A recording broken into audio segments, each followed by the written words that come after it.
have such sights to show you. You solved the box. We came. Now you must come with us. Taste our pleasures. Oh, no tears, please. It's a waste of good suffering. Hello everyone, and welcome back. It is season 2 of Hun, Your Geek is Showing. I am Callista Valentine, and as always, I am joined by some random guy, Jessup Braithwaite. Hello once again. I'm good, how are you? Still a little bit under the weather, but well enough to record. So I decided over the weekend, I was like, you know what? We've been gone for 3 months. We said we'd be gone for a month, and I just got sick of waiting around. You got sick of waiting around. Just to give the viewers a bit of backstory about why we've been away for so long and why it's taken even longer is my teeth are fucked. It's the bluntest way I can put it. I've struggled with dental issues for years now. And I finally decided to go and get it sorted, get it taken care of. And due to my dentist having annual leave at one point and then me having the flu at one point, what should have been 6 weeks off turned into 6 to 8 weeks, then 12, and yeah. But on the day this episode is airing, I will be in the dentist again to have the final appointment done. Fingers crossed, everyone. Final appointment done. And then we'll be back in full. But for today, because this is our 100th video here on YouTube. Wow. Go us. 2 years, 100 videos. Why not? So thank you very much. We decided to do a special Hellraiser episode. All things Hellraiser related. We love Hellraiser here. Yes, we do. Several months ago, I think it was back in June or July. I think so. We actually recorded an interview with Little Spark Films, who made the Torturer with Paul T. Taylor, who played Pinhead in Hellraiser Judgment. So that was a nice little thing for us. We will show that interview here later on at some point. It will be in this episode, but not just yet. Yeah, we're going to tease you a little bit. I'm going to make you wait. Oh, yes. So, Guy, you will be hosting tonight because I'm not feeling great. And we do have something coming up soon. But first of all, we've got something coming up. All videos, random guys, random films. Yes. You've taken some time off of that. Yes, I have. Watch some more films or just to get a few more ideas? No, I've been recording a solo album. It's called Everyone Who's Not Me Sucks. Oh, fair enough then. There we go. And the follow-up's going to be Buy One, Get One Free. Bog off. No, I haven't really. I've been chilling out. I needed a bit of time. I've been relaxing, resting, recovering, being delirious with fever, coughing up the whole entire colours of the rainbow. So I've not been too well, but we're back. Back. Semi back. Nothing wrong with the semi. Well, maybe there is. Well, that would depend. That would. But right, everyone, I'm going to take some time off. Like I said, I've got the dentist on the day that's airing. So while I'm away, this certain person, shall we say, has been keeping an eye on our channel, hasn't she, Guy? Yes. That weird little clip in one of our videos that I didn't upload or anything. She just kind of was there. Pirated on. Yeah, I don't know where that came from. But I did a little bit of digging, and I think I found out how to get in touch. So, I think, without further ado, that is what we should do. Yes. So, shall we get over to introducing our new co-host? Yes, I think we should. I would have words with her. Pirating on our videos. Oh, it's unbearable, isn't it? The suffering of strangers, the agony of friends. There is a secret song at the center of the world, Joey. And its sound is like razors through flesh. I don't believe you. Oh, come. Oh, you can hear its faint echo right now. I'm here to turn up the volume. To press the stinking face of humanity into the dark blood of its own secret heart. And I'm here to stop you and send you back to hell. Oh, no, you can't stop me, child.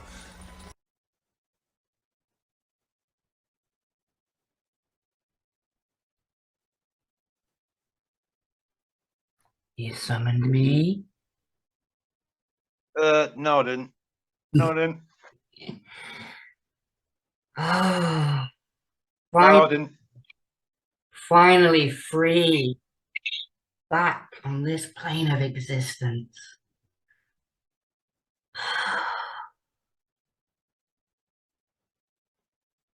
Callista asked me to step in, fill her shoes until she's feeling well enough to return.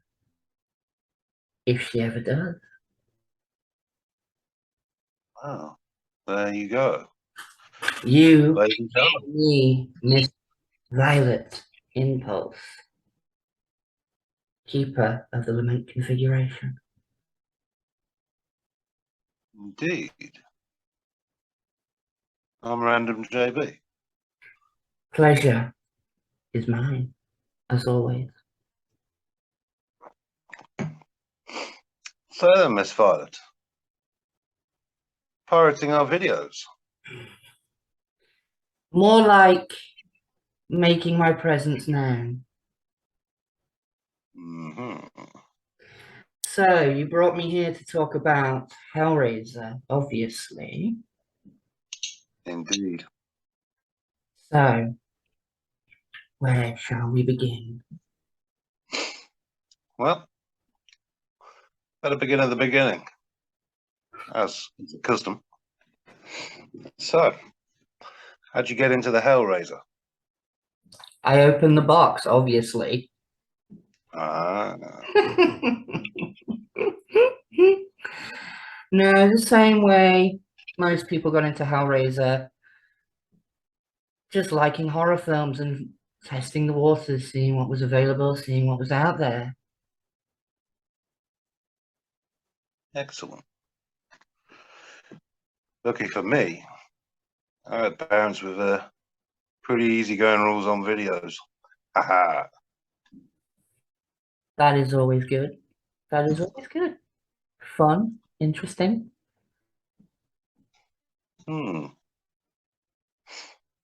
So, shit. Edit point.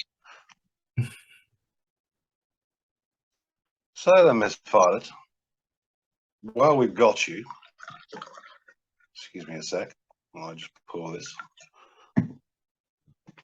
While we've got you, Yes. we better find out why else you're here. I am here purely to fill in the role for Callie while she is on her medical time off, shall we say.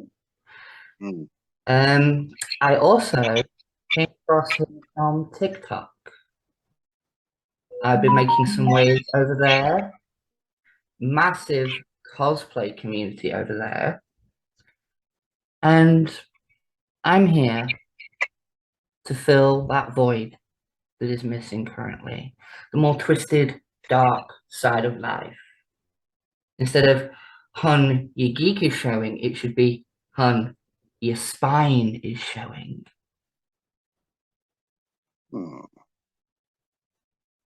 Yeah, I could go with that, but I'm easygoing. As Callie probably told you.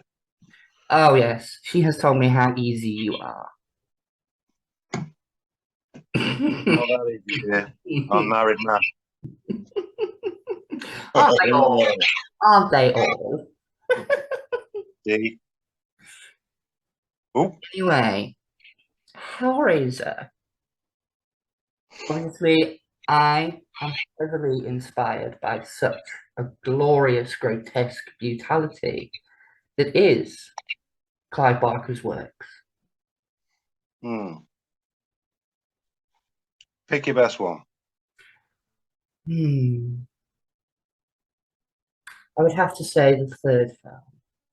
It has Ah, the most quotable lines, some rather inventive kills, and much like myself, in Hellraiser 3, Pinhead is unbound from the rules. He doesn't follow human rules because he isn't human.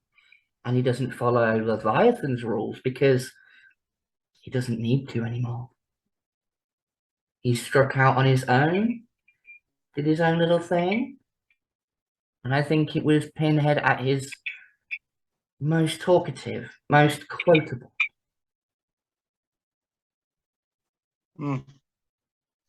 Yeah, I think you're right. I mean, let's face it. In the first film, which is my favourite, but it was the first one I saw, I think the first thing of any sort of franchise is what sticks with you the most. I find for me anyway. But yeah, he did have a lot more dialogue. I mean, bless him. It will tear your soul apart. Is pretty much all of it for the first one, wasn't it? He has a few lines. They're very quotable for me, at least. Anyway, we have such sights to show you. There's also my personal favorite whenever anybody gets upset. Oh, no tears, please. It's a waste of good suffering. Hmm. Yeah, that's a good one, actually. But yeah, the first one, I do like it, but I don't like it as much as the third one because I've read the original novella, Hellbound Heart, Hmm. and although there is a lot in the film that is correct to the book, there's so much that they couldn't include, obviously, for the time and the censorship board and all that kind of stuff. There would have been big X rating, you know? But I think when you've read the book and then you watch the film again, the film loses a little bit of that shine because those things aren't there. Hmm. And when things are missing, you have to go looking for them. And then you'll stumble across the book. But again, you get caught in an infinite loop then of the book is better than the film, which is often the case. God damn right in that one. Jesus, Stephen King especially. Oh dear. We'll get to him in a later episode. Ooh, spoilers. Maybe some foreshadowing. Excellent. So, Callie told me before taking over here for a little while that there was an interview. Yes, there was. There was an interview. Right. Well, I'm then, good. Say so myself. we'll let that interview play now then, and we'll round up after said interview. Cool. See you on the next section. Right, edit. Hello, everyone, and welcome to a special interview as part of the Hellraiser special we're doing here on Calico Productions. I'm always I'm Callista Valentine. Joining me today is Guy Jessup Braithwaite. Well, I think I am. Am I? Yes, I think am. you are. You are a random guy, but you are. And from Little Spark Films, we are joined by Catalina and Joe. I don't want to pronounce your last names because I'm dyslexic and I will butcher them if I've not heard them before. So I do apologize. Y Catalina Querida and Joe Manco. Joe Manco. Hey. Okie dokie. Great to have you on. Yes, it was very nice to have you on the show. I reached out to you guys via Twitter, just mentioned Hellraiser, and you were like straight away, like, yeah, we'll do that. Well, we're in. So I was quite surprised by that. Yeah. So thank you for joining us for this special little segment. We're going to cover Hellraisers 1 to 4 in this section. So I think, because he's the co-host, we'll start with Guy. If you want to ask any questions or just shoot some shit about Hellraiser, now's your chance. Oh, well, thank you very much, Cal. Hellraiser, it's got to be said, what an icon. Jesus. Well, let's see, 87. I was a young lad, impressionable. And, of course, you see a picture of Pinhead and you just go, oh, that's cool as shit out of it. Oh, yeah, definitely. So, of course, had to watch it. Watched it, because, you know, my parents didn't care what I watched. For God's sake, I watched Strud Dogs with them. Jesus. Dear. Nothing like bonding with your parents. Yeah, it's nothing like bonding with your parents to Sam Peckinpah films. But, yeah, just... yeah. So, you know, they have no problem with me watching that. So, God damn, what a film. As to be said, Clive Barker is the man. Bless him. But yeah, I mean, Jesus, when you're that young, you watch that, it blows your mind.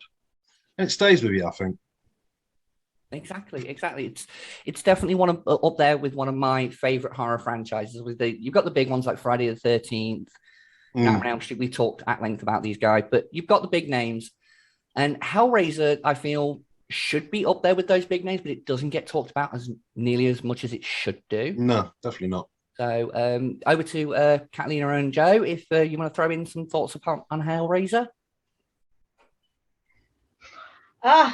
Where do you start, right? Yeah. So I actually grew up in a really incredibly conservative. My parents are what's called Southern Baptist, which I don't believe exists in the UK. I have no idea. We're from Texas, so we have about 400 religions here in the UK. Southern Baptist, still different. Yeah.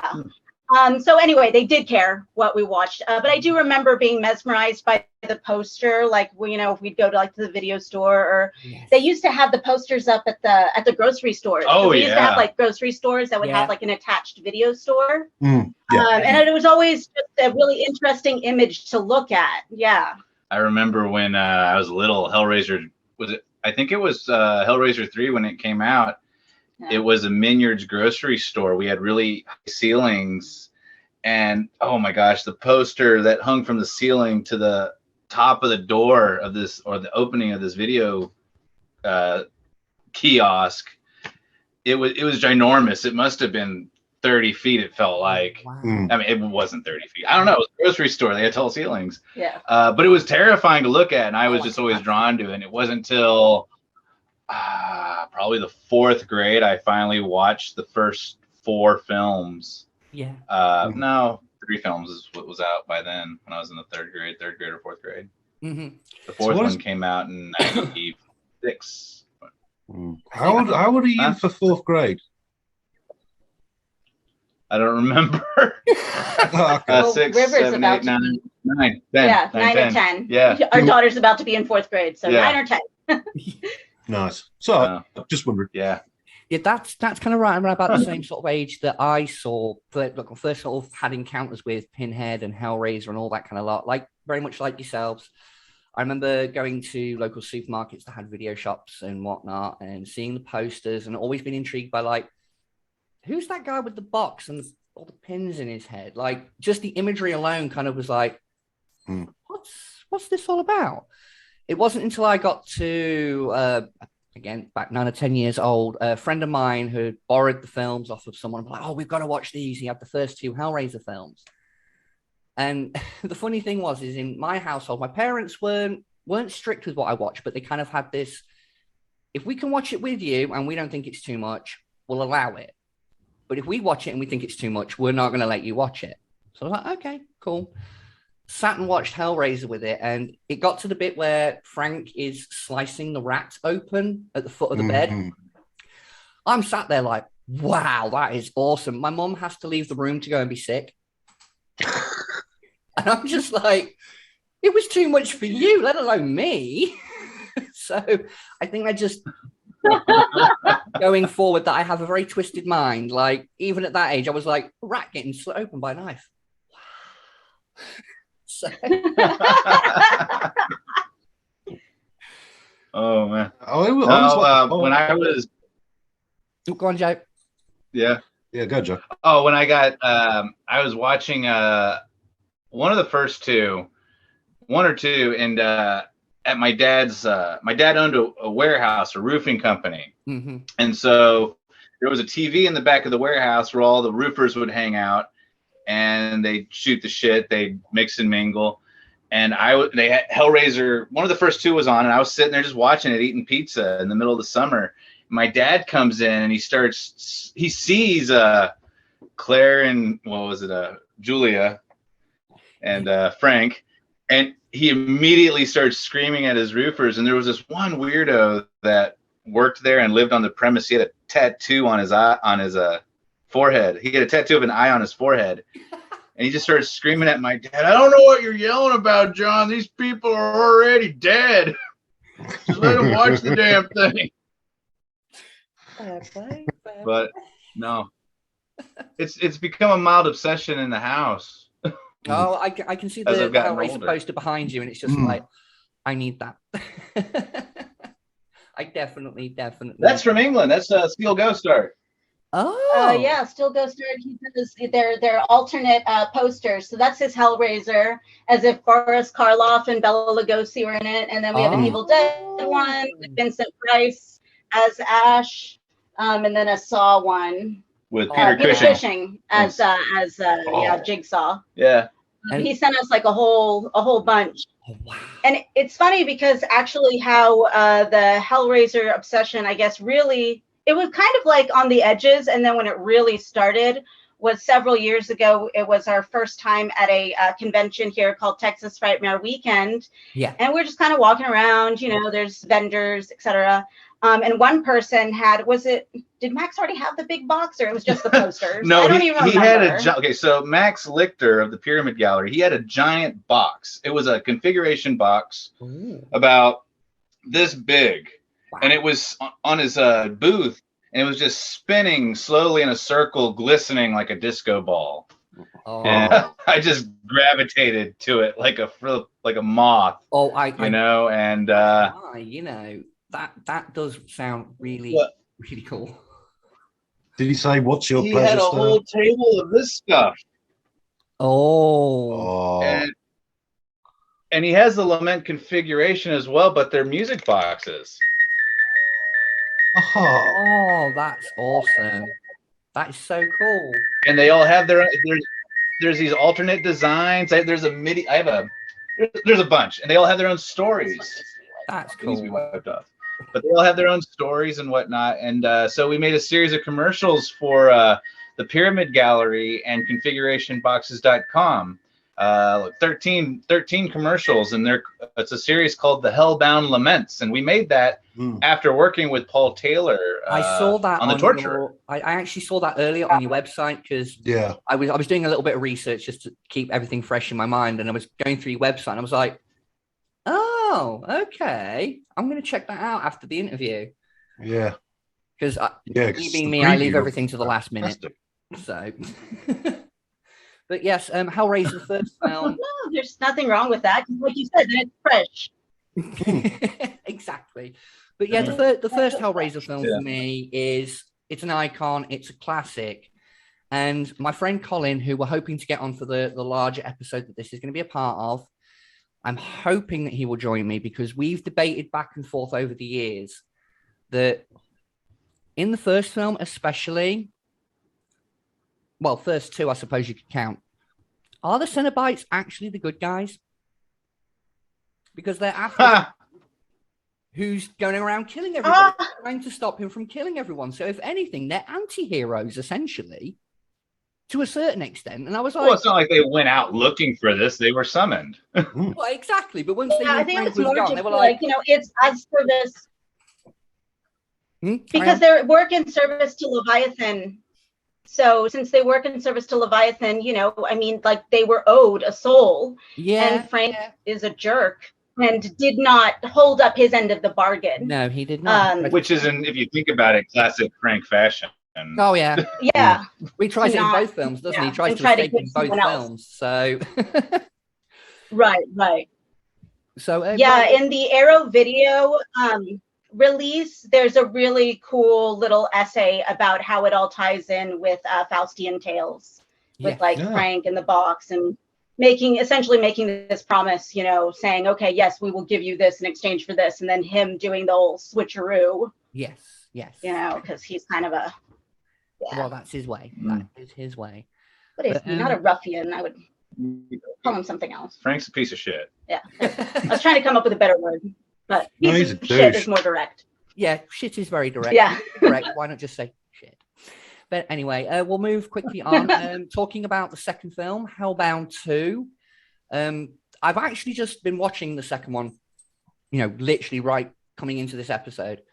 And the one thing I definitely noticed more so as I've got older as a fan is the subtle change between the two tracks, the actual like theme for the film, the subtle change between the first and second film, where it's still the same music, but in the second one, it's more grand, there's more operatic tones behind it. And I was like, sat there, I was like, how have I never noticed this before, being so musically inclined? I've never noticed that before. Well, that comes with Clive Barker stepping back and taking the producer role, because Yes. most people, they Tony Randell is a fantastic director, and they chose him. They were very meticulous with who they picked, and how Tony Randell got the job. And it was also written by Pete Atkins. But just because Clive was producing doesn't mean it all lies on the director's shoulders. So a lot of those decisions, it was probably something that Clive had more time to think about, marinate, consider, and get in Tony's ear and probably say, hey, maybe if you tried this or did that. And he stuck up for the movie to a lot of people. And there's a crazy story where he locked a guy in a restroom. A guy who gave him a bad review on the first Hellraiser film. Yeah, I do remember hearing about that, and I found that quite funny. It's like, you want to get a good review? Yeah, just torture them. Take a leaf out of the film's book, just lock them in the bathroom. Like, no, you're staying there. You're staying. But, well, I think part of the problem was that, there's so many people that if they see the imagery and they automatically write it off, and you're like, oh, well, this is just gross, or, oh, this is just, this doesn't have any story behind it, without even giving the film an actual chance. And that's not really fair. And I know that was something that happened to him a lot, that happened to the entire, series, especially 1 through 4, where they are constantly fighting that argument. It's an uphill battle. I mean, there's an open to question video on YouTube that's about 45 minutes long, and people are just asking him the most jackassy questions. But he defends himself pretty in his craft quite well. He's always very eloquent when he defends you have to. any of his stories. I mean, it's really nice. We watch it sometimes just to let ourselves get stressed out. Well, I suppose that's one way of doing it. But I think that the subtle score of the second one, the change that you had mentioned for Hellbound, I do wonder if it has to do something with the fact that, like, in the original film, you never actually go into hell. It's them always coming out. And then in the second one, we actually do go into the labyrinth. And the labyrinth is this beautiful, crazy, weird, vast thing. And we get to see Leviathan. It's a different world. So it is a completely different world. I wonder if that has something to do with that change. I think that definitely goes hand in hand. Yeah, my budget. Yeah, but I think for me, like, watching the films back now with that more mature brain and looking, not just watching it for the splatter and the gore and the horror, I'm now watching it with I'm scrutinizing it, and I'm listening to the tracks differently. And like you just said, Catalina, that in the first one you don't go into hell, the second one you do, and I think that subtle change definitely amplifies that feeling of that tonal shift of going from one plane of existence to the next. The music would be grander because you're essentially where it's coming from, and weirdly enough, my brain's just tied this together with a line that Pinhead says in the third film, where he says there's a secret song at the center of the world. If hell is the center of the world and that music is what's playing, the closer you get to it, obviously, the louder it's going to get. So it all for me all ties together with the music. But that's just me. Guy, your thoughts? No, that sounds pretty bloody bang on to me, actually. Gotta say. Well done, you. It's a Cali theory. Yeah, I mean, that all made sense to me too. I was like, I like that. Thank you. I literally that just popped into my head like I didn't think of that before. Hey, we got a new show. Cali explains it all. There we go. Oh Jesus, no. Copyright. Copyright me. So yeah, right. I think we'll quickly move on. Hellraisers 3 and 4. I personally love Hellraiser 3. It's one of my favorites, but I have a weird connection with it. When I got to the age of sort of 11, 12, my dad would do this thing where I'd meet him from work on a Saturday afternoon because he finished early. He was a lorry driver. And he would take me into town and I would spend my pocket money with him. One week, we're in a video shop and I see Hellraiser 3, £2.50 marked down from £5. I was like, can I get that, Dad? Because I'd seen the first two at this point. I was like, I would really want to see the third one. But you're going to have to get it for me. He was like, well, go on then. Fair enough. You've seen the first two. You might as well see the third one. I loved his logic. You've seen the first two. This one can't be any worse than those two. So, why not? Got it, took it home, wore the tape out, absolutely loved it. A lot of the sort of little jokey, quip and quotable lines that I come out with are directly from that film. Whenever if I'm in a room and somebody shouts, Jesus Christ, I will always go, not quite. Without even thinking, I just go, not quite. Sorry, what?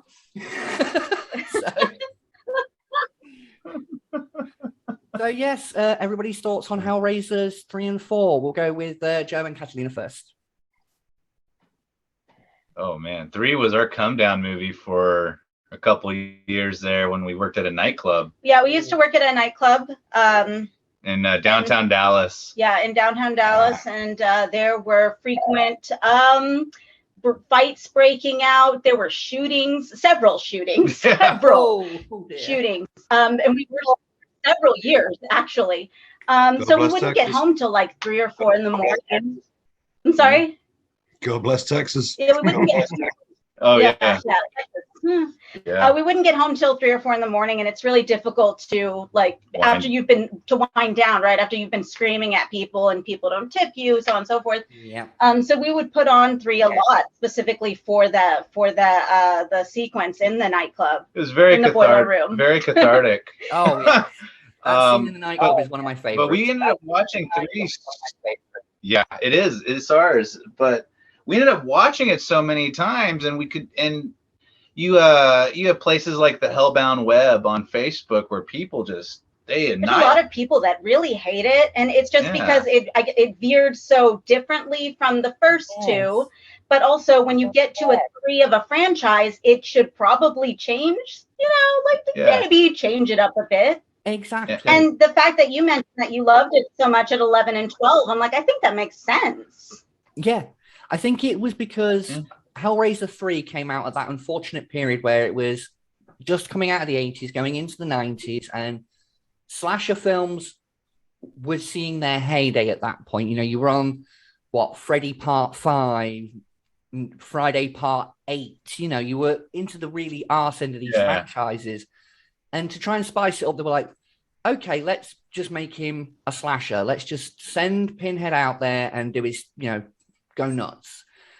And the one thing I've always pointed out to people is you've got to remember at this point in number 3, it is literally Pinhead unbound. He's not got that human side of him anymore. It's the full-on demon in control. Right.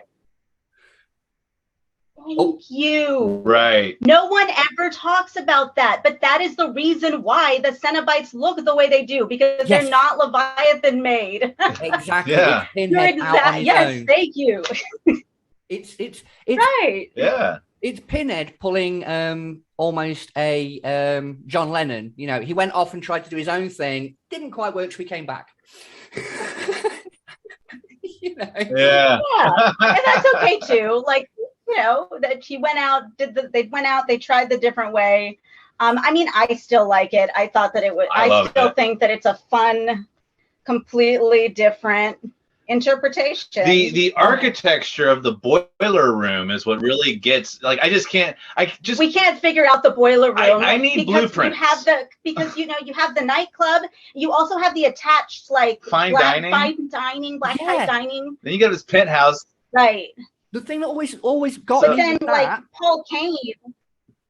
The thing that always got me with that scene, with the boiler room and the fancy restaurant and his apartment being all attached to it, I was like, where did he get his soundproofing done? Because as soon as that little window on that door closed, nothing.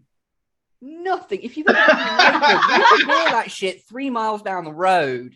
I'm sorry, but just closing a little tiny hatch on the door is not going to block out that much sound. I'm sorry, it's not.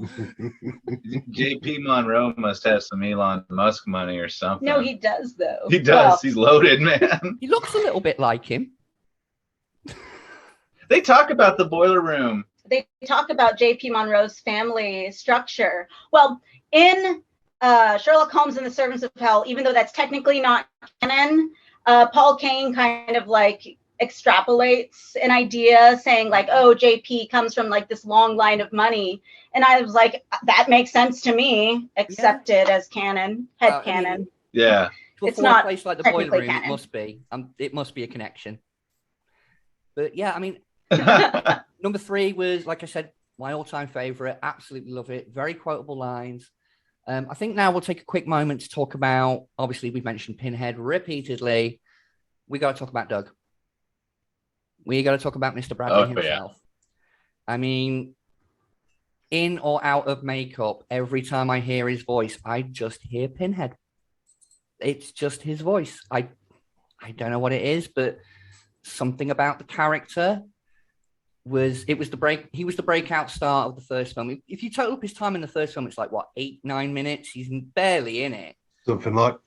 You get to the third and fourth film, and it's like Pinhead. It's just show him off as much as possible. So I definitely say that Pinhead is a horror icon, and Doug Bradley, although God bless him, he can't play the character anymore. Age, whatever you want to put it down to, for me, will always be Pinhead. I'm sorry, it's just my mentality. Others have played the part, definitely, and others have done a brilliant job. But for me, as soon as anybody says Pinhead, I'm just going to say Doug Bradley every time. Yeah, they should just James Earl Jones that shit. What? Yeah. Well, that would be nice, actually. Yeah, because the voice, it makes up so much of the character. It does. But one of the very few things that I like about Hellraiser Revelations, Hellraiser 9. Yes. With everyone calls him the Great Value Pinhead, but that one of the first scenes with him is shows him creating another hell priest, so maybe the pins in the head is a status of some sort in Leviathan. But I did appreciate that, and that does help say that's why this other guy Steve played Pinhead in Revelations, why Paul plays a different Pinhead, because he's more of a judge. He's not the Doug Bradley Pinhead. He's not. No, he's a completely different entity. Yeah. And I don't know. 9 kind of really just, that one scene just kind of helps show that. Yeah, it's true. It does. I've not seen number 9, and I've not seen all of Judgment. I've seen half of Judgment. It was watched at a friend's during a party, and then I had to go home. So I got halfway with it. Oh yeah, but I'm y'all guys just got access to it recently. Oh yeah, like within UK, the year. We're 10 years behind everybody else. Yeah.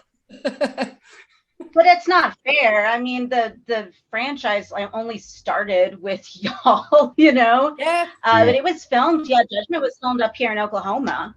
Oh.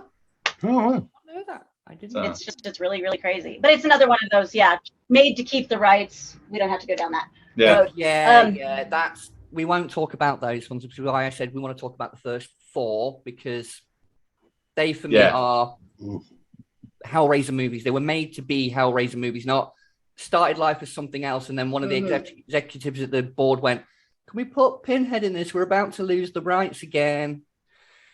You know, that's not a Hellraiser to me. As much as I love seeing Doug's performance in those films as Pinhead, literally, like I will scour YouTube for the clips he's in and just watch those bits because it's the only bits worth seeing.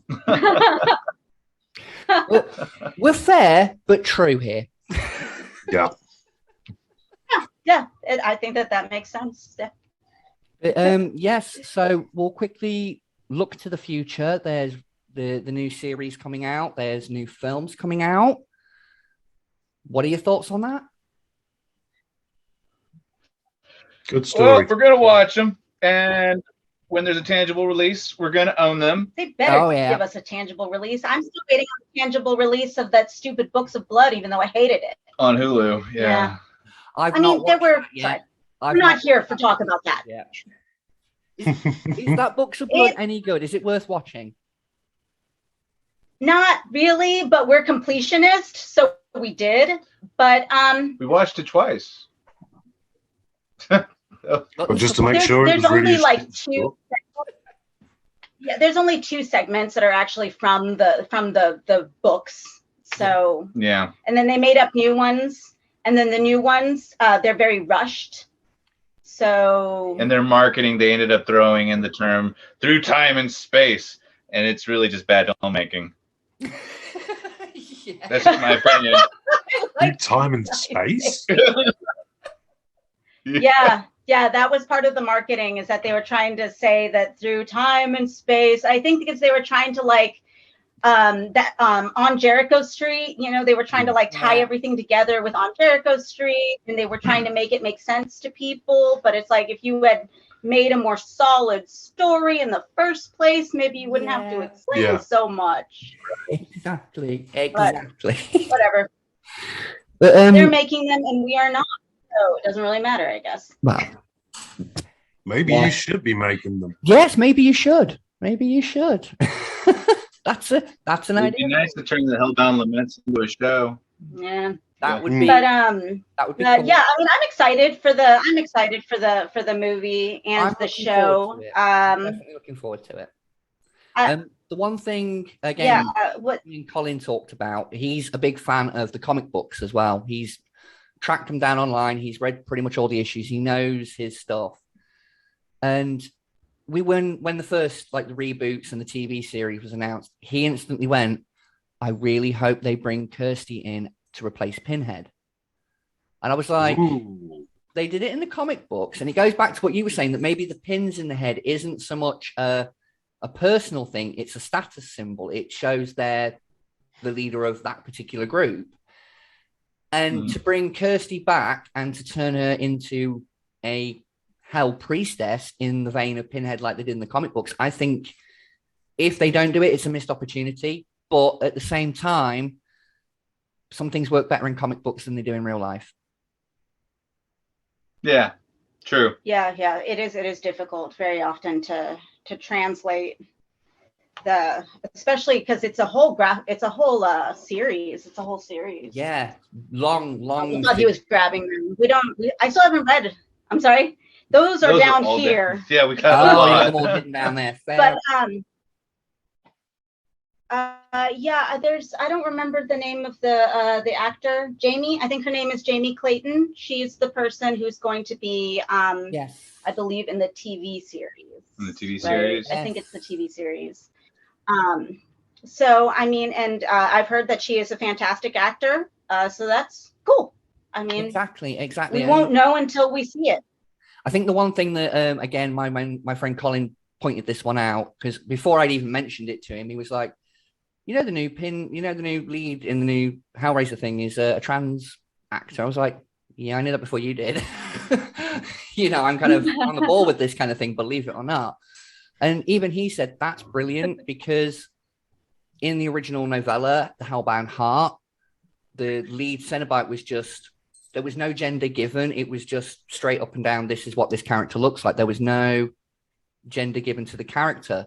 So for someone who is transgender to be taking on that role, I think, I'm trying to say this without mucking up my words because you got to be so careful on YouTube with this kind of thing, is that for someone who has obviously had that, been on both sides of the gender identity and transitioned through, like I'm doing myself, gives a much more of an insight into a character that is genderless to a certain extent. That's just my point of view. I'm not saying that's the world point of view. That's just me. Yeah, I do think that that's fair though, because it falls under it falls under the whole representation matters sort of situation where, you know, there's so many people that would get passed over roles because of, you know, whatever sexual orientation or, you know, how they represent themselves, so on and so forth. And so I think that that's great. I'm sorry, I was saying she earlier. I don't know if she identifies as she or as they them. I think she does, yes. I think she's male to female, but I'm not 100% certain on that. So don't quote me, people of the internet, and don't hate me for it. Okay, so I'm going off the top of my head. Yeah, let me go with they. Let me go with they then, Go with they. because that's more of a collective term. If in doubt, they. So I just wanted to be a more respectful term. And I lost it. But anyway, I do agree with how you feel. The one and you're allowed to feel that way. Yes, you are. But yeah, Hellraiser in space. I think we'll just say that Hellraiser in space. It had its moments. It's my favorite. Yeah. Sorry. So if you haven't read it, they did release the screenplay. Yes, I have heard the I have heard the backstory behind it, where apparently it was supposed to be in chronological order, and then the studio just chopped the shit out of it. Yeah. Seriously, read the screenplay and get angry. It's more about Angelique. Yes. So much more information about her because I guess Pete Atkins was working, I suppose, on expanding the universe. I think so. So that way it wouldn't only just be Pinhead all the time, right? Because even though that's what audiences resonated with, there's a whole mess that you can play with, especially when it comes to the world of Cenobites. And being able to explore that would have been really nice. But there's like Pinhead only shows up to last like 20 pages. Right. I think. I was going to say, I do remember watching an interview with Doug Bradley many, many years ago, where he said that he did actually receive a very early script for a Hellraiser 4. And apparently the first little bit of it was set in ancient Egypt inside of a pyramid. And even he was like, so where am I in this then? So I don't know how far back that story goes. Maybe it was like literally straight after number 3. There was no time frame given, but I was just like, that may have been interesting to see like the actual origins of where, not so much where Cenobites came from, but like the first human Cenobite. Maybe that would be an interesting take to see. That would have been cool. Yeah. I wonder if that ties in with Clive Barker's Mummy. Maybe, I don't know. That seems like that would tie in with his Mummy that he was supposed to do that they never got to do. Yeah. Speaking of him and George Romero were related. Speaking of things from Clive Barker that I'd love to see, and I know again my friend would love. He's itching for this to become a real thing. Is Tortured Souls, the action figure range from McFarlane Toys that came out, I want to say 20 years ago because I'm old. But there was a backstory to it. And last I heard, Clive had actually signed a deal with Universal Pictures back in 2016 to have it turned into a film series. But since then, nothing's happened. So bring us Tortured Souls. It's close to Hellraiser. It's connected to Hellraiser. So bring it. Please bring it. Release Demonic. Oh, yeah. The full video game? The full video game of the Demonic that's in Grandma's Boy. Oh, okay. Okay, I think that may... that was supposed to be an Xbox. I just need to check. Yeah, that would have been an Xbox release. We, like I said... Sorry. We, there's Hendrix the cat making his guest cameo. Yeah, hold on. Oh. There he is. Hello. That's Hendrix. He usually makes an appearance on these things. He knows Oh, we're hi, filming. He Hendrix. likes to show himself up. Little sob. But Aw. right then, I think we're going You to. did. I think we're going to wrap things up here. We've been going for about half an hour or so. It's been wonderful speaking to you both. It has sharing indeed. A memories pleasure. Sorry, what was that, guy? A pleasure indeed. No, I've enjoyed hearing y'all's perspective. I always like hearing other people's perspectives, specifically, obviously, on Hellraiser. Anything Clive Barker, especially when it's positive. There's a lot, like Joe had mentioned earlier, that some, Hellraiser groups and on Facebook, they're just like really, to me, they're overall negative. I'm like, man, you guys complain a lot for something you say you like. Like, what do y'all like? They don't like Yeah. anything. So it's nice to talk to people that actually like the friend, at least the first four, which I think is fair. No, I've never understood that about groups on Facebook where you make somebody makes a fan group, you all join it. You're supposed to be talking about things you love, and it just devolves into arguments and fights over who's right about which character is the best and why. I'd rather just, like we have tonight, just sit here, just say, I love it cause, and then let it go. If you disagree with someone, oh, well, that's their opinion. If it differs from yours, guess what? Opinions are like arseholes. Everybody's got one. And just like arseholes, love, keep yours to yourself. I couldn't say better. And there's the sass for this evening. Catalina, Joe, have you got anything you want to push, promote, etc.? Well, The Torture, that's written by Paul Kane, shadow writer, author of Sherlock Holmes and the Servants of Hell and Hellraiser, the films and their legacy. He just released a new Hellraiser book, coffee table book. Yeah. I don't remember what it's called though, because I'm a terrible person. But yeah, no, he is incredibly knowledgeable, and he helped put the Leviathan documentary together. Like he helped a lot on that. Oh, yeah. Awesome. He also wrote Sacrifice, starring Barbara Crampton. Well, it's based on a short story called Men of the Cloth. Men of the Cloth, yeah. And anyway, he wrote The Torture, and it stars Paul T. Taylor, who plays Pinhead in Hellraiser Judgment. And it is now streaming on Plex, if it's available in your area. It is. Plex is an free online streaming service. My friend has got a service, and I need to get back into that account because my PlayStation updated, logged me out, and I haven't got the passcode to get back in. You hand that over to me as well. But yes, we will definitely check that out. So thank you very much, and thank you for joining us this evening. Yeah, thank you very much. This is the end of this little segment, and Thank we'll you. catch you in the rest of the Hellraiser episode. Mwah. And we're back. Well then, that was Catalina Carida and Joe Manco of Little Spark Films. Absolutely amazing people. I talked to them quite a lot on the old social medias, although my reception in the underworld can be a little bit spotty. Yeah, they're indeed What do you lovely. expect? Our provider is BT. Well, you see. You know why they named it BT? Go on, then. Because every time it doesn't work, you go, bloody technology. Yeah, there you go. Yeah, fucking fair one. So then, we better round this bitch up.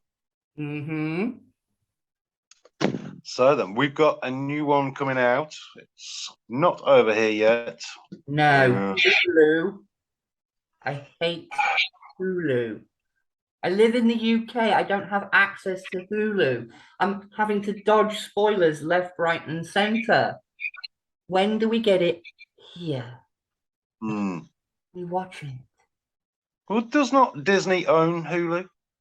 That was the thing. That was the assumption that a lot of people had, was that because Disney owns Hulu, it's the parent company. It was assumed that it would be on Disney Plus. Nope. Prey was a Hulu film, and that went on Disney Plus. So why hasn't Hellraiser? Yeah, exactly. And then they bitch because people pirate it. Oh, fuck, what do you expect? I have actually seen several people in comments on Facebook groups and things that are actually saying that It's almost like they want it to be pirated so that it Mm. doesn't do well. Yeah. And in all honesty, I tend to agree with that because Kick-Ass is a perfect example. The first one did okay. The second one did shit Mm. because it was the most pirated film on its year of release. And because it did so poorly, because of that, it didn't get a third one, even though it Yeah. was up a third one. And I think Disney, as much as they want to branch out, and as much as they want to be, you know, the company that owns fucking everything, they're still looking at it through that family entertainment lens. Yeah. And something like Hellraiser, the darker, more twisted, crazier, creepier, grotesque, but yet somehow still beautiful. They're scared of that. They don't know how to market it. Yeah, but they also want to do Blade and all that. Disney, pick a fucking lane. Well, we'll pick one for you. I have the chains with Exactly. Fucking bitches. you. But looking forward with the Mm. franchise, Clive Barker himself has actually said that he is that impressed with Jamie Clayton's interpretation of the character that she has actually inspired him to write new stories continuing that character's path. And I'm like, Yeah, I saw that. that's a good thing to hear. Mm. You know, if a performance can push him to want to write more stories, that is not a bad thing at all. Bring it. I am waiting for more Hellraiser goodness. I just cannot wait to see the new one. Please release it here in the UK, whether it's a physical release, digital release, whatever. We need it. I need it. Come on, Disney. Take a peek inside your shorts and find a set. Mm. If they did, they'd probably paint it to look like the Mickey Mouse ears. Oh, yeah. They Probably hide, that's they more. hide the Mickey Mouse ears in everything. Yeah. Don't even get me started, Violet. Well, once I get started, the only way it ends is with a skull on the floor. Damn fucking straight. Yeah. We do all realize that that is Callie taking her time off. Hi, Callie. Hi, Kelly. She Oh, had I a don't good know. head on her shoulders, but now it's on the floor. I don't know. I thought it was my friend Tony. No, it's not Tony. It doesn't look Whovillian enough.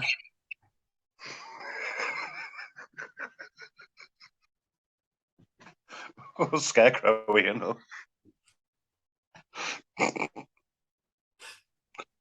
love you, Tone. I'd say I'd love you, Tone, but I don't know you. Oh, I love him enough for both of us. Oh, I'm sure you will. So that will be an episode of this show without a little piss take on our friend. I But anyway, moving on. What have we got to look forward to in well, such an exciting series? yes, the wonderful season 2. Typical, you're playing into the tropes of a show that advances through the season. Each season you add a new character Mm. just to phase out the old ones. So Well, you never you know know what they say. next season you might get replaced. Oh, I am infinitely replaceable. Just ask my wife. But yes, coming up here on Miss Violet Impulse Takes Over Calico Productions, we're going full tilt horror, my sweet. Full tilt. We started this episode with Hellraiser for season 2, our 100th video here at Calico. Yay! But coming up, not this coming week, but the week after, there will be a slight break in transmission. We will be coming back with a franchise that's kind of divided the fan base just recently. Yeah, you could say that. And it is that time of year, so we're going to cover Halloween, of course. Hey! Talking all about Michael Myers, Jamie Lee Curtis, continuity, plot lines, what sits where according to which film now, because there's been, what is it, 10 films and 3 timelines? Yep. Again, pick a lane. I thought I was confused of what was reality and what wasn't. Phew. I don't think they know. Apparently there is going to be another one as well. Oh, jeez, leave it alone. Stick with what you love. Well, yeah, anyway, we are getting ahead of ourselves. A little bit. But hey, there won't be this show about a tangent now, people. Oh yes, I've heard all about the tangents and the segues and the little paths and meandering that happens here. And I have to say, I'm looking forward to enjoying the ride.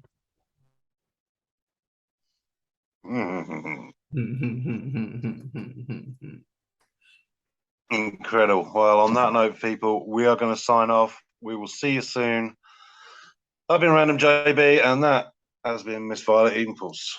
The Queen of Mean, she'll make you scream, and she likes coffee with cream. Good night, everybody. Kind of cream, though, that's the question. Bye, everyone. See ya. We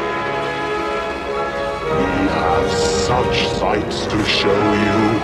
You solved the box. We came. Now you must come with us. Taste our pleasures. Oh, no tears, please. It's a waste of good suffering. We have such sights to show you.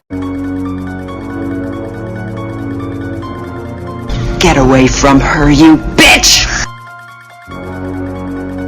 What a plonker! That's it, man. Game over, man. It's game over. Hello and welcome to another episode of Hun Your Geek is Showing. I am Miss Violet Impulse, taking over from Callista for a little while she is on sabbatical. She's in the cycle, really. Joining me as always is some random guy, JB. Hey, how you doing? I'm doing well, my sweet, and how are you?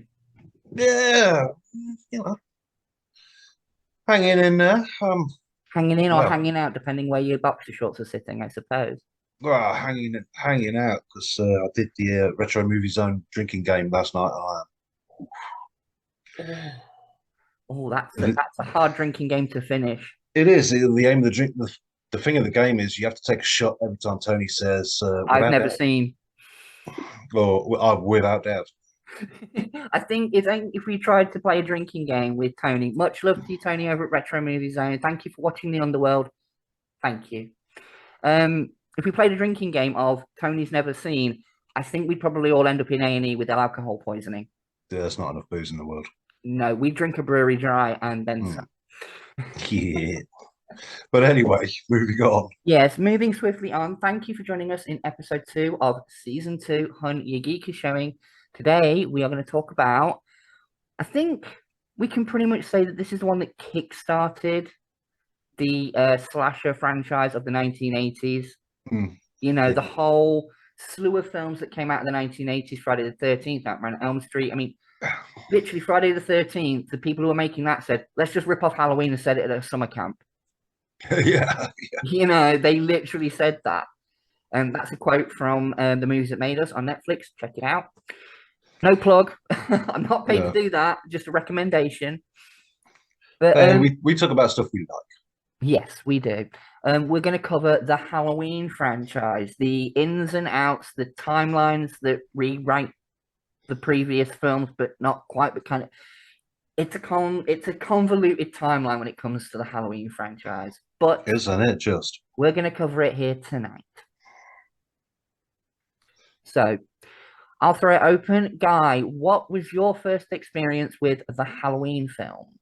Well, I've got a very limited experience with Cat. Violet. The problem is, I saw the first one a long time ago, and I've not been able to watch them again since because I can't fucking stream them anywhere. Motherfucking bastards. Well, this is what I was actually having a conversation with Tony about this on Facebook and on his YouTube channel in the comments section. And with a friend, I've had this conversation like a few times just recently that there's certain films that I'd like to keep on physical media because for those brief moments where they are on streaming services, they're not on there for very long. And I think it's a bit naive to think that every streaming service somewhere out there, if you pay for them all, because there's a lot of them now. There's Netflix, Disney Plus, Paramount Plus. Can't afford to fucking pay for them all. There's more popping up all the time, different streaming services. If you constantly rely on that being your source of media, your source of entertainment, there will come a time where, okay, everything could be possibly accessed through all these things, but at the same time, there are certain films that would just be lost among the shuffle. Like I recently picked up Night of the Demons 2 on Blu-ray because as far as I'm aware, currently that's not streaming anywhere. Oh, yeah. So, yeah. But anyway, back to Halloween. Yeah. Instead of renting. Oh, yes. Tangents. Hello. Yeah, that's what we do. So, yeah. I mean, let's face it. I think the great thing about Halloween in general is that evil is, Michael Myers is evil incarnate. You can't kill evil. Evil's a hard thing to kill. The one thing I really do love about the first film in particular is Dr. Loomis's speech about how he tried to treat Michael and take care of him and try to reach him.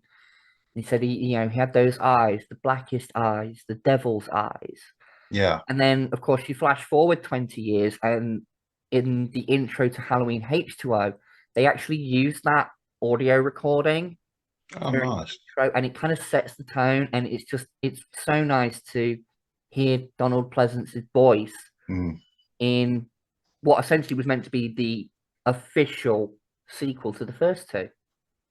Well, yeah, this is the thing. This is why I've not watched many of the modern ones. It just gets a bit complicated to follow and which timeline you're actually following yet. Yeah, I don't need to have a roadmap. I just want to enjoy a film. Yeah. See, again, this is why I think when you talk about rival franchises, Friday the 13th in particular, because as we said, it was literally a rip-off of Halloween, is from films 1 to 8, it's pretty much a straight line of events. Yeah. Okay, it doesn't tell you how many years has passed between each film in the later entries, but you can assume Jason's probably been in the water for a good year, maybe 2, sometimes maybe a little bit longer, But with Halloween, it literally goes, like all over the goddamn place. We'll talk about the timeline in a little bit. Yeah. We'll get to that in a minute. What did strike me was the use of POV shots. As a kid, I thought that was so cool. I was just like, it really does. What? It puts you in the killer's shoes and it sets the tone to a certain extent. Although I do like, especially in the first one there, overuse of the word totally. Oh, totally. Totally that. Totally, dude. Totally thing. Like totally. Yeah. But yeah, Halloween. My first experience with it was like most people. I saw it on Halloween. It was because of the film, the setting, the name, everything. It's a Halloween film through and through. Oh, gotcha. I think it would be one of those films that is shown every year at Halloween, probably for the next 80 to 100 fucking years. Easy. It's been around 40 years. It's been around, what, 40 years already now? 78. So, quick maths. Shit. No, slow Round it up maths. to 80. I ain't got time for rounding up. I didn't come on this podcast to do maths. Fuck off. Back to the asylum with you. You do it if you want about maths. Anyway, Go on with you. the Halloween franchise is about 40-ish years old at this point. So another 40 years, I could still see like you know, our grandchildren sat watching it on a Halloween night, their first scary film. You know, like very much how like our parents would have introduced us to the Universal monsters and the Hammer horror. Yeah. You know, much how we Hammer introduced horror. how we were introduced to that by like our grandparents and our parents and our uncles and aunties and things like that. Like them watching it on Halloween, it's like, oh, I watched this when I was a kid. You know, I think we're gonna have that same kind of thing later on down the line. That Jason, Freddy, Michael, Leatherface, they're this generation's answer to the Universal monsters. Oh god, yeah. They're monsters. They're monsters from horror films that were made 40 years ago that seem tame by today's standards, but at the time terrified people. Frankenstein, Dracula, Mummy, Wolfman, they did the same thing 20, 30 years before them. Yeah, we'll just carry on. Exactly. But not with Sid James or Barbara Windsor. Cool, blimey. That's an episode for Tony to cover. Yeah. Carry on, Michael Myers. But yeah, so the Halloween franchise, love it or hate it, it's had its ups and downs. It's had some good sequels, it's had some shit ones. I'll tell you what though, for a budget of 300 grand. Oh yes, that may or may not have been paid for by the mafia. Yeah. The debate is still open on that one. 300 grand and it raked in 70 million. Oh yeah. Oh, ching, ching, ching, ching, ching, ching, ching. The little low budget movie that could. Oh, bless it. I mean, Jesus Christ. You got to be pretty happy if you're John Carpenter because he had 10% of the profits. Oh, hell yeah. Oh, yeah. Oh, yeah. Although, and I didn't know until today that he wrote the score. Yeah, yeah. I did not know that. Yeah, I think he did. If you watch the Movies That Made Us episode about Halloween, which I wish I had known about. Wish I'd been told about that. You should have reached into the underworld. We would have supplied you with it. But anyway, reach into your underworld in a minute. Giggity. But if you watch the episode of the Movies That Made Us about Halloween, it does actually go into detail of how John Carpenter was just so passionate in filming literally absolutely everything he could because he had this vision in his head of what he wanted the story to be. He was a perfectionist with it, and I don't blame him, and it shows, especially in the first one. I mean, his involvement got less and less throughout the years, but that music was always there, whether it was slightly changed, modernized, played on guitar at one point, I think.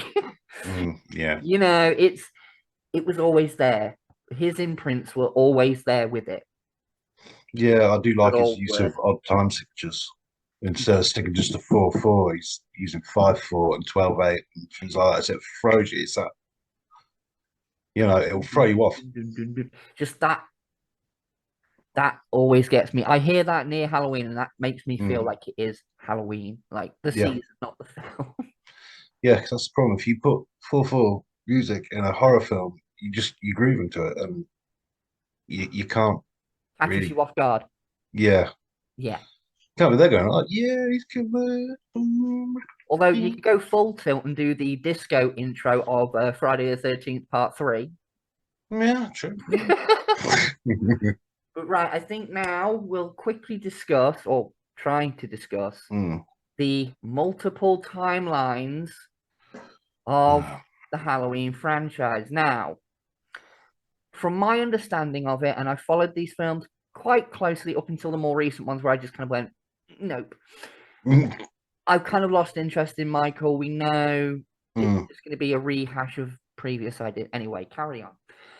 You've got, in the current ideology timeline, you've got Halloween 78. Then you've got Halloween, which was 2016. Yes, I think so. Anyway, then you have Halloween Kills, Yep. and Halloween ends.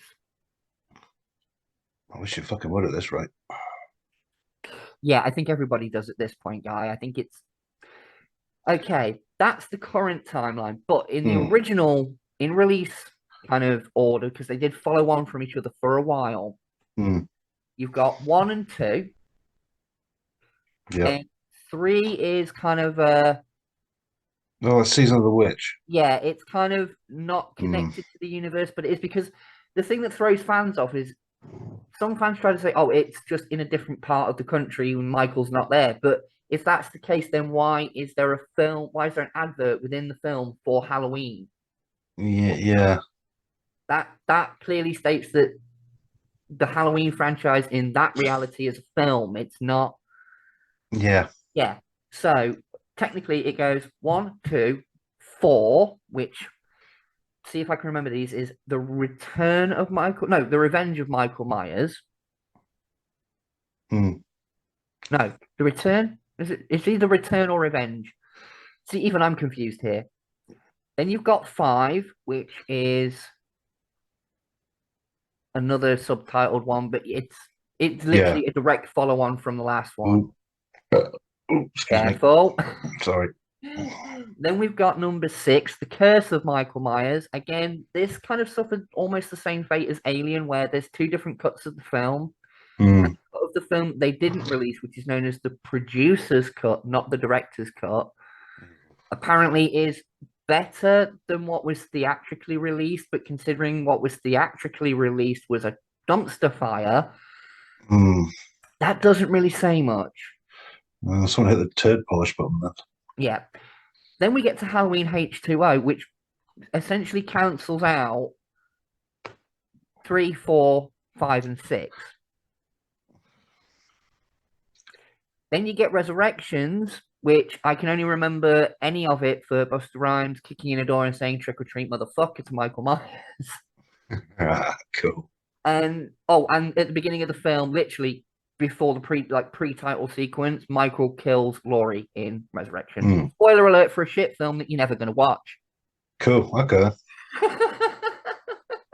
Don't need to watch it now. No, you really fucking don't.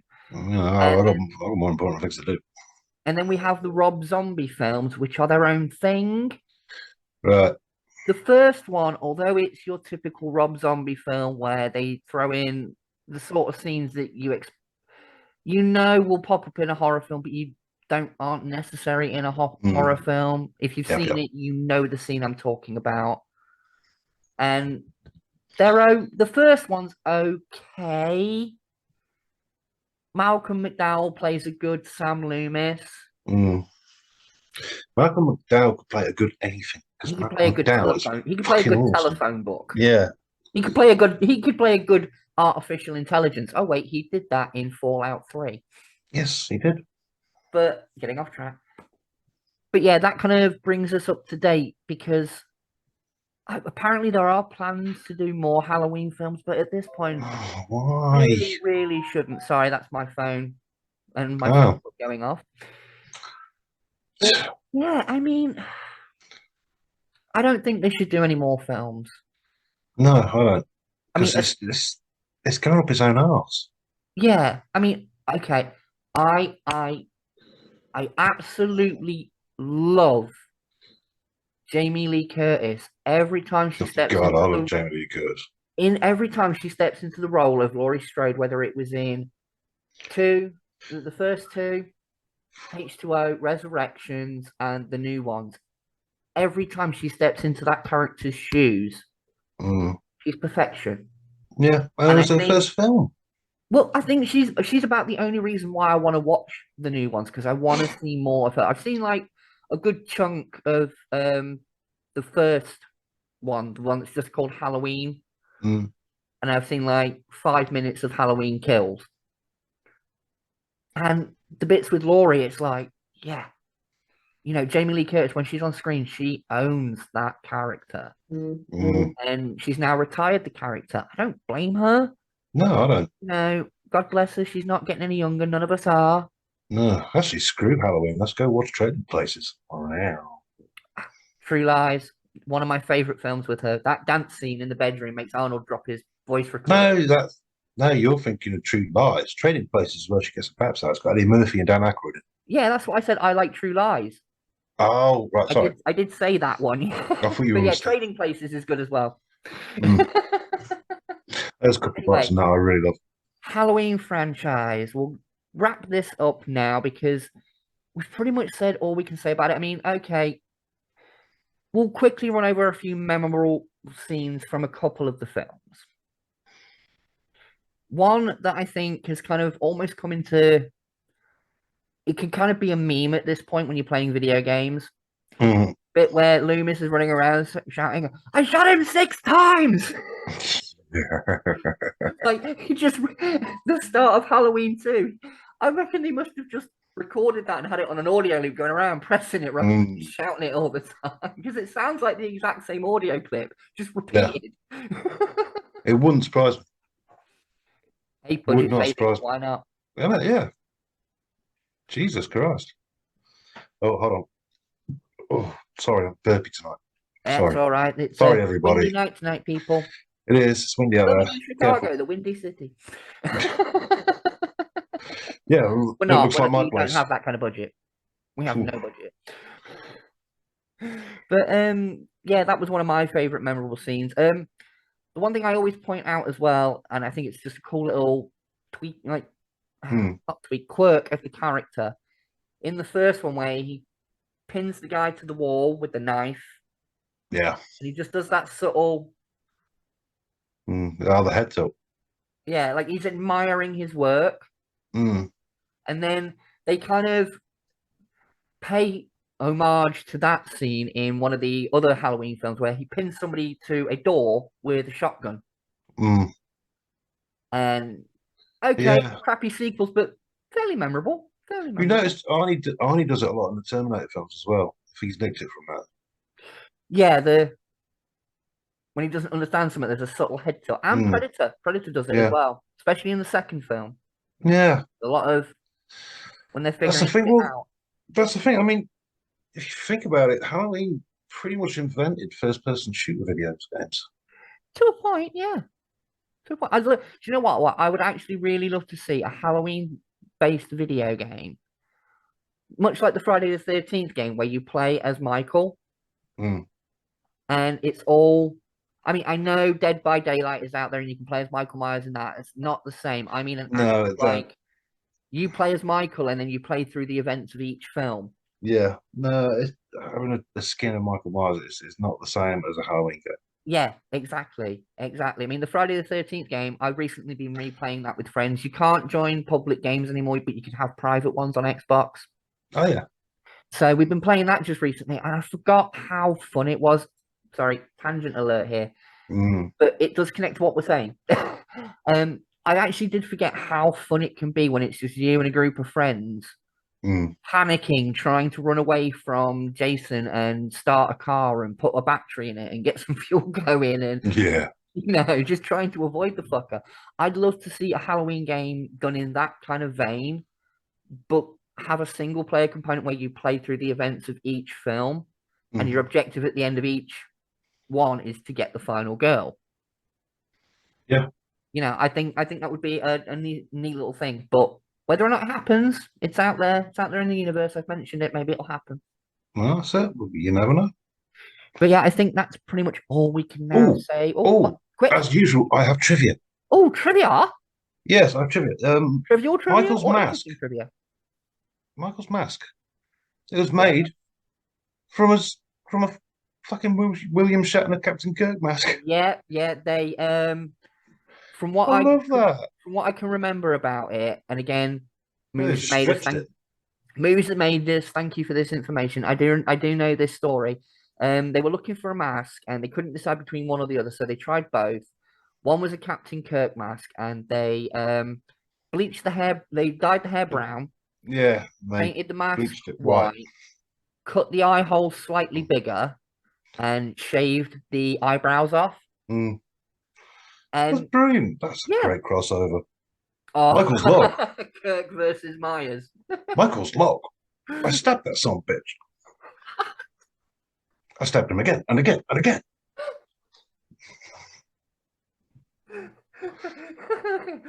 Captain's log 800, 237. I just stabbed Spock 37 times in the chest. I still keep trying to kill Laurie Strode. Do you know what, right? Ultimate punishment for these slasher villains.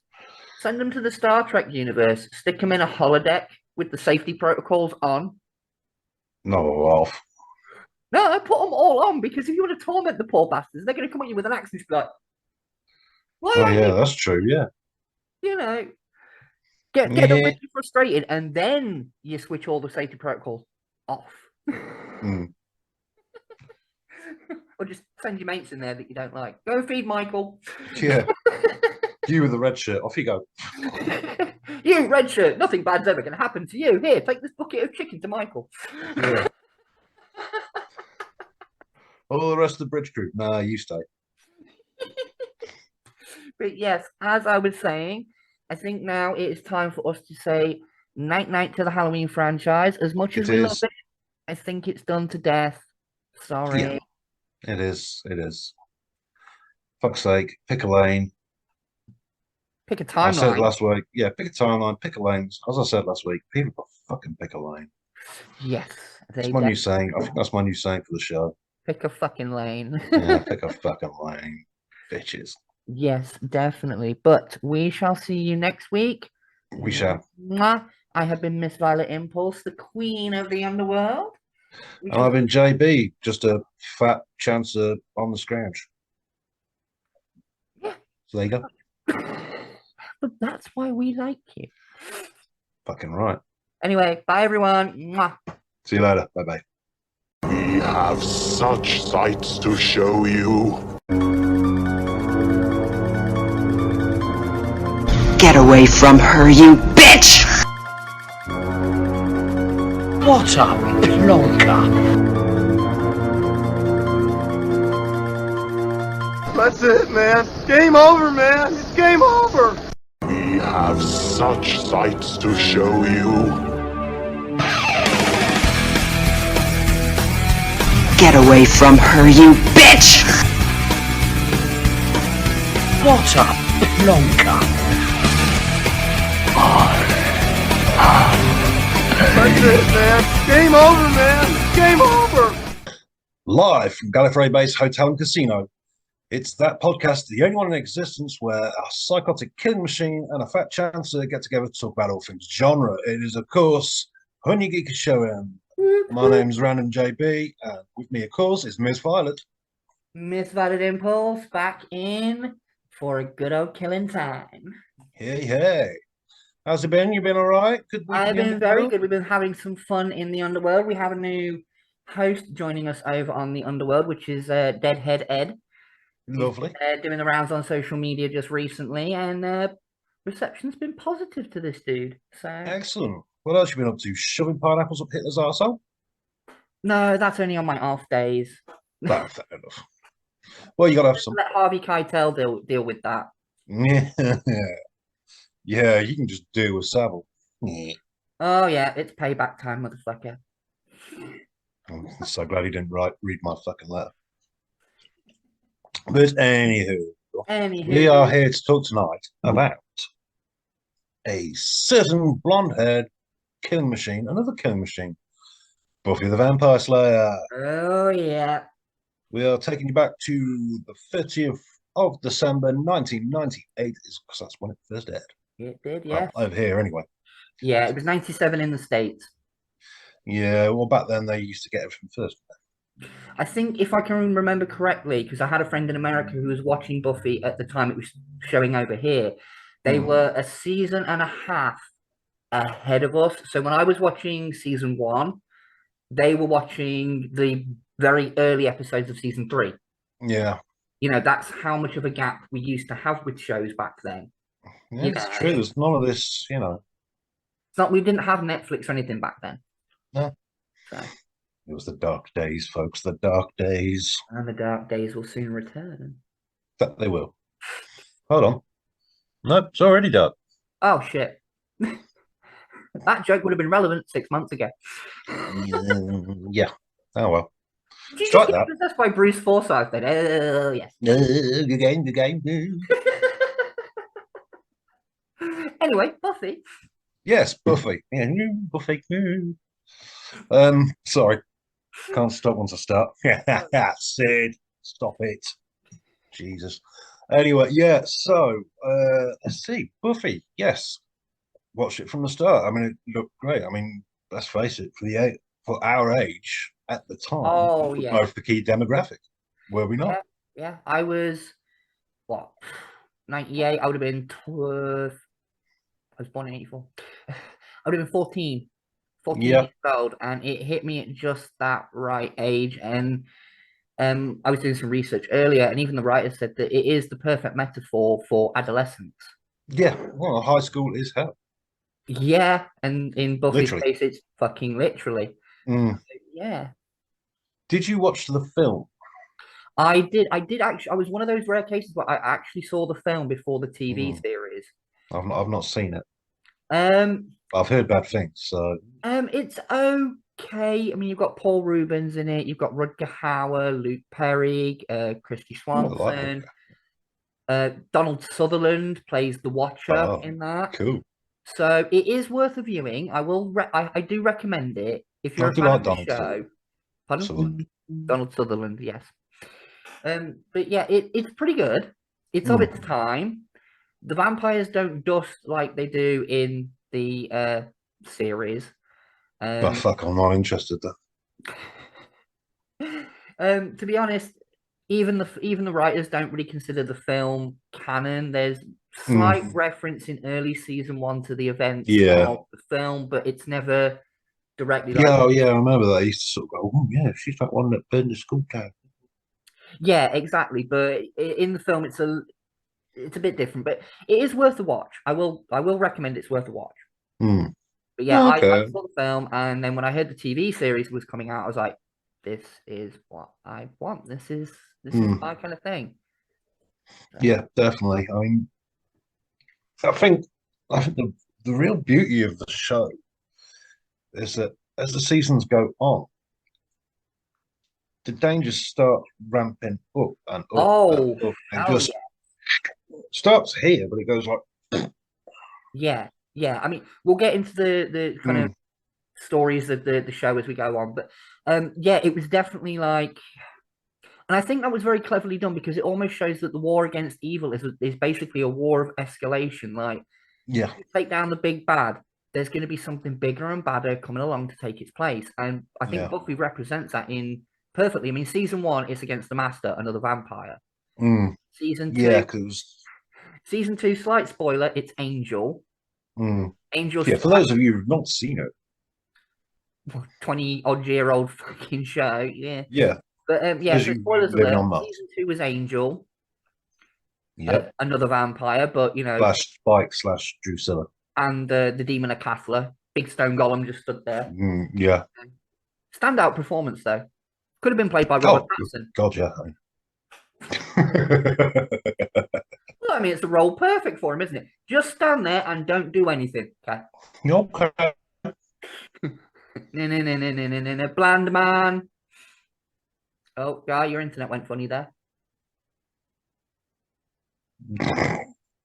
Sorry.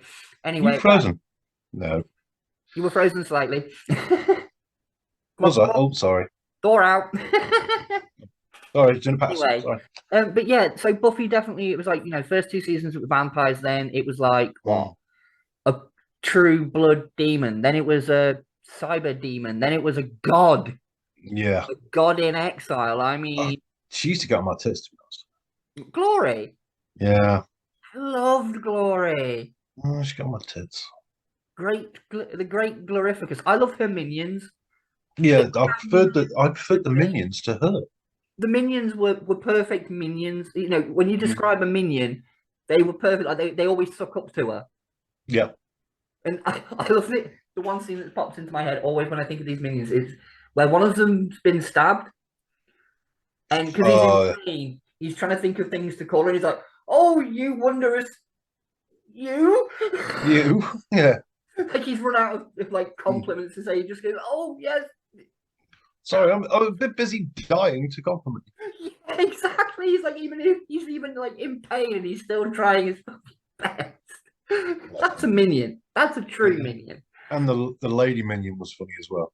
Oh yeah, constantly kind of looking at Ben like this oddly handsome form. Yeah.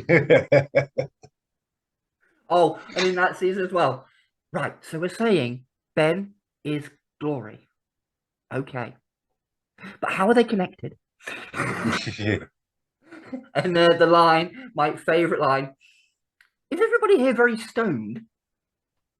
Yeah. But we're flashing That's- forward there. We're flashing forward there. Yeah, I mean that's the thing. I mean the humor of it as well is Oh, it was so just perfect. Mm. You know, it's a lot of the jokes just hit right. yeah. I mean, again, we're trying not to jump too forward, but there's a scene in Hush, if you've seen that one. Mhm. The bit where they're all in the auditorium, they can't talk, and they're on about how they're going to kill the vampires. And Xander writes in this saying, "How do we kill them?" And Buffy just sits there and goes, and you can see all of them just go. So then she gets in a bag, gets the steak, and then goes. It's just for that brief Yeah. second where everyone in the room, even Giles, goes, What? like, "What? We're going to wank them to death?" Although, Oh my god. given some of the demons out there, I wouldn't be surprised if that was actually a way to kill one of them. That'd be a bit of a repetitive death, but you know. Well, yeah. I'm sure there's probably some fan fiction out there that's been wrote about a demon that can only be killed through sex. Oh God. You dig deep enough down that dark Yeah. pit and you'll find the nastiest of things, which is also on my Tinder profile. Yeah, they're all down there with you. Yeah, exactly. Your underworld's full of slash fiction, right? I collect them. You should see the Kirk and want them? Picard stuff I've got in the You back. want them? Oh, let me rub that shiny bald head.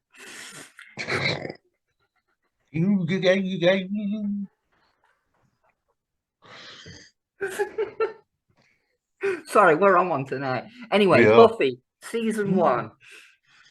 We kick open the doors to the Hellmouth with the episode Welcome to the Hellmouth. Yes. And we're introduced to a lot of the key major players Yeah. for season 1 and onwards. I mean, most of them, the entire show. Yeah. Alison Hannigan appeared in every single episode. Yeah. And chap who played Xander, I can't remember his name off the top of my head. Only Nicholas missed Brandon. one. Yeah, thank you, Nicholas Brandon. He only missed one episode, bless him. Yeah. Everybody else appeared in pretty much every episode, yeah. Mm. So, yeah, I mean, you've got a brilliant cast. You've got Anthony Stewart Head as Giles. Oh. Who was hired on say? the strength of his performance in a Nescafe coffee commercial, apparently. Oh, yeah, he's magic in the beans. So, you know, and Anthony Stewart Head is a British treasure. We love Anthony Stewart Head. If you've not seen Repo the Genetic Opera, I suggest you do, because that will be covered soon here on Miss Violet's Underworld. I've got some good films coming up in the next couple of weeks. So, check it out, folks. Check it out. It's all on Calico Productions. Check out Miss Violet's Underworld. All things horror, grotesque, gory, beautiful. That's my space. Anyway, yeah. So again, we lost train of thought. Hello, babe. Yes. So right, Nicholas Brendan as Xander, kind of the comic relief. I like Xander. I think. Oh, I do. I see Xander get a lot of hate. No, bullshit. And the one thing I will say in his defense is, and they point this out in the show several times, right? Throughout the course of the show, the 7 seasons, he's literally surrounded by a slayer, a witch, an ex-demon, a werewolf, a vampire with a soul. Even Giles, because of his knowledge and everything, he's got something that contributes a big chunk of the group. Yeah. He's just the normal guy. And I think the thing that a lot of people miss with Xander is he's the audience's eye into this world. Yeah. You know, he doesn't know all the book stuff like Giles does. He can't fight like Buffy does. And spoiler alert, in season 7, that's why he loses his eye. Because as Caleb says to him, you're the one who watches everything. You're the one who sees everything. So he knocks his eye out. You know, I think Xander as a character should get more credit than he deserves. Is some of his actions justifiable with the way he's a complete douche to people at times? I think we all know at least one friend who's like that. We're Yeah, still friends with them, but they're a massive dickhead. yeah. You I mean, know, Jesus, you're my friend. I'm the massive dickhead. exactly. So But yeah, then we meet Cordelia Chase, played yeah, by the beautiful Charisma Carpenter. indeed. She is very, very pretty, I will say that. She played the bitch role perfectly. And Mm. I But have she some, did get redemption. I have a little bit of trivia. I have Oh trivia for once with this. my life! Charisma Carpenter actually originally auditioned for the part of Buffy, and Sarah Michelle Gellar auditioned for the part of Cordelia. Hmm, that's interesting. Yeah, but they kind of switched roles. They got them to read as the different characters, Hmm, and everybody just felt that Sarah was more of a fit for Buffy. yeah. Charisma was more of a fit for Cordelia. Like the way the character had been written, the way they did the mannerisms and things like that, it just worked better that way around. And I was like, well, in an alternate universe somewhere, Yeah. there's that. But yeah, season one. Quick, rough go over the plot line. The Master has been sealed beneath Sunnydale for around. I think at this point it's like 80 years. He got stuck there in the 1930s. He's been there for a long time. He's stuck like a cork in a bottle. He's stuck Yeah. between two worlds. And if he gets out, the hellmouth is open and the apocalypse begins. So season one is all about Buffy's efforts trying to stop him. He, Mm. sends It's her. also about her efforts to fit in as well. Oh yeah, season one, she's a new girl, new school, and it's all about fitting in and finding your place. Yeah, and pushing against being a Slayer. She does not want it. Oh yeah, at first she's like, no, no, don't want this. I got out of LA to get away from this. And it's like, well, honey, you're the Slayer, you ain't got much choice. Yeah. Go with it. But season one ends with Buffy briefly dying. Mm. And we find out towards that. We also find out through the course of season one that her and Angel have a bit of a thing for each other. Yeah. It's revealed that Angel is a vampire with a soul. But, vampire and Slayer falling in love. It's that classic cliche, isn't it? The opposite. Yeah, opposites attracting kind of thing. Batman and Catwoman. Yeah, it's the Batman Catwoman thing just done over again. Yeah, I mean Josh Whedon. We won't talk too much about him due to controversies with him. Mm. But he was a big comic book fan. Mm. And there are comic book imprints all over Buffy. I mean, there's even lines where Xander's like talking about getting the gang together. And he's like, yeah, Avengers Assemble. Yeah. Which Josh Whedon went on to direct the Avengers. So, there's little bits of comic book stuff peppered in throughout Buffy. And that's one of the joys of the show, you could say. And guys, frozen up again. You're frozen. Look, you froze on my end. My internet connection is unstable. Well, then it's just like me, isn't it? Will you keep your end up, please? I will try. Anyway, season one ends with Buffy facing the Master after briefly dying. They all live happily ever after. No, they don't. Really fucking much rejoicing. Yeah. Then we kick into season two. The early part of season two kind of plods along. Yeah, it does. You've got the episode when she was bad, which is Buffy dealing with that, the mentality, the mental state she was in after killing the Master and being dead and blah, blah, blah, blah, blah, blah. But she gets over that quite quickly. Yeah. It's like by the end of the episode, she's like, I'm fine. We're introduced to a new character, Jenny Calendar, who has a bit of an interest in Giles. She's a witch. At least so we think at the beginning. Yeah. And then I'm trying to remember what happens here. Spike and Drusilla show up. One of the biggest standout characters of the show. Yeah. Very nearly got his own spin-off. Yeah, but I'm not sure that worked. Well, from what I sorry. From research I did earlier on today, apparently they set up 2 films to spin off. One was going to be called Ripper, and it was going Yeah. to focus on Giles's early life. And the other one was called William, and it was going to focus on Spike's early life. Neither project happened, unfortunately. I'm quite glad. I'm quite glad. Okay, sorry, technical hitch there, everyone. Yep. We're back. But yeah, season 2 plods along. Spike and Drusilla are introduced. They try to kill everyone at Parents' Evening, which we have the immortal line of Joyce Summers smacking Spike over the back of the head with an axe and saying, "Stay the hell away from my daughter." And at this point, she still doesn't know that Buffy's the Slayer. Yeah. How she couldn't have with some of the episodes that happened up to that point. It's like, are you just like repressing the stuff that you... Yeah, she's just willfully denying it. Yeah, you know, which they do bring up at the end of the season, which we'll get to that in a sec. Spike and Drusilla concoct a plan to bring the judge back. Yeah. A demon so powerful that it can literally burn the humanity out of people with just looking at them. In the process of that happening and the growing relationship between Angel and Buffy, they inevitably get it on. They get a little bit jiggy. And then Angel loses his soul and becomes the evil and jealous again. What a way to lose your... Which what a way to lose your soul. She Well, she lost her virginity. So, you know, I mean, that's the story to tell the grandkids, isn't it? First time I bonked your daddy, lost his soul, and went on a murderous killing spree. Which he's all right, though. He's all right now. Lovely bloke. Sounds like a story I could tell my grandchildren. Yeah. But after that, Angel becomes the big bad of the show. Spike and Drusilla get really mangled and fucked up.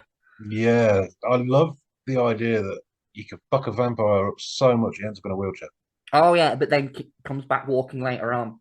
Yeah, in secret. I love when that. they do the whole big switcheroo, where he kind of betrays them because he sees what Drusilla is like with Angel while he's in the wheelchair. Yeah, he gets jealous. It's basically he's jealous. That's what it comes down to, everybody. Season 2 ends with... Oh, sorry. One point we need to point out here. Kendra. Oh, yeah. Because Buffy died very briefly. It created a Slayer. But that Slayer, as good as she was, she gets killed by Drusilla. So... Yeah. But she annoyed me. But then we get to season 3. But anyway, season 2 ends really on a fucking downer. It's one of the most depressing ends to a TV show I've ever seen. Like, she's had to fight her former lover several times up to this point. Yeah. And they realize that if he opens the door, the only thing that's going to close this door to hell is to send him through it. And she does it. Yeah. And it just plays the Willow puts his soul back in. Yeah, well, literally, like, it was so like, come on, please get it done in time, and they didn't, and then you knew what was coming, and it. Yep. And then the song that plays on that bit, Full of Grace.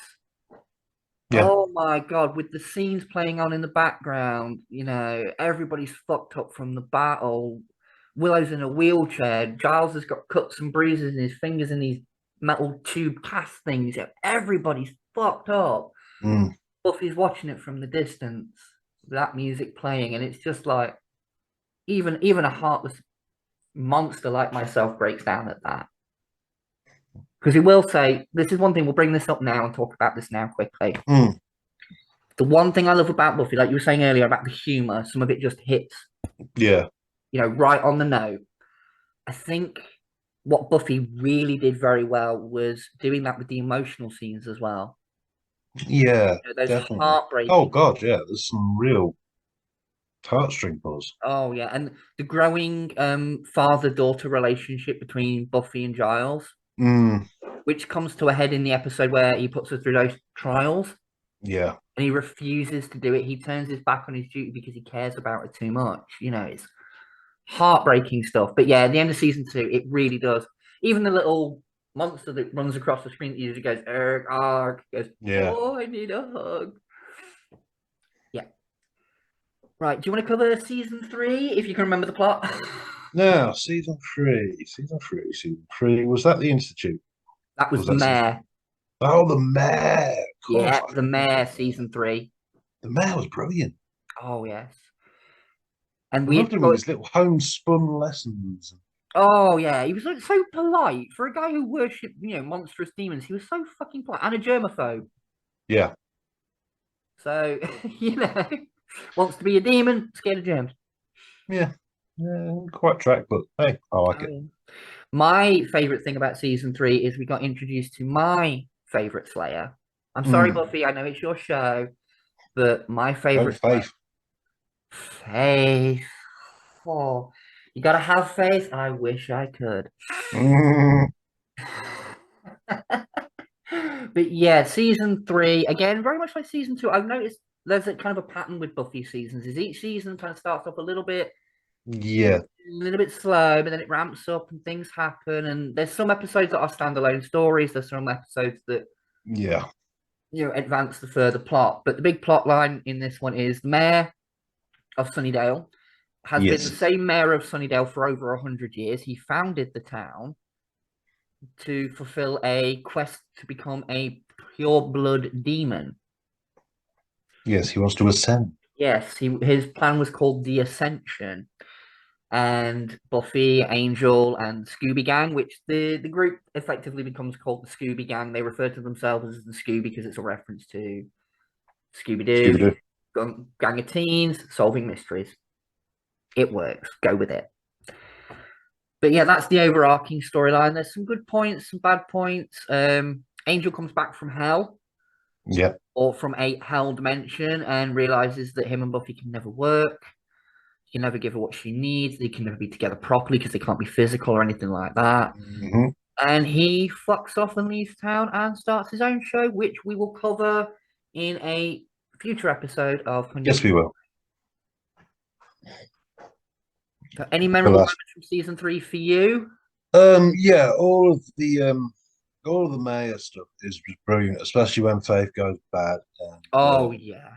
Then she sides with him. I think they have such great little scenes together.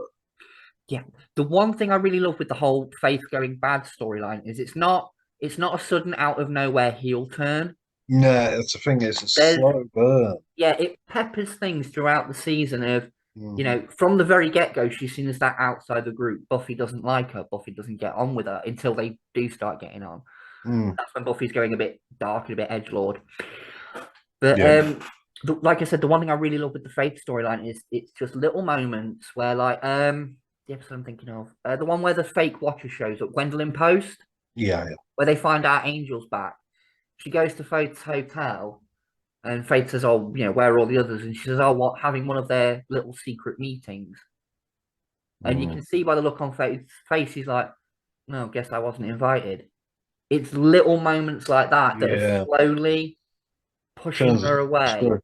And then the bit where they accidentally stake the guy. Yeah, that's her breaking point. Mm. That's her moment where she goes, "I killed a guy and I got away with it. I'm untouchable." How many times did that get shown previously on Buffy? Oh, Christ. Although, I do like that. I think it's a nice little almost reference to the old X-Men cartoons. Yeah. Previously on X-Men. That one. Yeah, I think it's a little callback to that. And I love the way that it's different people voicing it most of the time as well. Yeah. That's a cool little touch. Yeah, my favourite story is when it's Giles. Yes. I love his voice. Which Anthony Stewart Head did actually release some albums. Yes, he did. I heard one once. It's not my sort of thing, but he's good. Oh yeah, he's got a good voice. But yeah, season 3 ends with the mayor being defeated, Faith being put in a coma, all of the school being destroyed. Yeah, and the school getting blown the fuck up. Good thing they're on to college next season, though. Yeah, and it's a good thing that headmaster just he was a prick. Oh, Quark from Deep Space Nine. Yeah. Damn it, Quark. Stop being a prick. My favorite line with him is he's like, these kids are up to something. It's like I can smell it. It's like a sixth sense. And then Giles in the background cleaning his glasses goes, no, that would just be one of the five. Yeah. Or the scene where he's on about not letting Buffy back into school. Mm. And Giles pins him up against the wall and goes, would you like me to convince you? It's that smile, that sinister smile. Because we do know from previous episodes, Giles has a bit of a dark past. Oh, yes. We're not going to Giles is touch on that. dangerous. We're trying to leave some mystery for people who may have not seen it, but go into it. Season 4, Buffy's in college. Yes. Season 4's not my favorite, I'll be honest. Yeah, I know what you mean. You've got all this institute stuff. I don't want the government getting involved with supernatural shit. Yeah, I mean, Riley Finn replacing Angel as Buffy's love interest was never... Yeah. The one episode I do enjoy, I do think is quite funny, is the Something Blue. Yeah. Where Willow says things and it happens to people like Giles goes blind, demons constantly chase Xander, and Buffy and Spike end up engaged. Yeah. that but lovely precursor to what happens later on down the line. Yeah, true. But yeah, season 4, the big bad is the Institute. They create I think I'm trying to remember how the show worded it. Was it a humanoid cybernetic demonoid? Yeah, with a disc drive in his tit. But it's basically the Buffy's take on Frankenstein. Yeah. It's a creature stitched together from bits of men, bits of demons, robotic bits.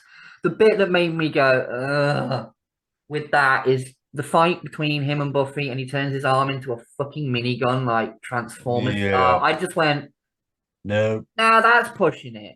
Yeah, I can even imagine I was like a little gun popping out the side of his arm, Mm. like a little minigun just popping out, and he blasts away with it. I could imagine that, but his whole arm, like, yeah, no, too much.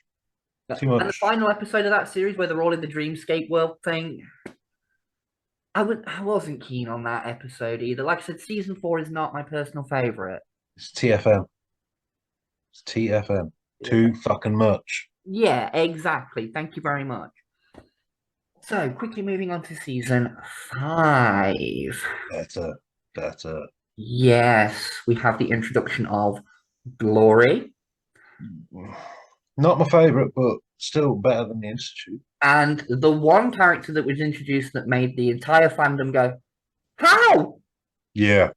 Was Dawn. Dawn.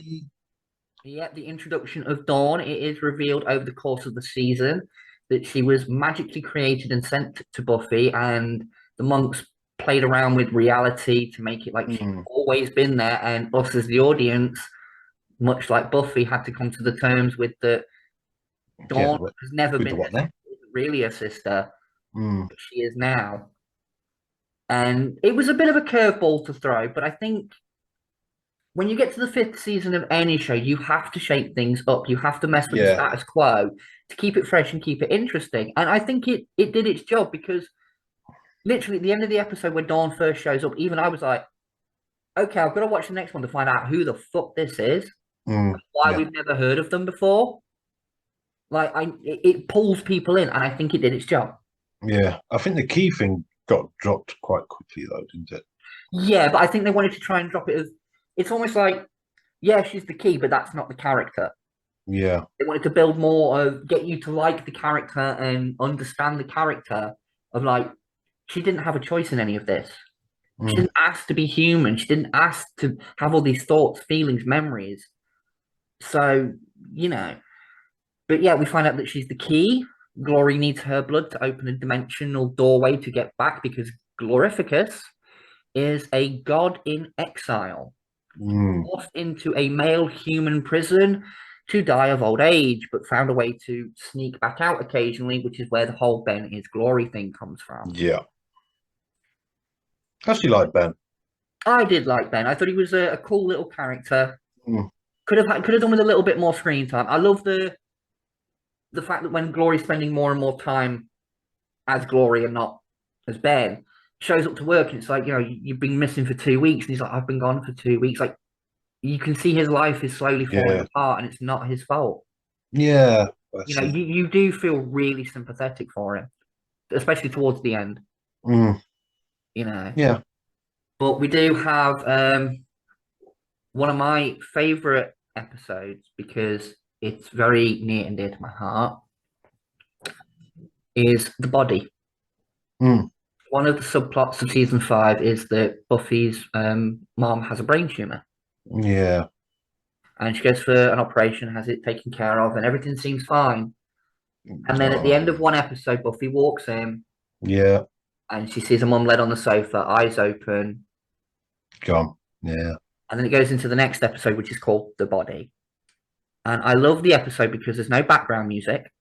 Mm, Most of the shots in the different scenes are pretty much done in one take. yeah.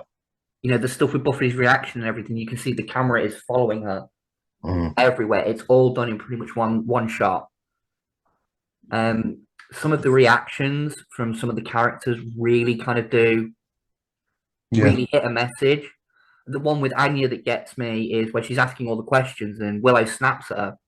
And then she snaps back and she's like, because I don't understand. I don't understand why she just can't get back in her body. No one will explain to me why. Because Anya is a 1,000-year-old vengeance demon. Yeah, that's the thing, isn't it? To her, the concept of death is Mm, out there. It's she's lost all perception of what it means to die. And I think for that character as well, being human at that point, it's them facing their own mortality. yeah. Eventually, that's going to happen to her as well, and she doesn't understand what. It's that. Yeah, and she don't like it. Yeah, and that's why I love that episode. Mm. Anya's a great character. Hmm? And I think Anya's a great character as well. Oh yeah. Definitely had a low point, but overall, yeah. But everyone's got to have that arc. They got to have highs. They got to have the lows. yeah. Then we have the other subplot of Spike falling in love with Buffy, actually properly this time. Because the initiative of the chip in his head, he can't hurt people, but he can beat up demons. So now he's kind of a good guy, but does his own thing. Like, he's constantly saying to them early on in season 5, I hate the lot of you, but he always runs to them when he needs help. Yeah. He almost becomes that wacky neighbor character. Like, I can't fucking stand you. Could you come and help me? He is chachi.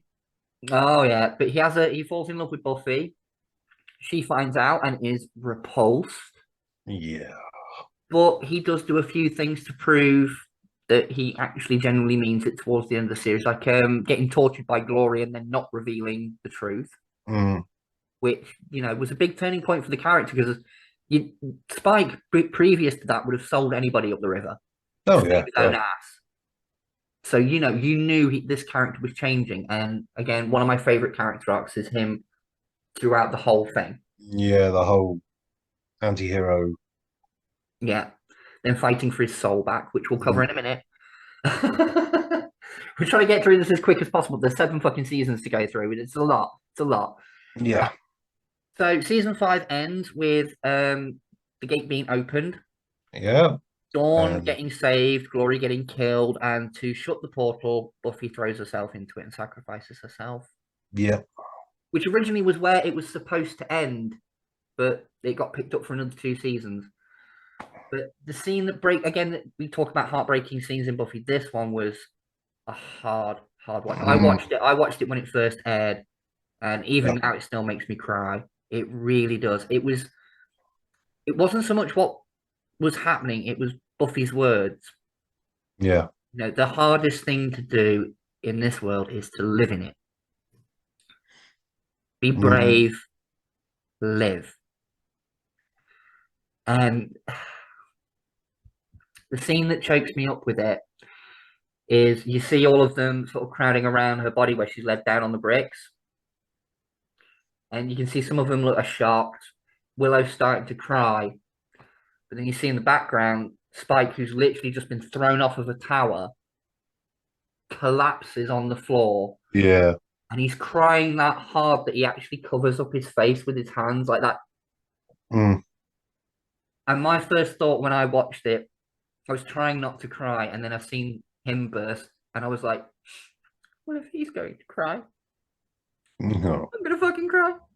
Because it's like if that big badass can break down, Yeah. I think we all can. Yeah. And that was where, like I said, that's where it was supposed to end, but it came back for another 2 seasons. Season 6 was, it was okay. I like it, but I prefer season 7 because Yeah. season 6 was the trio. Hmm. I found them funny. I found them funny, but I never found them threatening. No. You know, So, I get it. It was supposed to be, their brains versus Buffy's brawn, mm, but but they're just creepy perverts. Well, yeah, Warren the balls. especially was absolutely a Mm, disgusting, vile character. And I got like why he got the end. He got fucking flayed alive, and he fucking well deserved it. You know, mm, but I think what makes a good villain is either a sympathetic note or something that is, something you can understand, something that is justifiable about their actions. yeah. Evil for evil's sake is entertaining and everything, but I think what makes a better villain is there's a reason why they're a villain. Yeah. And they were literally just like a bunch of bored nerds were like, should we team up, take over Sunnydale? That was literally the whole plot. Like, Yeah. I didn't like them as bad guys. I found them funny.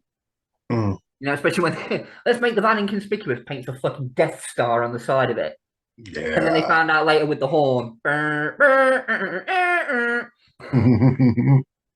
Okay, that was funny, like you said, but they shouldn't have been funny. It should have been something else. It should have been something Mm, more. Okay, right at the end, you get Willow going dark and going evil and threatening to destroy all mankind, whatever. But the stuff with the trio just it wasn't my thing. I didn't really gel with it. But season 7, oh, I love season 7. It was a good way to mm, end the whole thing. Well, I say end the whole thing. It was a good way to end the show. We'll yes. cover that in a minute. But season 7, well, at the end of season 6, quick side subplot. Spike went to Africa, I think it is, Yeah. and fought a demon to make him what he once was. And it's revealed right at the end of the last episode, proper cliffhanger. They give him his soul back. Da, da, da. Mm, So season 7, we deal with Spike coming back. There is a plot line that we're not going to talk about on here because it traumatized the actors. It was kind of unnecessary. We're not going to talk about it, but there's a reason why Spike and Buffy are so at odds. They had a relationship during the 6th season and it went downhill for them. yeah. Let's push that. Yeah, we're not gonna go into that. No. So there's tension between them, but he's come back, he's got his soul. He's gone do rally. Yeah, he's gone absolutely fucking nuts. I do love the scene though where he hangs himself on the cross. Mm, Like that is him showing his penance. That really is like, yeah. But season 7 chugs along nicely. It's revealed that the first that was mentioned in an episode in season 1. Season 3. Was it 3? Made its first appearance in season 3 when it tried to make Angel kill himself. Oh, yeah. Yeah, sorry, you're right. So, in this thing claims to be the first evil, blah, blah, blah, blah, blah. Sunnydale's going to hell, literally. Mm. A new race of vampires show up, known Oh, as they're cool, the Uber Vamps. the Uber Vamps, Atula Khan, as they are known in the show. I'm not a nerd. I'm not. If you believe that, you believe everything. Anyway, and it ends up in an all-out war at the foot of the hell. Well, at literally the gates of the Hellmouth. Yeah. You've got a load of potential slayers. A new weapon is found. A new enemy is found in Caleb the Preacher, played fucking fantastically by Nathan Fillion, by the way. Yeah. One of the first things I've seen him in, and I fell in love with him with just that performance. Mm. Anyway, he's cracking. Yeah. I love that whole sort of the way the season goes on, and she just loses all pretense of having a job or doing it. Being the Slayer is her job. Yeah. Getting the kids ready is her job. I love that. Exactly. She finally fully embraces being a Mm. Slayer. It's like, awesome. All the potential Slayers become Slayers by the end of the season. Faith is back to help Buffy out. Yep. And Spike and Angel Buffy. pops back. Angel pops back for one episode, very briefly. Buffy and Spike start a relationship kind of thing, Yeah. back and Kind of. forth. Which Andrew joins the house as the court jester. he starts off as a fucking hostage and then he's just there. Yeah. He's like, I'm one of the good guys now. It's like, He's moaning about Pop Tarts. yeah. Oh, and Hot Pockets. Yeah, Hot Pockets. Mr. Giles, Faith, that's Hot Pocket. Shut up. One scene that stands out for me is between him and Spike. They're on the Oh, motorbike. the motorcycle ride. Yeah. And the onion. We should stop for food on a road trip. It's not a road trip. It's a covert mission. Start talking about onion blossoms. Yeah. Spike goes through the whole explanation of how you make it, and then he just goes, "You tell anyone we had this conversation, I'll bite you." So I got to keep tough guy image up, you know. He likes the onion. But yeah, season 7 ends with the Hellmouth destroyed, the town wiped out. Mm. Nobody Yeah, died, though. Everybody left. Oh, sidestep. Favorite side character in season 7, Clem. God, yeah. Clem's awesome. Fuck it, I love Clem. The bit where he's talking to Dawn and he's doing the whole bugles thing. Yeah. Oh, I love it. It gets so bad. Even like random vampires and demons are just pissing off out. oh yeah, they know shit's going bad. Mm. But yeah, season 7 ends with all the Slayers in the world activated and they're on about leaving, and then it just kind of ends there. But Yeah. rewinding the clock ever so slightly there, we'll talk about another depressing fucking ending, but also at the same time, a very in-character one. Spike has been given this amulet gem thing that will help in the battle. He wipes out all the Uber vampires. He pulls the ground in on itself. He starts destroying the whole fucking. He literally closes the Hellmouth. And he starts struggling. Well, while he's there blasting all this energy out, he puts his hand out, and it bursts into. Well, Buffy links fingers with him, and as she does, his hand sets on fire, and she looks at him, and the music and the background noise all kind of just dies down for a minute, and she says, "I love you." I'm cracking up thinking about it here. And he looks at her and he says, "Yeah, thanks for saying that. But thanks for saying it." Mm. And then she leaves, and then he burns up and dies. And yeah, that was a tough watch first time around. I was like, oh my god, I knew he was gonna go, but wow. I'd heard spoilers that he died at the end of it, and I was like, well, just don't tell me how. And then when I saw it, it was just like, at least he died laughing. Oh, he fucking did. And then they brought him back in Angel season 5. Spoiler alert! Jesus. But that's our quick rundown of. Fucking hell, we've been here, what, half hour? That was a rundown of the entirety of Buffy in TV format. They did go up to season 12 in the comic books. I've not bothered. To be honest, I've read some footnotes, and in some of the stuff, it's like, really, they went that route with it. Like, and in one point in the story of the continuing up to season 12, Xander ended up with Dawn. Sick in my mouth. Ugh, Yeah, that's wrong. Things that made me not want to read it. I was like, okay, I get by the point in the storyline she's like in her 20s, but at the same time, he knew her since she was like a little bitty girl. Yeah. If you're the kind of guy who can hook up with a girl that you've known since they were like 10 years old, wrongness. No, and I think that's where a lot of the hate for the Xander character comes from, because of that in the comic books. Yeah. Which is understandable, completely fucking understandable. I don't think they should have done that in the. No, don't go there. But yeah, there's plenty of Buffy content out there. If you want to, There's books, there's novels. there was novels printed between 1998 and 2008. It's like Yes, six. I did read a couple of them. One I can highly recommend, very, very good one, is Spike and Drew, Pretty Maidens All in a Row. Hmm. Very, very good. Oh, cool. It's Spike and Drusilla running around 1920s, 1930s New York. Hmm. Yeah, it's very good. I had the hardback edition. Very fucking good book. All right, cool. Right, I guess we should talk memorable things about Buffy. What are your thoughts on the whole Buffy verse, guy? Well, to be honest, I just stuck with the show. I didn't go for the whole verse thing. Angel was a cracking watch. Must admit that was great. But I'm glad they've left it. I'm glad they've just left it alone. It's perfect Yeah. as it stands on its own. Does everything have to have a verse? Does everyone have to have a universe? Does everyone have to have an extended universe? Can things not just some things need to be just left? I think with Buffy, it started with the show, and then there was, like you said, the novels, and then when they did the continuing on from the show with the season 8 comic book, that inevitably had characters kind of split. It was almost like a tree, characters splintered off and then came back.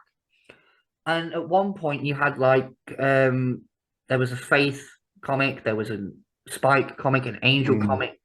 They were splitting off in so many different directions that when it comes time to tying up all the plot points, it's just like, yeah. So, like you, I stick with seasons 1 to 7. Yes. That's what we need. Yeah, I think they ended it perfectly, unlike Angel, but we'll get to that. Oh, don't get me started. But yeah, so Buffy the Vampire Slayer, if you've never seen it before, high recommendation. If you've never seen it before, the fuck have you been? Living in Mars in a cave with your eyes shut and your fingers in your ears? Fuck me, people. And that's a quote from The Simpsons. Yes, it is. Something you never thought you'd get on Calico. Yeah, yes, it's all there. It's all up here, folks. It's all up there. But yeah, we can highly recommend Buffy if you like anything vampires, anything supernatural. If you like the TV series Supernatural, which I'm really surprised that never got a crossover with Buffy, James Masters and Christopher Carpenter appeared in it. Oh yeah, I know they popped up in later seasons, but I mean, I think there should have been a proper crossover. Like I don't know, the Winchesters passed through Sunnydale. What? Big fucking crater. Well, whoops. Right. No, I meant like in the town used to be there. In the earlier kind of seasons, like when the two shows were running at the same time, it would have been cool if, even if it was just a background shot, even if just the Winchesters drove past where they were getting coffee, that would have been a nice little wink, wink, nudge, nudge to the fans, like set the same universe, set the same universe. True, think about it, it could work. Yeah. Supernatural, that's one we might have to cover in a future episode. Yeah, but we're not going through season by season. Jesus Christ, 15 fuck no, we'll just do an overview. We'll just do an overview. Yeah, fuck me. Us to do 7. Fuck. I ain't doing 15 fucking seasons. Screw that. Exactly. Jesus Christ, only so long I can sit on this chair. Oh yeah, it's only so long I can wear this get up. That's when I'm in the underworld, Well, yeah. With your fluffy bunny slippers. Well, I was thinking more the whips and chains get in the, clothes get in the way of all the whips and chains. So, I just walk around nude. You with your fluffy bunny slippers. Yeah. Come on. I staple them on just so I got a bit of pain when I'm walking. Like, painful. Which it also says on my Tinder profile. Good game, good game. Anyway, sorry. I think we've pretty much done what we can do with Buffy for this week. There's a joke there. Giggity. Giggity. All right. But yeah, so I think that means that next week we're going to cover Angel. Excellent. Mr. Burns, have you been watching The Simpsons? No, but they just always stick in my head because my daughter watches them relentlessly. Oddly enough, my daughter watches nothing but Gordon Ramsay. Yeah, but Cassie's cool. I should be concerned about that. You shouldn't. Anyway, Guy, you want to lead us out for the night? Yes, I will lead us out saying I have an announcement to make. random guy will return. Dun, So, dun. oh, Is he going to if jump the only shark or is he educated. going to punch it? Pardon? I said, are you going to jump the shark or are you just going to punch it? No, I'm trying to punch it right fucking out. Well, we shall look forward to that. Then I'll cook it and eat it. Oh, yeah. But yeah, so yeah, random guy will return at some point soon. And do check out all the rest of the Calico Productions Oh, yeah. content because it's all good, folks. It's all good. And to go along with your announcement, small announcement over here, a review station has been built. Miss Valentine will be returning soon with more reviews. Oh, blimey. Oh, she's been let out of Ashwood Asylum, actually. Okay. Not quite. They're just still getting her medication levels right. Oh, she's getting day release. I got a day release. No, more like night release. It's lovely, we had a lovely day, James. Look, it's nice to be on day release. And we've got to get back. Callie's on tag. Coming back. Callie is coming back. She'll be back soon enough. Just in time for Christmas. Ooh. As you know, just like Christmas, Callie only comes once a year. Hey. Anyway, okay, stop so waffling now. We are waffling, so stop waffling. It's time to say goodnight, children. It's time to say goodnight, children. All you good children need to go to bed. And so do I, because I've got work in the morning. So, this is JB saying if you can't be good, be random. If you can't be bad, be better. And this is Violet Impulse saying, raise a little hell. It's always worth it. Woohoo! All right, folks, we'll see you soon. Take care. Bye-bye. Bye, everyone. We have such sights to show you. Get away from her, you bitch!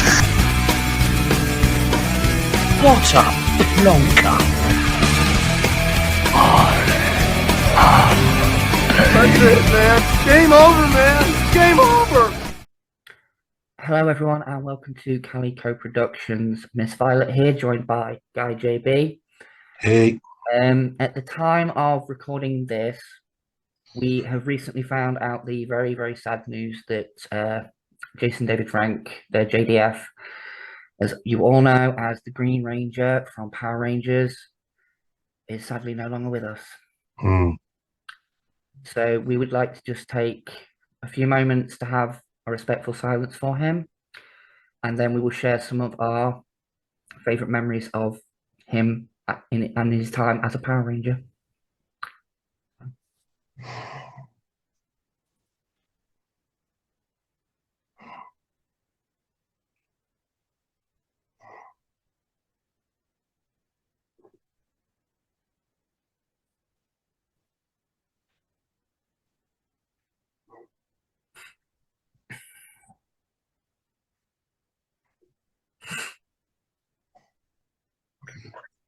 Farewell, JDF.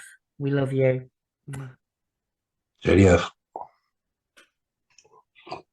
But yeah, some of my favorite memories from childhood are of watching Power Rangers with friends, with family, and the Green Ranger just came in, was a total badass. Yeah. Everybody fell in love with him. He became a fan favorite, and JDF played the character of Tommy Oliver on and off for about 25 years. Yeah, it's got to be. So I think he embodied it off screen as well. he really did. He was always happy to talk about Power Rangers, always happy to spend time with fans. He always had his little side projects going, the Legend of the White Dragon, all that kind of stuff. Our condolences go out to his family.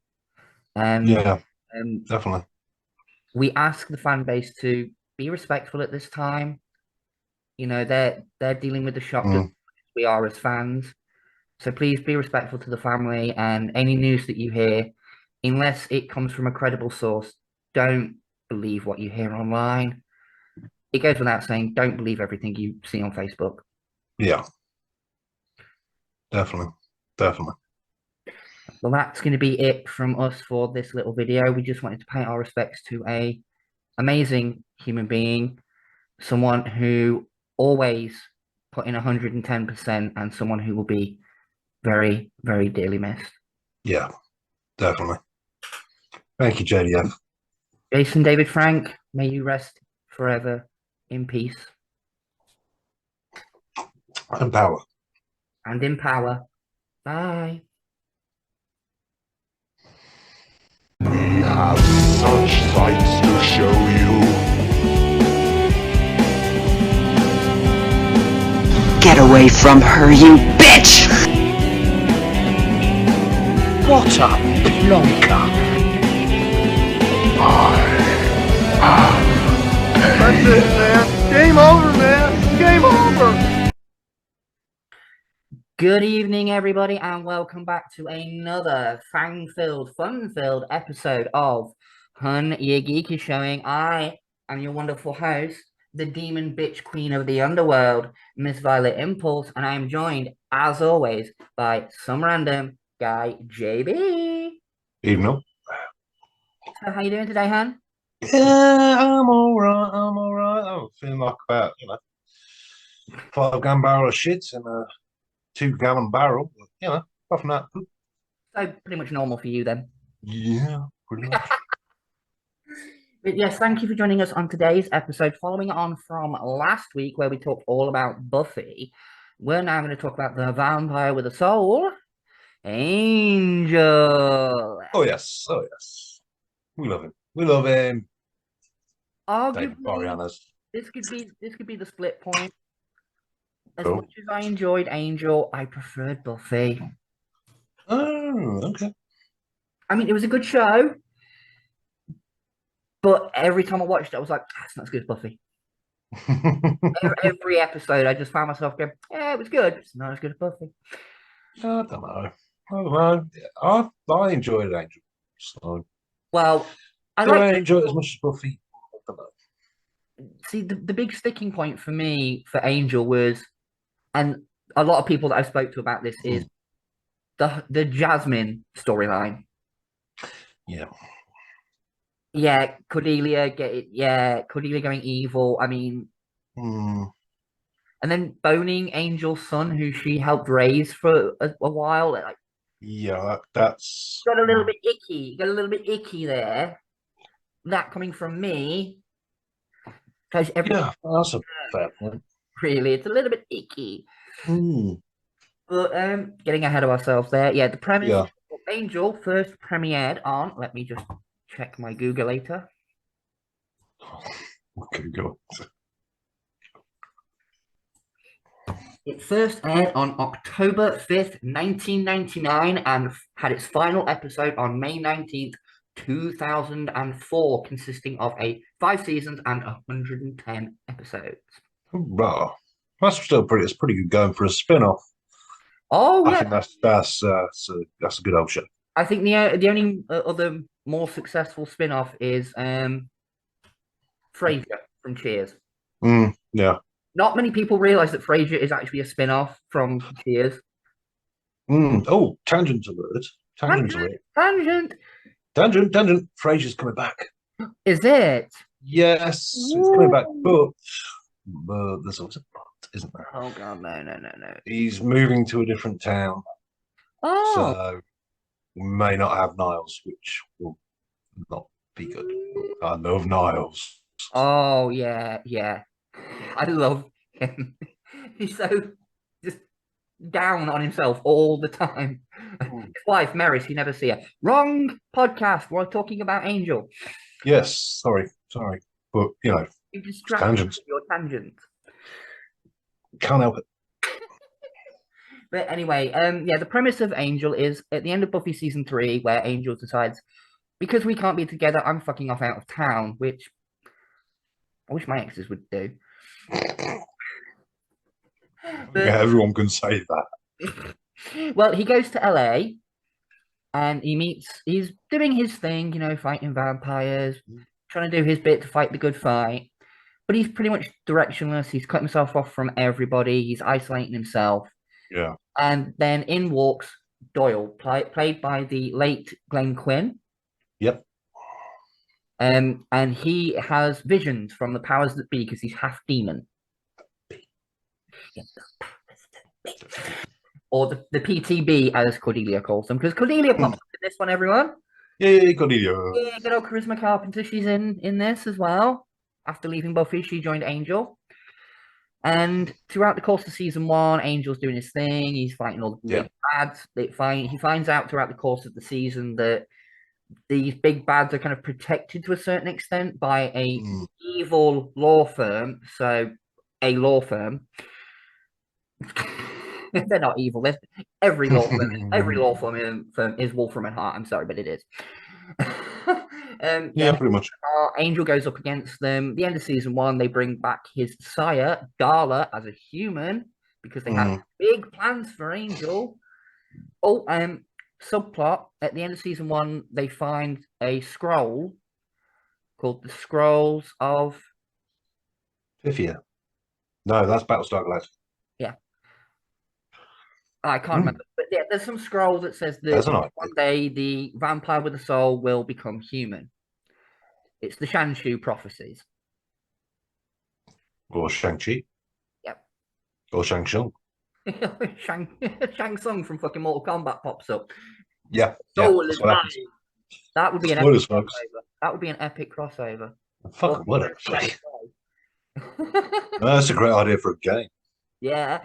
Next Mortal Kombat, we should write to NetherRealm Studios and say, please, DLC. Buffy and Angel as DLC characters. You've done Robot, Terminator, and Rambo. Yeah, we need Spike as well, though. Oh. James Masters. Oh. Be still, your beating heart. I don't have a beating heart. It stopped long ago, but he could fix my nethers any day. No, your nevers. Never mind you and your nevers. Moving swiftly on. What from your nevers? Angel season 2. They tried to turn him evil, Wolfram and Hart, by seducing him with Darla. There's a lot of back and forth, and Drusilla shows up at one point. Yeah. They go to an alternate dimension. Pylea. Oh, the host. I have to talk about the host because it's his. Oh, well, yes. Played by again the late Andy Hallett. Yep. He actually did all of his own singing in Angel, and that yes, I did hear that. Some of the notes I can hear, I was like, yeah, kudos. On the first viewing, you're like, is that really him? As time goes on and he does it more and more and more, it's like, yeah, that's him really singing. That's impressive. Yeah. And sadly, a talent we lost, unfortunately. Well, it was him once more with a feeling. Hey. Yeah, they could have had him in an Angel episode.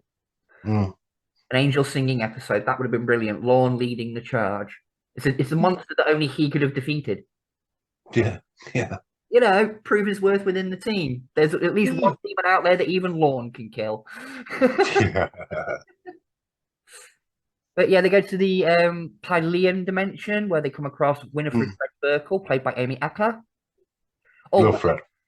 A new character is brought in at the back end of season 1, early into season 2, Charles Gunn.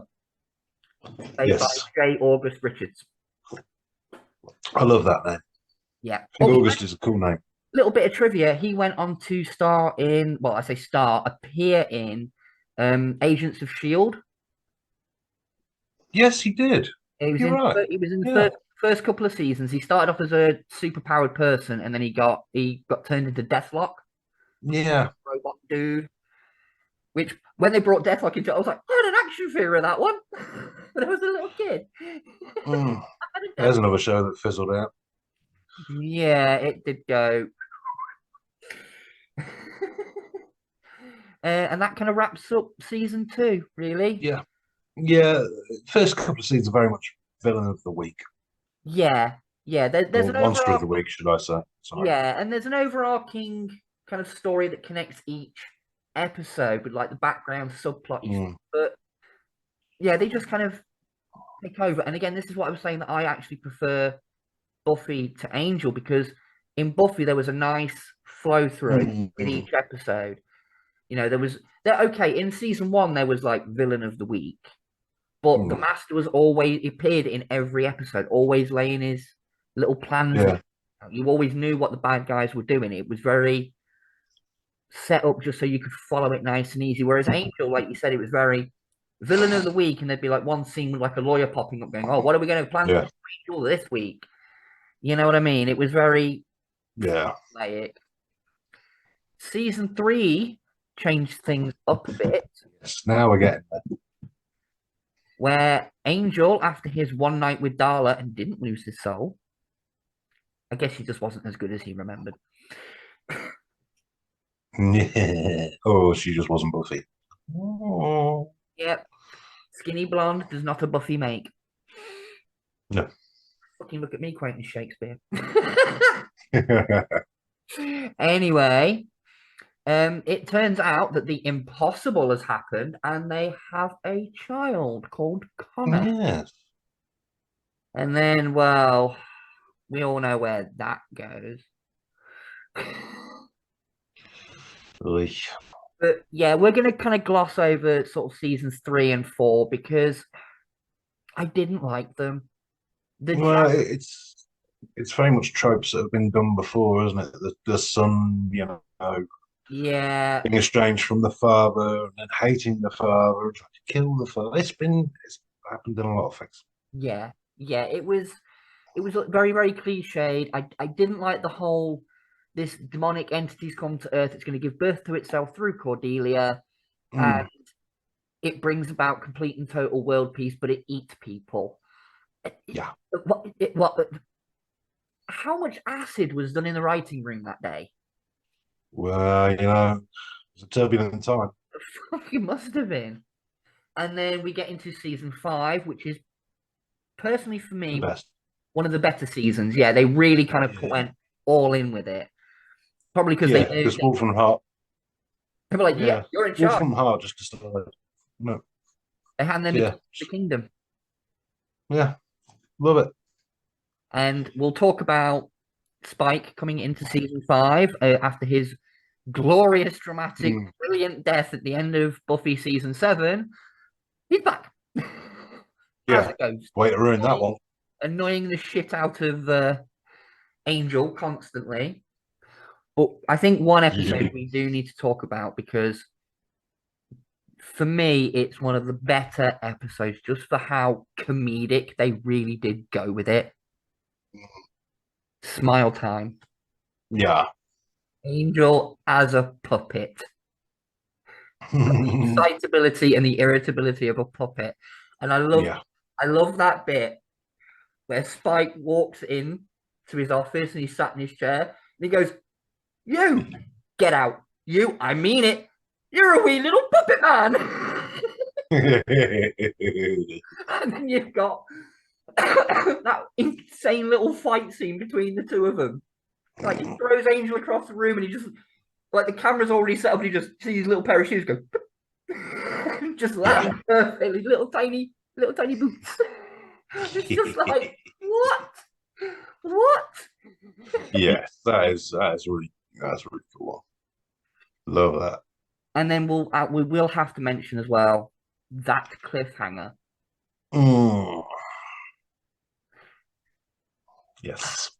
When I first watched that episode and that was how it ended, I was pissed. I was fucking furious. I was like, this is literally the last ever episode. Now, don't get me wrong. I know that Buffy, the way that ended, it gave closure to a shit ton of stuff, but it also left it open-ended. Yeah. Angel didn't give us that closure. It left the season on more fucking questions, like Wesley dying. You know, Fred becoming Illyria and what that meant in the balance of power now between everything that was going on. You know, the big fight against Wolf and Heart. It left so many questions, and I know there's probably someone going to jump in the comments and be like, "Oh, well, actually, it continued in the comic books, and if you read them, you can fuck off." Because I'm not going to read through another season of comic books that, from what I hear, completely screwed the pooch. Yeah, there you go. I'm sorry, but I'm not. You know, I've not heard good things about the Angel season. The Buffy seasons that continue in the comic books, I've heard pretty good things about. The Angel one's not so fucking much. So Yeah, right. Gimmick, so I was going to have a look at them, but okay, well. I mean, if you can read them for free online, go for I can. Go for it, because if I'm they're not saying free, where. if they're free, you might as well at least try the first couple of issues and see where it leads. But yeah, the cliffhanger literally ends with the Angel saying, "I don't know about everybody else, but I want to slay the dragon. Let's go to work." And then it cuts. And I heard kind of years later that Josh Whedon said something along the lines of, "I basically wanted to show that no matter what you do, the fight against evil never really ends." And after hearing that, I'm kind of like, well, you achieved that. You did get that tone across that it never ends, but there was so much that happened throughout season 5 that never got a conclusion, that never got wrapped. Well, for us who just watched the show, we never got that closure. Oh, pardon me. Very Sorry. nice. Sorry, that was me sending a demon your way. I keep trying to possess you, it doesn't work.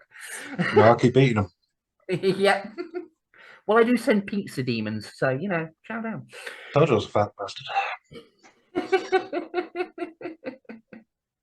Fuck your demons, I'll eat them. Yeah. But yeah, that's kind of our little overview of the 5 seasons of Angel. We did gloss over a lot of subplots and a lot of stuff going on with other characters and things like that, purely because we don't want to be sat here all night. And they're available on Disney Plus. If you haven't watched them, we highly recommend you do. If you haven't watched them, who could we be talking about there? Tony Harris.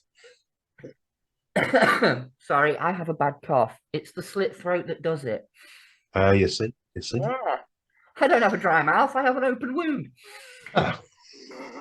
Which is also what she said. What's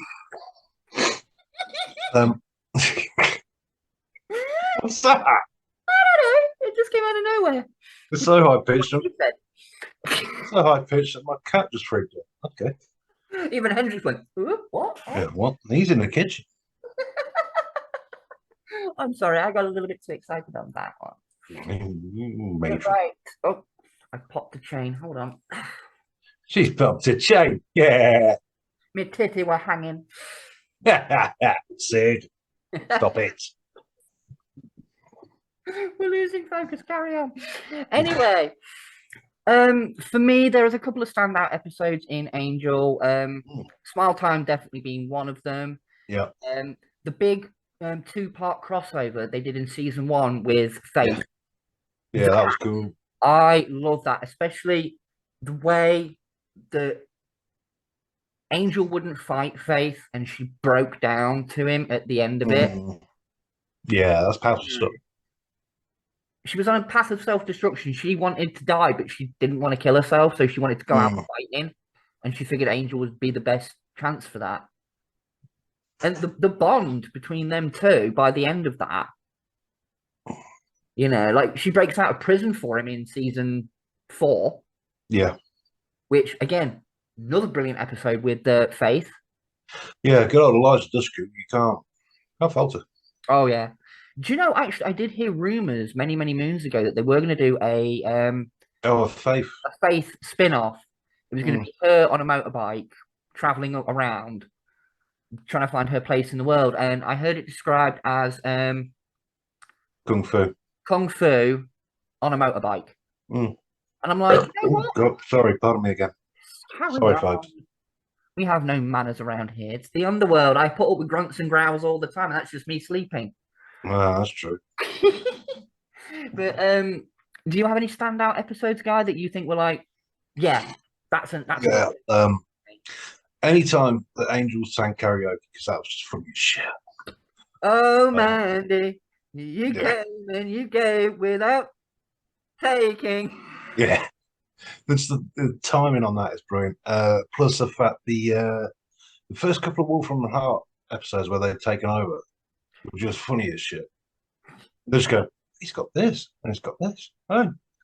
And like, Lorne's got all the contracts for most of the people in LA. Yeah, yeah. Yeah, the little name drops and references they get. Like one that I was just watching season 5 the other day, and one that caught me is like Angel's cutting contracts left, right, and center, and Lorne goes up to him and he goes, "Look, I've just had to talk 4 people out of pills and standing off of ledges, and 3 of them are getting in shape for Young Guns 3." Mm. And I was just Yeah. like, ha! Young Guns Nice. 3, like that'll ever happen. Don't give Hollywood ideas, Calico. Mm. Yeah, let's not go there. Yeah, don't give them any ideas, but they've got enough, is it? Well, I say they've got enough. They've got a lack of ideas. Got a lack of it. They got an idea for reboots and everything. Christ, yes. But yeah, I can fully agree with you. Like the early episodes of season 5, especially like, have we got the money for this? No, yeah. Yeah, we have. Oh, the one scene that stands out for me, though, season 5, like you said, they've taken over. The very first episode, the pre-title intro, it starts like a traditional Angel episode. He's on a rooftop. He sees the crime going on, swoops down, he saves the girl, and then the floodlights come on and the lawyers rush in. They're like, "Could you just sign this to confirm that you were saved by Angel, CEO of Wolfram and Hart?" It's like, wow. Yeah. No wonder superheroes don't do the bureaucracy thing. That's it, you see. Yeah, Spidey had to deal with that. Jesus Christ. Fucking poor kid will have nervous break. Probably would. He'd put the black suit on and be like, "No, what? Fuck everyone." Yeah. Yo. But yeah, Angel, it's a very good show. Well acted, Question. directed, well written. You know, it is a good show, but for me personally, when you compare it with Buffy, Buffy's just miles ahead of it. And I don't know whether that's because by the time Angel came out, Buffy was already on its 4th season. You know, characters were established and everything. So I think to compare Angel to Buffy, you know, kind of beat for beat, I think you can't. It's a different thing. Well, I mean, if you were to put Buffy season 1 against Angel season 1, where they're developing the characters, I think they're on pretty much a level pegging. Buffy kind of inches out a little bit with some of the storylines, but if you look at the shows next to each other, I think Angel did its job, but because it was always constantly going to be in Buffy's shadow, and that was a big fucking shadow for a time. Yeah. You know, I remember there being like Buffy greeting cards and shot glasses. Oh God, yeah, there was. You know, it was merchandise to shit. There was a couple of video games. Yeah. Did you ever play them? No. We should have mentioned this in the Buffy episode, but there were a couple of video games. I played the first one on the Xbox. It was pretty good. It was pretty good, in my opinion. Purely because apart from Buffy, you had the whole voice cast doing their parts. So apart from Buffy, that kind of sucks. Yeah, but the sound alike was millimeters away from being perfect. Trust me, go and look some footage up on like YouTube and stuff, and it was a pretty good game. You fucking run out of money. For fuck's sake! Oh, we spent everything on Alison Hannigan. Oh well, can't afford Buffy. Well, that's all right. For the sequel, even Alison Hannigan didn't show up. Oh wow! Nicholas Brendan did, of course, because you know he needed a paycheck. Yeah. Oh fuck! I've never seen him in anything. Anyway, back to Angel. Question. Go on then. Battle of the theme tunes. Who's got it for you? Who's got it for you? Buffy. Angel. Buffy for me, purely because the band that did it is called Nerf Herder, and it's Star Wars. So it's a thing. I had a thing for the Angel theme. I think it was cool. I like the violin parts in it. That's a cello, dear. Well, it sounds like a violin in sections, but it's a cello. I like the string instruments then. Thank you. Asshole. Yes. But yeah, Angel's kind of said arsehole. Sid. Stop it. Angel's kind of left its legacy. There are still fans now.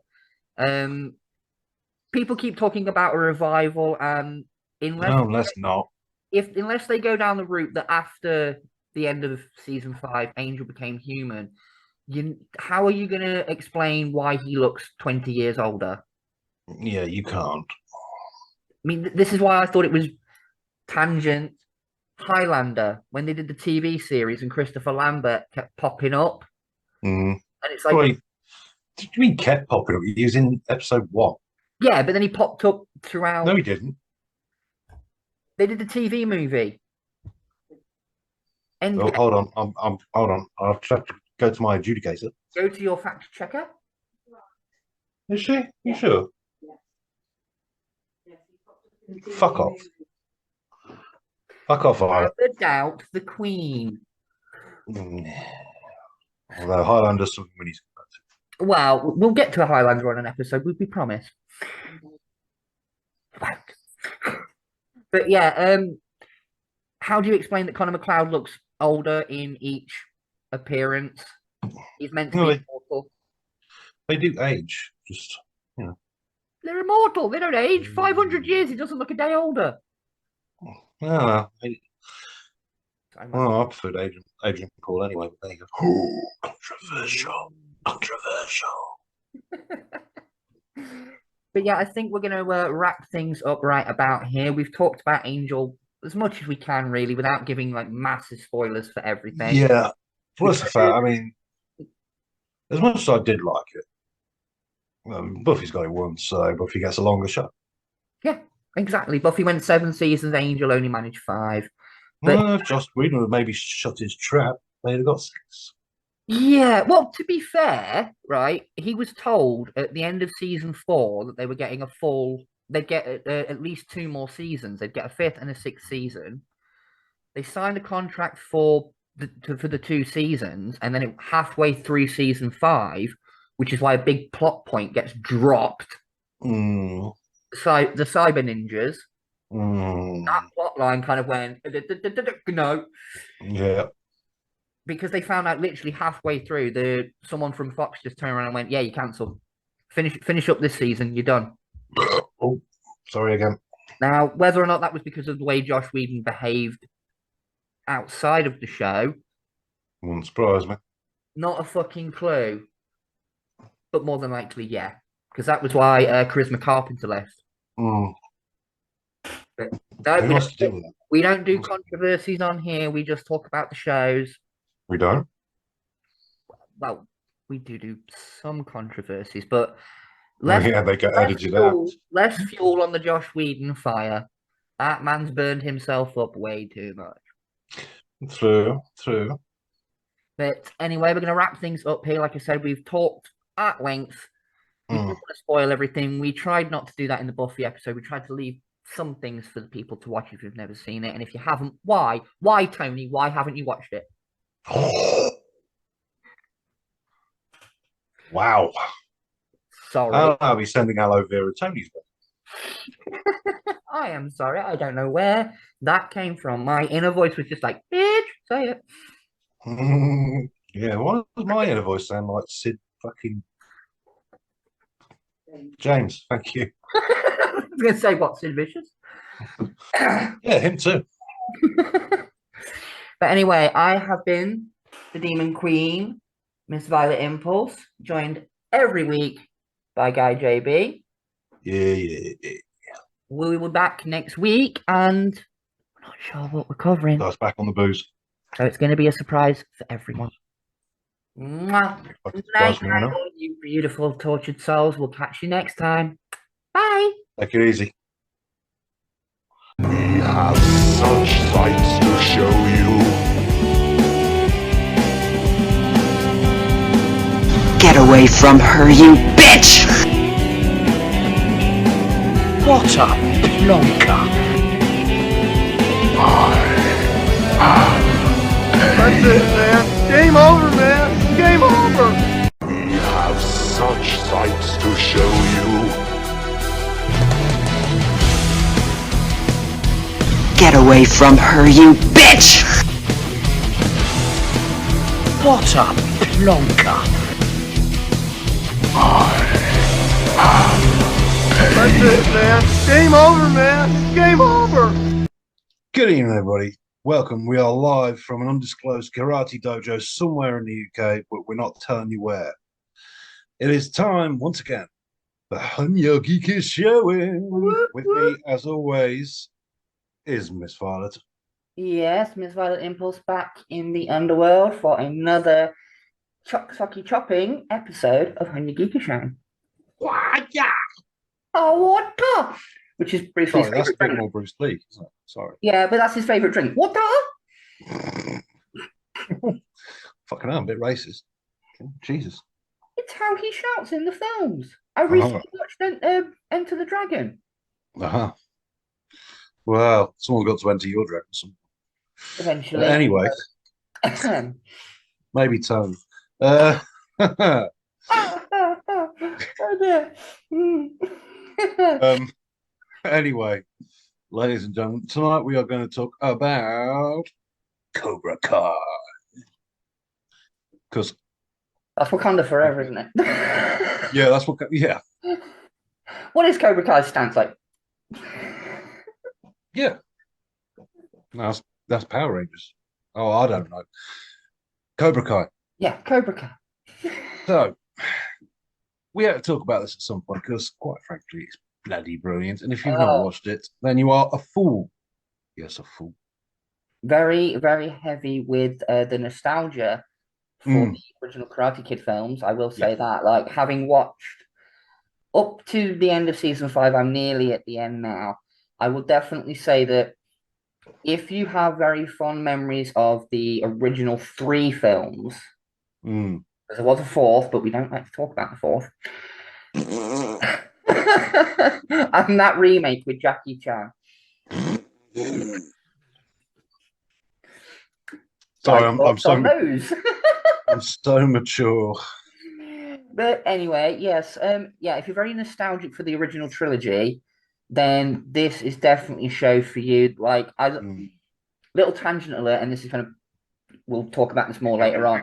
Tangent alert. The way that in certain scenes where a memory will trigger for one of them. What? A memory will trigger for one of them.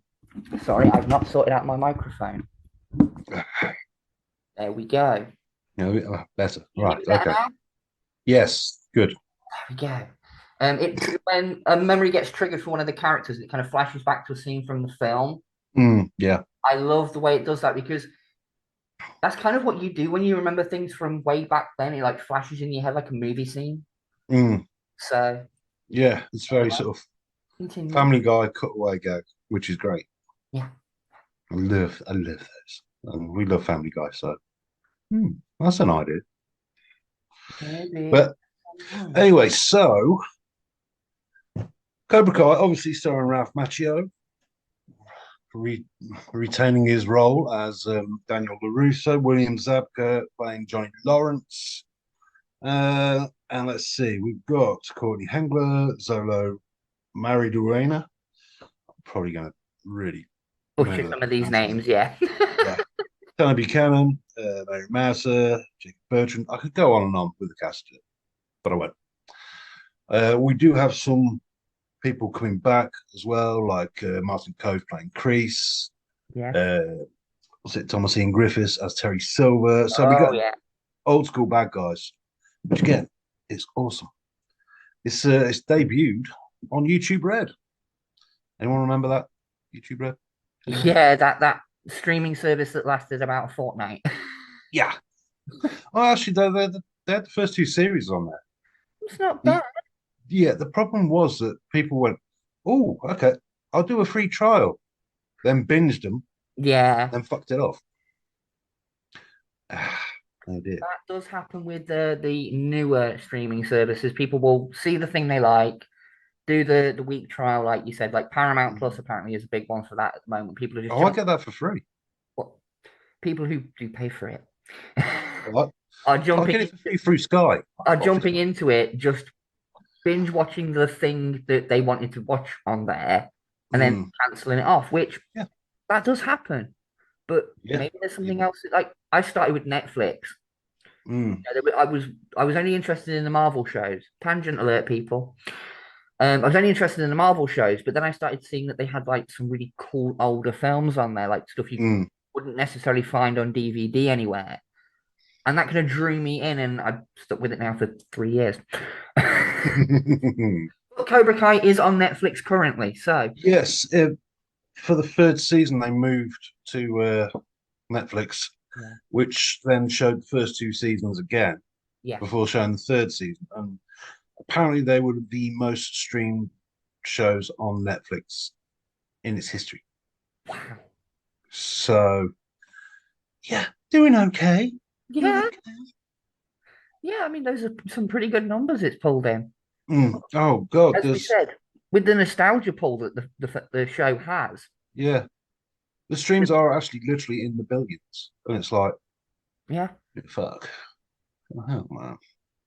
So the first season basically sees us reuniting with John Lawrence, who's on his ass. Oh yeah. Basically, he's an alcoholic handyman, just jobbing around. Yeah. He's not having the rich boy life that he had as a kid anymore. He's been cut off by his complete wanker of a stepdad. Yeah. Talking about alcoholics. Strawberry daiquiri. Thank you very much. Jack and Kirk going old school. Ooh. But yeah, so he runs into a bunch of bullies beating up poor old young schoolboy Miguel, who is being bullied a lot at school. Yeah. And he then starts to pace the crap out of him. Eventually. Yeah. And in one brilliant part of that fight scene is him throwing a big kick and then having his back guy just going, oh bloody hell. Yeah. He's in his 50s. Like, shows how out of shape he is, yeah. Yeah, he's like, oh gee. Which is great bit. So it carries on from there, and it's basically the season one is, William Zabka as Jorans basically becomes Mr. Miyagi to Miguel. Yeah, I like that little twist on it. Well, that's the thing. This all came out from a thing where there was a thing on YouTube saying that, Daniel LaRosa was pretty much a wanker and treated Johnny like shit, and Johnny was actually, a decent bloke. Yeah, yeah. And they do play on that a lot through the first couple of seasons where it shows you like rich boy Daniel LaRusso. Yeah. And I love the way that it shows the kind of, from their perspective, they are it's like the age-old saying, you're the villain in somebody's story. Like, from Daniel's perspective, the way Johnny treated him in the first film, made him justified in his actions. But from Johnny's perspective, and it talks about this in the show, from his perspective, this new kid comes to town, starts hitting on a girl he was dating for I think, 3 years at the time. Yeah. So he was doing what a guy would do. And I'm sorry, but I kind of side with Johnny on that one. Yeah. You know what I mean? His girl, he covered him in spaghetti and meatballs at the Reseda Country Club, and oh fuck's sake. Well, yeah, soaked him in the toilets at the school dance. Yep. So, I think it's just a case of they were both as bad as each other. Yeah. Daniel LaRusso is not blameless here. Yeah. So that.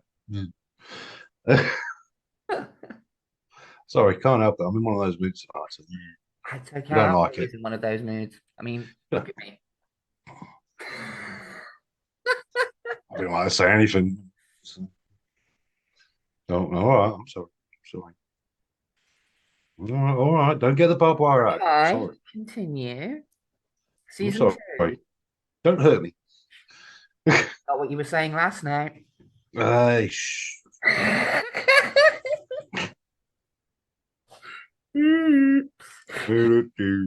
Go way back. Goes in, secrets come out.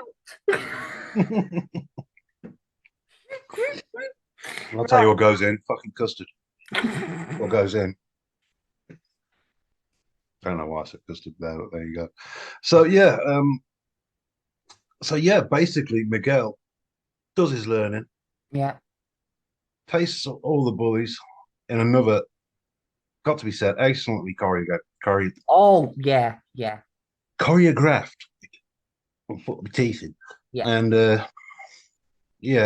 all the fight scenes are just brilliantly done. Oh, definitely. I was going to say, slight tangent alert here. I think we should talk about the fight scenes in every time there's a fight scene in it. And I actually pointed this out to my daughter, like when we were watching it yesterday.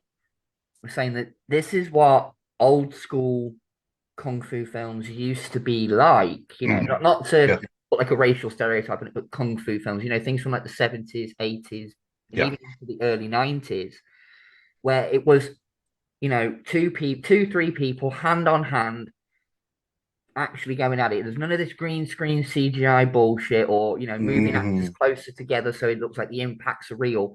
Some of these impacts in some of these films and shows are real. Yeah. It's like, how do you fake getting kicked in the face? You don't. You just know how to land it so it doesn't hurt. You know what I mean? And that's what I can definitely say about Cobra Kai is every fight scene is absolutely a treat for the eyes. Sometimes you have to slow it down to watch it properly. Yeah. Which is and a lot of it's one camera.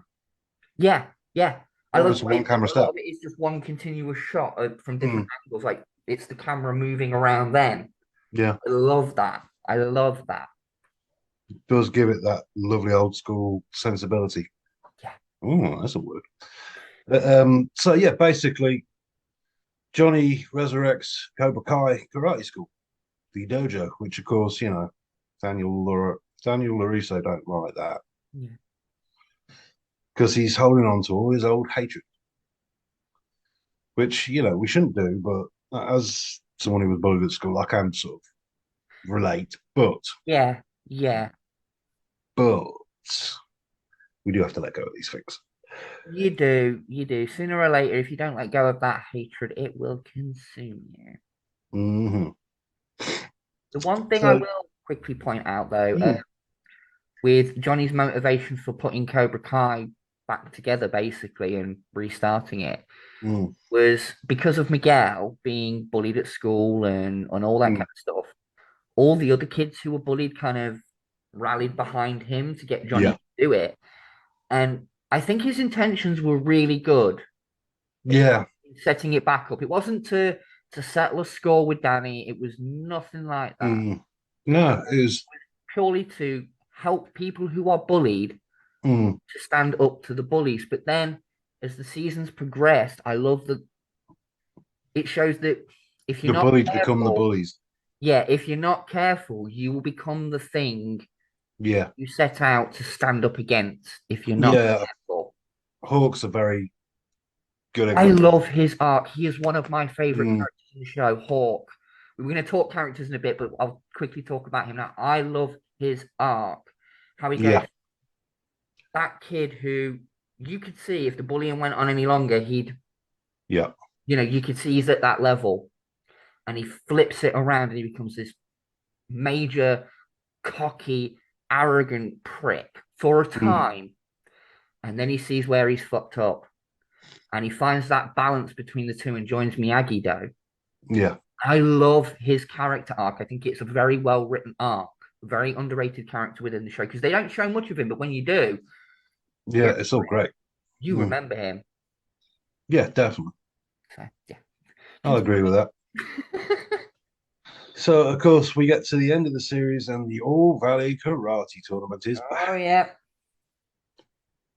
So, of course, what we haven't mentioned is that Johnny's son, I can't remember his name off the top of my head right now. Robbie, thank you. He has joined Miyagi-Do is in an attempt to piss his dad off, basically, because so straight. Yeah, another character whose arc I liked as well. Yes, he has a great arc. The reformed bad guy. Yeah, he was basically a petty criminal who, changed his life around with a job at LaRusso wrote. LaRusso Motors. I can't talk tonight. Get me to host. You need a trip to my dentist. They do. Yeah. Dr. Isaac Yankum. Oh my God, there's a deep cut. Oh yeah, I wonder if any of our fans will pick up that reference. Well, if they don't, they shouldn't be here. But anyway, we digress again. Basically, end of the series, the tournament, the big tournament. Oh yeah. We're not going to tell you who wins. No, we don't like to do too many spoilers. I'm not spoiling the big finish. So we get to season 2, and of course, life continues. Yeah. Johnny's flying high. Cobra Kai's kicking ass, getting new students, helping people, Yeah. and someone's licking his wounds. Daniel's son. Yeah. And we also have an old adversary from. We have an old adversary come out of the shadows in Martin Kreese. Sorry, John Kreese. John Kreese. John Kreese, played by Martin Coe. Brilliantly played by Martin Coe. It's got to be said. Oh, definitely. That bloke is born to play bad guys. I don't think I've ever seen him play a good guy I in think his whole career. it's not just that he plays a good bad guy. I think it's that he plays a menacing bad guy without being aggressive. Like just the way he talks, the way he moves, the way he kind of gestures with his hands from time to time. You know that the things he's saying are being said in a very threatening manner, but he's saying them so cool and so calm that that's the scary part of him. Yeah.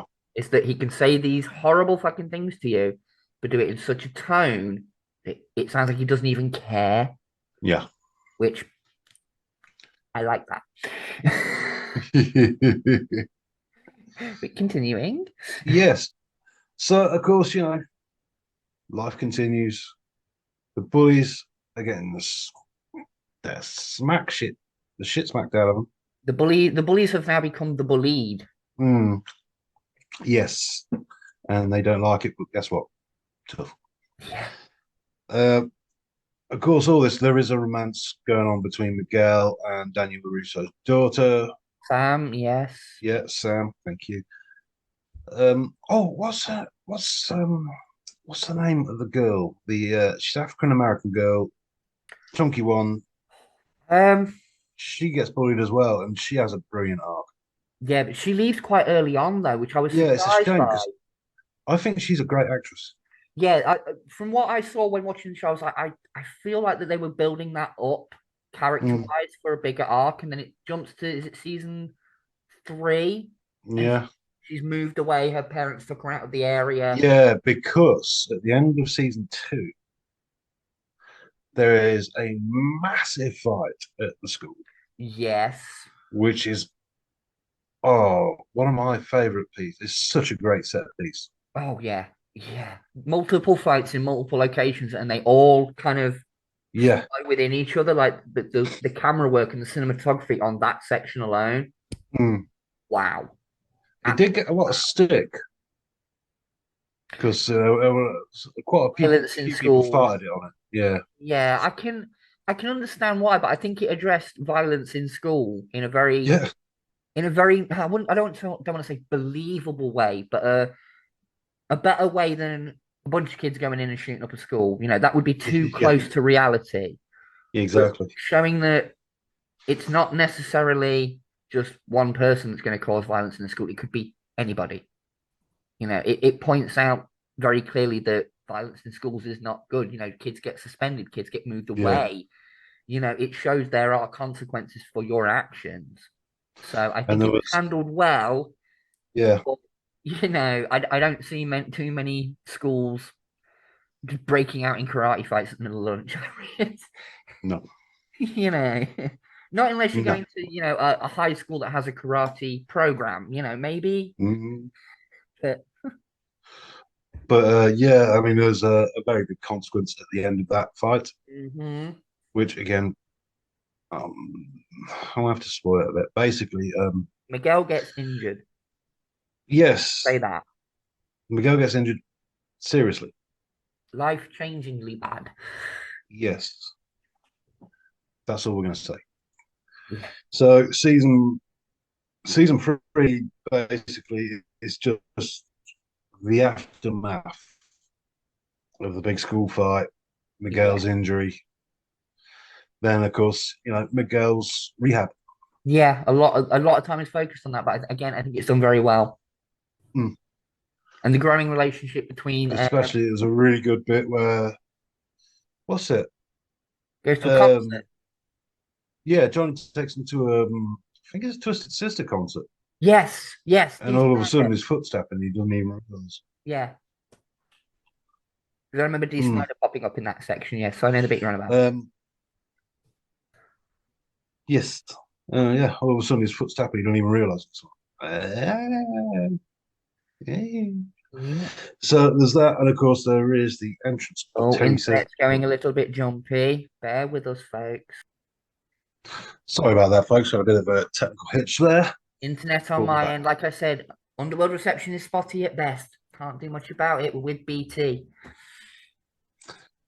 Yes, Yes, bloody technology. indeed.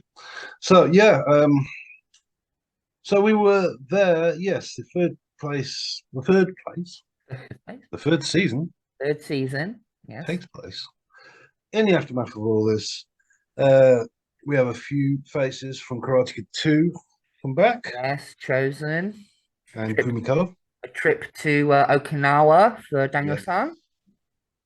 I will say, actually, now we're talking about this because he goes to Okinawa. I do like the little bits where he goes to visit Mr. Miyagi's grave and things like that. And when he's talking about Mr. Miyagi, you can see he's getting really choked up, which I think must have been hard for the actor as well. I think so. Yeah, I think they did get quite a good Having bond. worked with him for so long, in his early career, when he did finally, God bless him, when Mr. Miyagi did actually pass in real life, it was very much like he lost literally a teacher in him. So big shout out to Pat Morita. Yes, love him. Brilliant. Best part of the film. Wax on, wax on. Exactly. So yeah, of course Terry Silver comes back to cause all sorts of bother. Yeah. Especially to Chris. Oh dear. Oh yes. This is sort of taking place in season 3 and season 4, and that is where we're going to leave it, folks, because season 5 is still new. Yeah. We don't want to spoil, so I will say, sort of adding on to this, I think seasons 3, 4, and 5 are so kind of interconnected to each other because they leave it on a cliffhanger at the end of each. Yeah. Seasons 3, 4, and obviously going into 5, they leave it as a cliffhanger and picks up right where it left off. So I would say the last couple of seasons up to this point, because it's not the last season. No, it's not. I think they are definitely like, if you're going to watch it, it's one long story. Yeah. But so yeah, leaving off from the story, I've got to say I love this. I'll tell you what I really love about this show is the soundtrack. The soundtrack has got some great retro 80s rock. Oh, so 80s. You could just, I hope someone out there releases the soundtrack as an album. Maybe a Spotify playlist or something like that, because that's my kind of music. I can, do my daily torturing tasks while listening to some 80s power rock, Yeah. Even the did you ever listen to the music over the credits at the end in full? Because you only get a little bit and then it goes bounces to the next episode. No, I haven't. You need to listen to that because it's such a bang on replication of 80s rock. Right, I will Really good. I will see if that's on the old YouTube. No, you don't need to. You can just you can choosing not to skip to the next episode. Yeah, don't press on that. Just listen to the credits. I will do that. I think there's a watch credits option. I will do that. Thank you. It's cool as shit. Right. Are we going to talk anything going towards the future? Because when season 5 originally came out, we're not doing spoilers for the end of season 5. We're not. We're just going to talk about the rumor mills that we've heard. But when season 5 first came out, there was rumors that there was plans to do another film to wrap everything up in a nice, neat little bow. And everyone pretty much had the same reaction of, just do another series. Yeah, let's just have another series. I'm totally with that at the minute. Yeah. A lot of these things, Star Wars and Marvel stuff, I'm enjoying them being in series more than I'm enjoying films. Yeah, what we've said before on this show, I think it's very much a case of when you've got a show and you've got 6 episodes of 45 minutes, that's what, nearly 4 hours worth of Yeah. footage. You can tell, and Avengers Endgame and Infinity Mm. War and things like that at 2, nearly 3 hours each. Yep. Definitely show that in that space of time, you can tell a very compelling story. Mm. And I think that works. Moon Knight. Yes.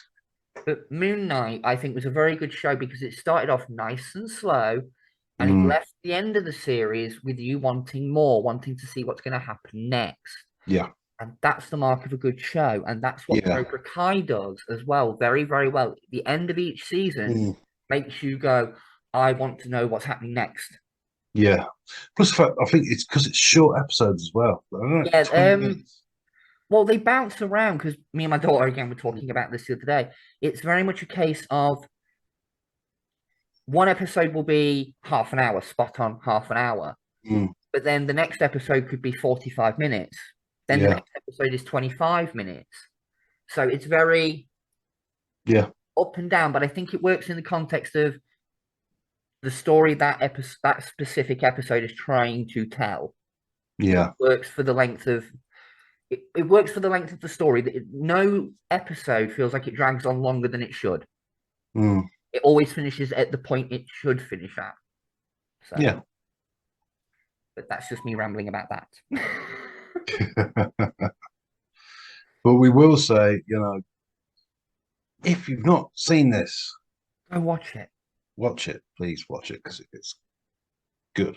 And if you haven't seen the films, Tony, then I highly recommend that you go and watch the films and then Cobra Kai, because then you'll get the references and the callbacks. And while we're talking about references and callbacks, the one thing that I really, really did find very heartbreaking is I think it's mid-season 2 where Johnny goes to meet up with his old crew. Season 3.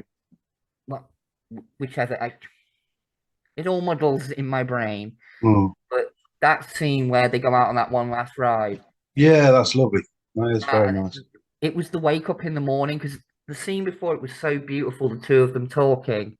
Mm. And then he wakes up in the morning and his friend's gone. So it's like that was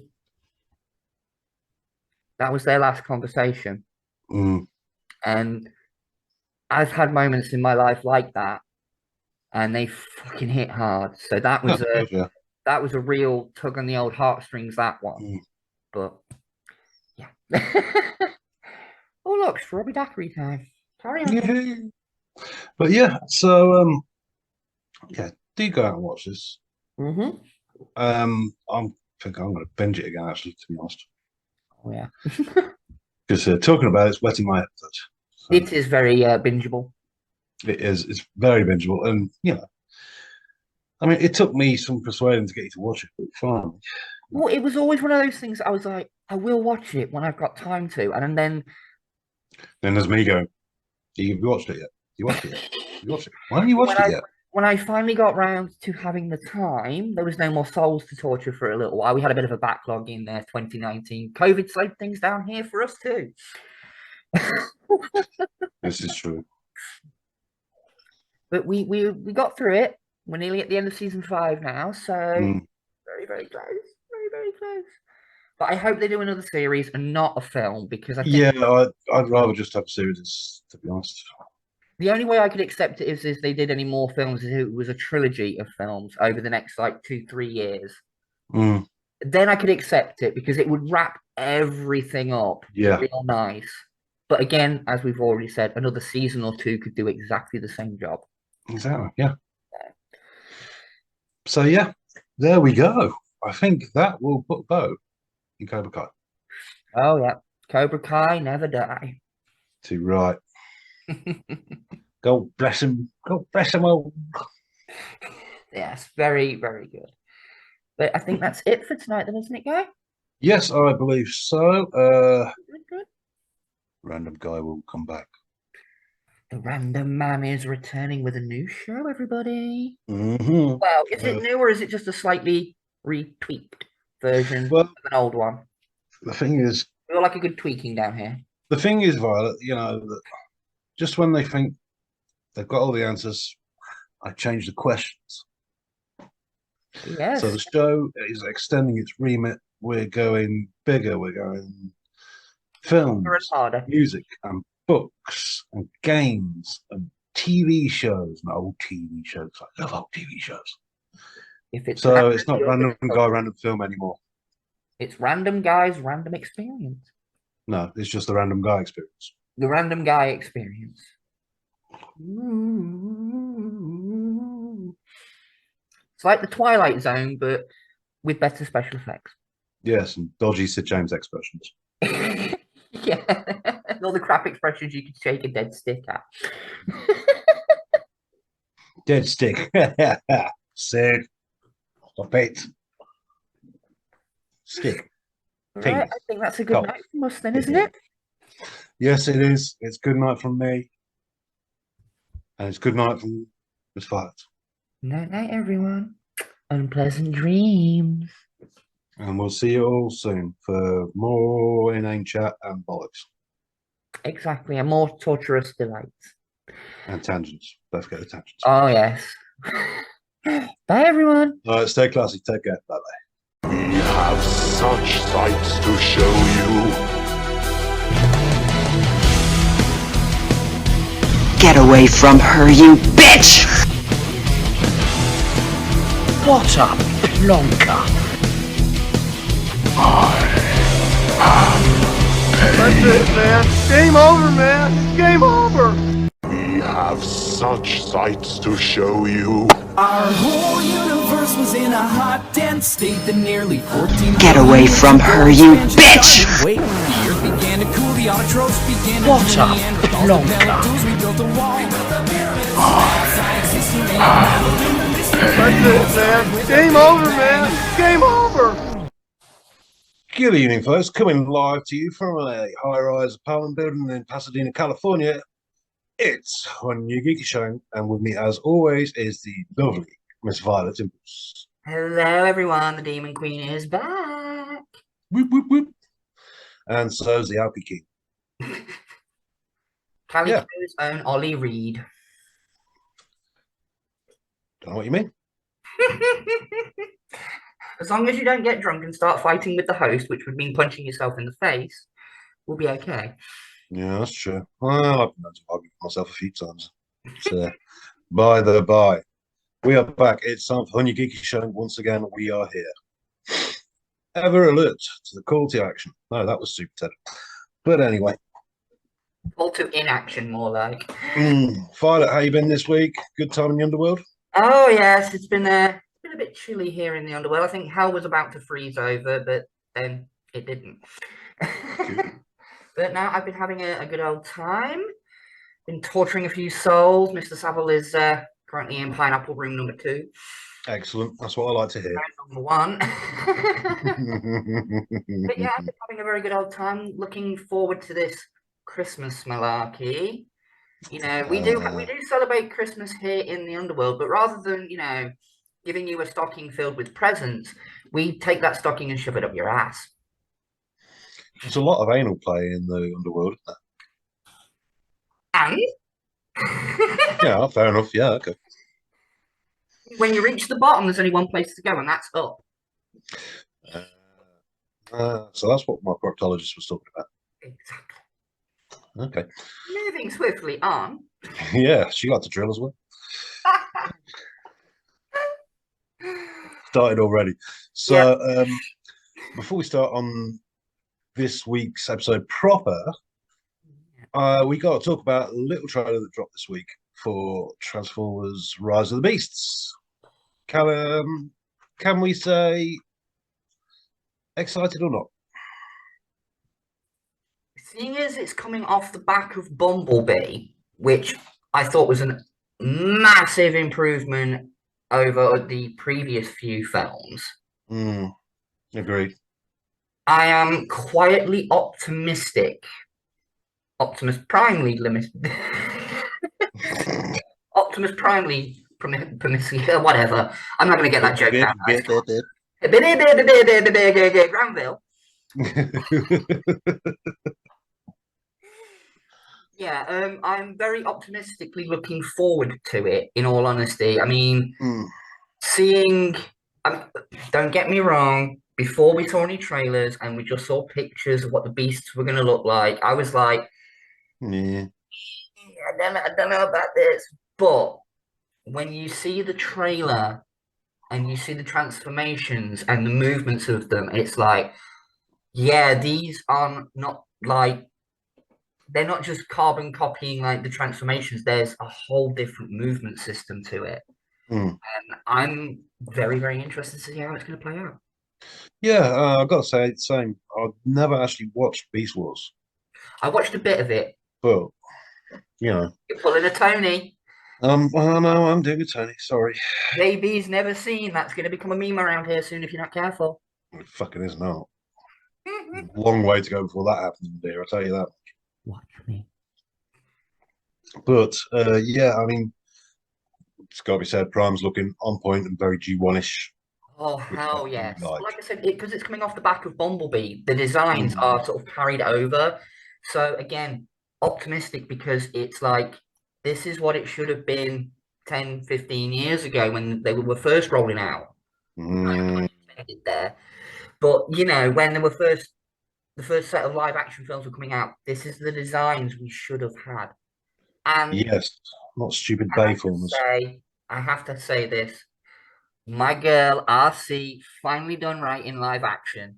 Yes. Finally. It's about fucking time. Yeah, she was looking proper on point. It's got to be said. I thought that bit where she stands there and just goes, yeah.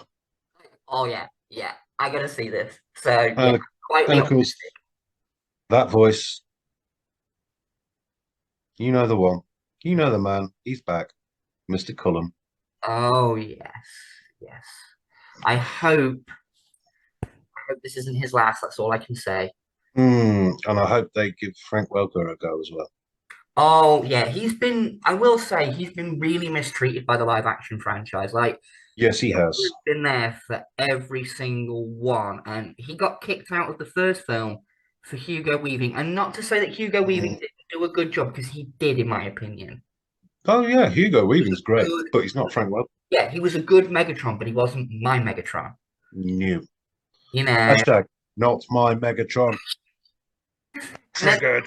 And then to bring him in at Age of Extinction and make him Galvatron, which we've already talked about our distaste for that film on this channel. I wasn't keen, but I'm hoping that if Megatron's in this one, or even like the T-Rex Megatron, if Frank Welker is not voicing it, I'm gonna be disappointed. If Megatron is in this and he's not voiced by Frank the Legend Welker, nope, you get a downvote from me. You lose the star instantly for that. Excuse me, I have a hair in my mouth. Last night it was a rabbit. Well, as long as it's not Saville's hair, we'll be all right. Or Bobby Davro, because he's just a cunt. No comment. Anyway, moving swiftly on. That was a quick little anticipation for the Rise of the Beasts. Yes, I do believe you may have an announcement. I do have a couple of little announcements. Those who follow us over on social media may have seen earlier today the small announcement that was made that our wonderful benefactor who runs this channel, Miss Callista Valentine, is all hail the Queen, all hail the Queen. Yeah, what a bitch. But anyway, she is actually releasing her own book, and it's called Twisted Origins.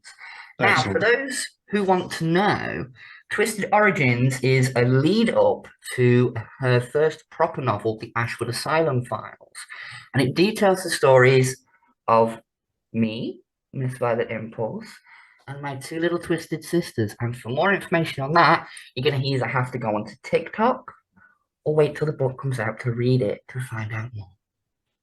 Ooh, I'll wait till the book runs out. Well, there you go then. Thank you. That's one copy sold. I'm charging you. The second announcement is, speaking of Little Miss Valentine herself, coming shortly. She's leaving the underworld. She's on sabbatical. and coming back with a brand new look and a brand new take on Transformers reviews with the return of Callie's Collectibles Reviews. Yay! About fucking time that bitch got off her ass and did some work. Oh, well, I thought I'm very pleased. I do enjoy her reviews. Well, I'm sure she will thank you in her own special way.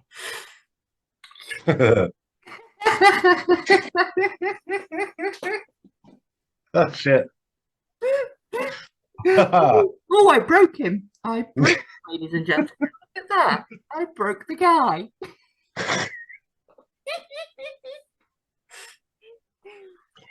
Oh, laugh nearly brought me home Today's bed.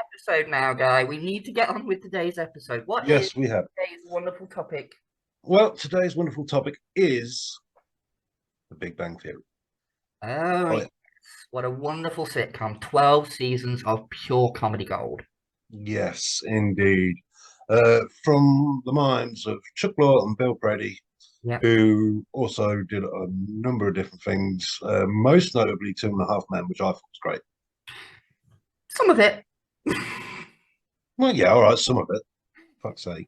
It kind of went off the rails towards the end.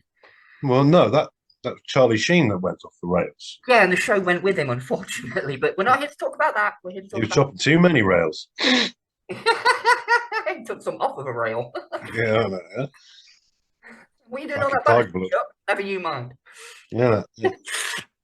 I'm Was there good. white powder all over the place? Never fucking mind. Weather forecast, there's snow in the mountains. Oh yeah.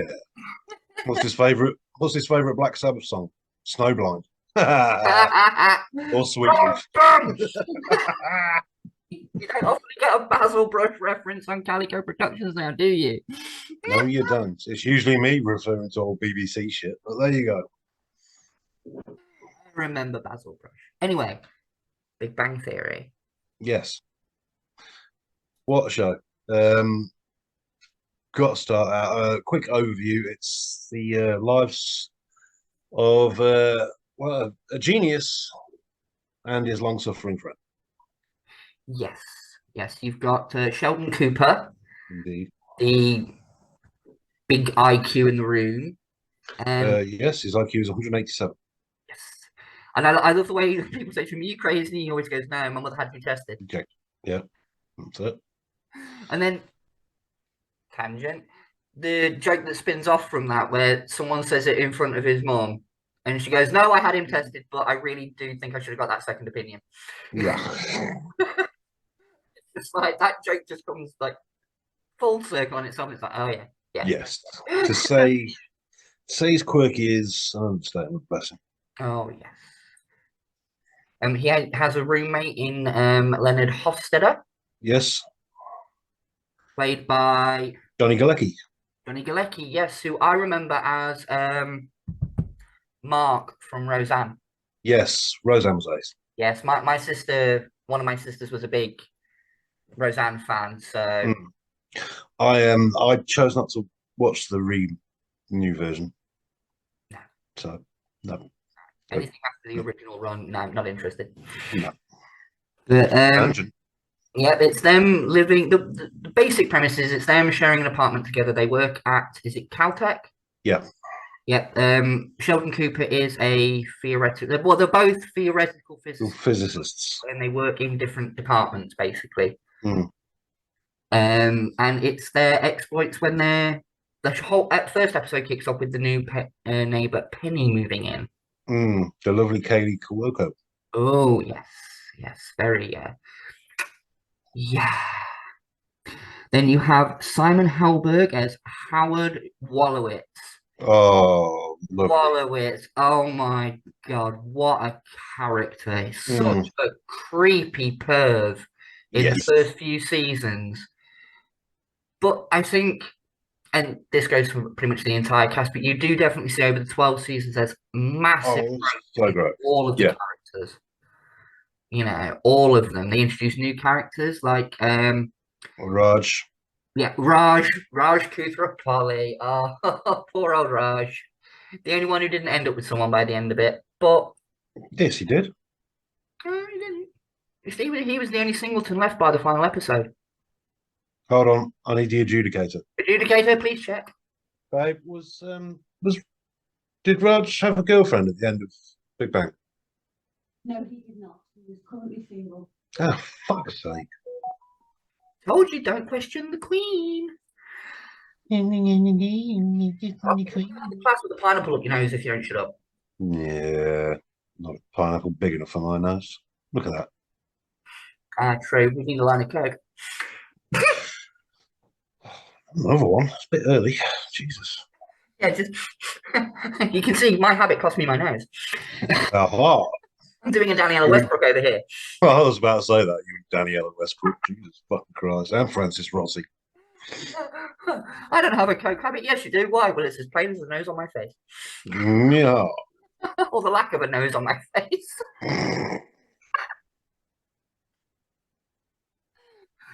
I'm sorry, ladies and gentlemen. We are experiencing mental difficulties. Please bear with us. Oh my God. No, I'm not. I'm not. No, you'll get us banned. Yeah, I will. I Actually. brain it in, so do you. Anyway, Big Bang Theory. Raj was single. Characters that got introduced later on down the line include Mayim. I can't even. Mayim Balak as Dr. Amy Farrah Fowler. Always introduced herself as Dr. Amy Farrah Fowler. And I love the deadpan delivery of some of the jokes between her and Sheldon. Oh, yeah. Just if you like deadpan humor, watch them two for half an hour. You'll be in stitches.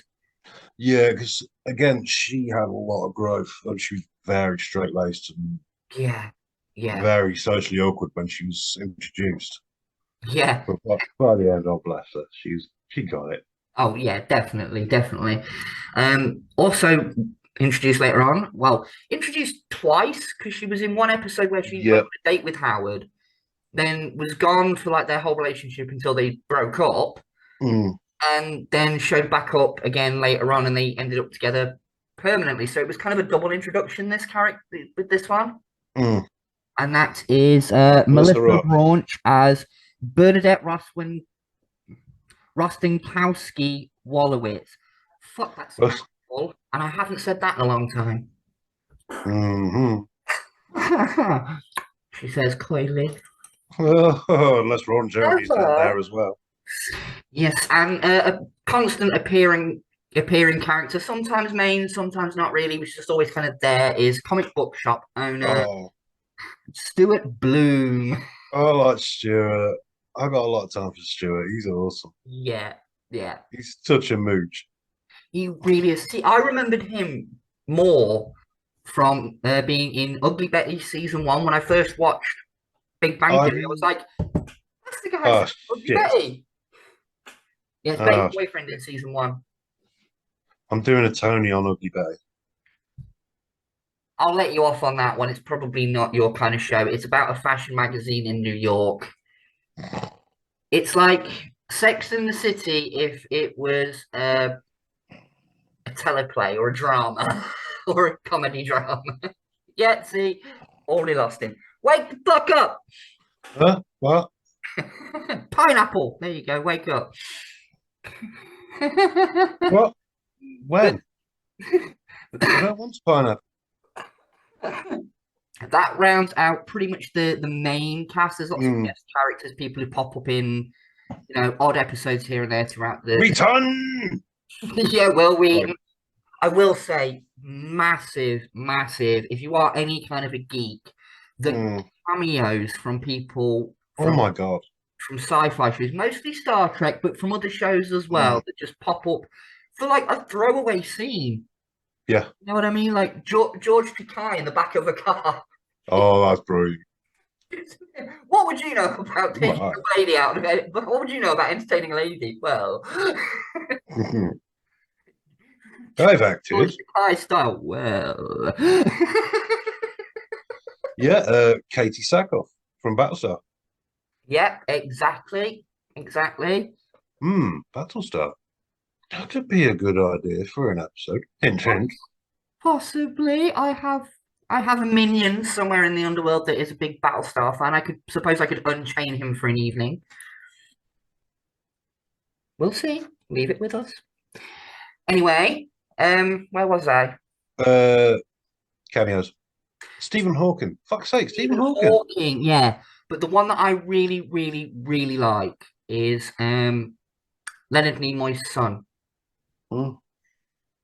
Because it was a weird little bit of the show actually crossing over with reality, because the premise in the show was that they were making a documentary about Leonard Nimoy and the character of Spock, and Sheldon was getting interviewed. And in the actual real life documentary, For the Love of Spock, which if you've not seen it, I will be disappointed in you.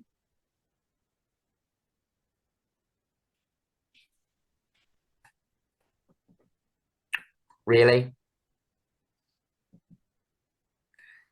You know what you're watching when you get off of here, then, don't you? Pineapple Express? Fucking hell. You got me with that one. You got me with that one. I like that. No, you're going to go and watch the For the Love of Spock documentary, because this episode that I'm talking about right now this is what I'm saying. It's like a weird crossover between the show and reality. Is in the actual documentary, they talk about that bit in Big Bang Theory while interviewing Jim Parsons about his love of the character as well. So it's a little bit meta. Him being interviewed as the actor about playing the part of Sheldon and why they both love Spock. But seriously, if you've not watched that documentary, I mean, I'm not a massive Star Trek fan, but I am a Leonard Nimoy fan. What's it on? Netflix, or at least it was. I don't know if it's on there currently. You'll have to check that out yourself. But it's really, really good. It's basically about Leonard Nimoy's life and how Spock and him became almost inseparable between the two. It's very, very good. Oh, cool. Tangent over. Yes. Right. Who else has been on? Stan Lee. Stan Lee was great on it. Yeah. And Carrie Fisher and James Earl Jones were both. Oh, yeah, when he played pranks on her. Yeah. Right at the end of the episode, plays that prank on her. Or that one scene cameo from I can't remember the actor's name, Geordie LaForge. Yes, and Brent Spiner. Yeah, that one scene cameo is like opens the door. He's like, "Yeah, I've got to stop responding to parties from Twitter." Just leaves. It's like blink and you miss it cameos, and I love that. I love that about the show. Brilliant. Even the voiceover from Leonard Nimoy when the Sheldon talking about playing the Spock. Oh, yeah. Yeah, because he didn't actually appear in it, but he did voiceover. So yeah. That was shortly before his death, I do believe, though. Yeah, I think it was. Yeah. First you learned. Peace, Leonard Nimoy. Leonard Nimoy. Live long and procreate. I mean, prosper. Live long and prostate, yes. What about the ass review, isn't it? What can I say? I am a constant pain in them. Yeah, I get that. Right. Any kind of standout episodes for you, Guy? Oh, the very last one was so sort of heartfelt. Yeah. And brilliant. Yeah. It kind of that sort of eclipsed a lot of it for me. But I mean, it's one of those things I can just watch it. If it's on, I'll watch it. Yeah. You know what I mean? It doesn't matter what episode. Just playing idly in the background while I'm pottering about doing my things, sat here doing my typing. That's playing in the background. I'm happy. I mean, my daughter loves it, so she keeps putting it on. Yeah. So. I introduced my daughter to it, and she was like, "Oh, I don't know if I'm going to like this." I was like, "Trust me, Cass. You are Sheldon. You are Sheldon. There's no two ways about it. You are Sheldon." And after like half an hour, she just turned to me and went, "Yeah, you're right." So yeah, I definitely think it's one of those shows that is going to stand the test of time. Like Friends, it's going to be around for. Oh God, yeah. It's going to be remembered because it ended years ago now. But I think those. Well, not that many years ago. A few years ago now, but didn't feel like it. It doesn't feel like it now, but it was. The whole lockdown thing kind of fucked up our perception of time. Yeah, I that's still true. think it's 2019. Mm. Or am I still thinking I'm 19? There's a big difference there. All the way Anyway, from there.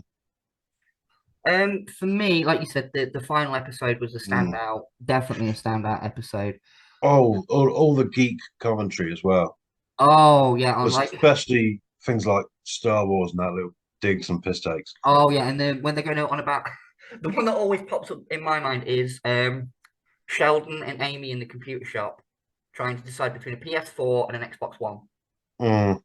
And they're literally like there all day. They're sat on the floor, they've got the games around them, they've got the consoles around them, and they're like reading the specs between the two. And just yeah, there are people in the world that behave like that. Yeah. I'm one of them.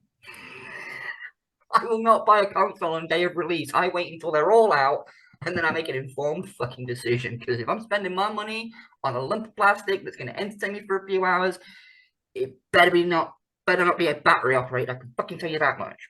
Mm. Ain't pluggable into the mains for you.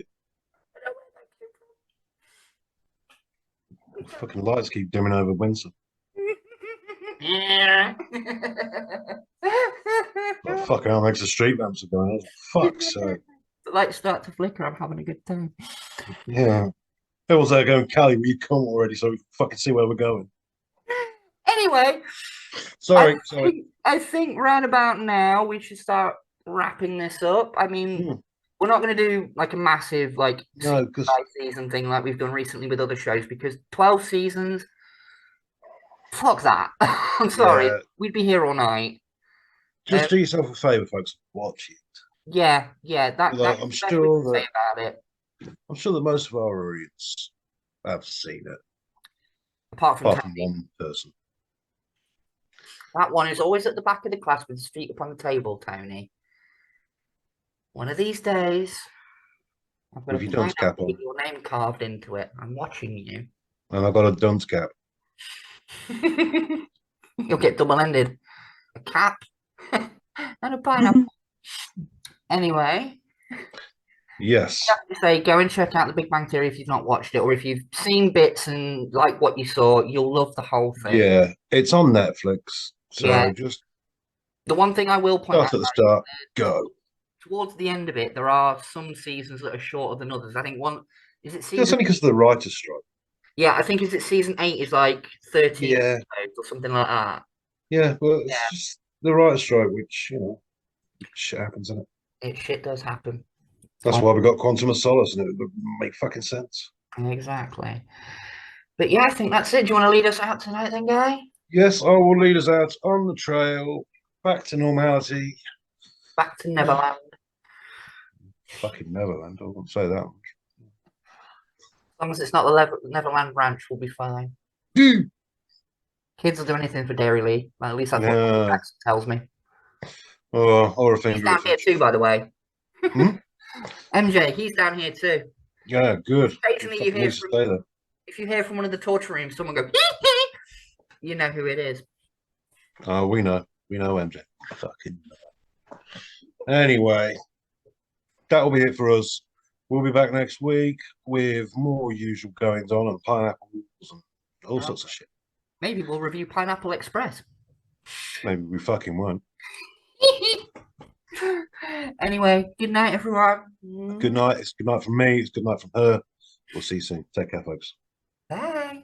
We have such sights to show you. Our whole universe was in a hot, dense state that nearly 14. Get away from her, you bitch! Wait, the earth began to cool, the autotrophs began to What a plonker. We built a wall.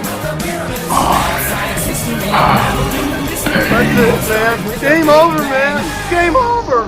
We have such sights to show you. Get away from her, you bitch! What a plonker. That's it, man. Game over, man. Game over. Good evening, everyone, and welcome back to another wonderful Christmassy episode of Hun Your Geeky Show. What are you laughing about now, guys? I'm sorry, I can't.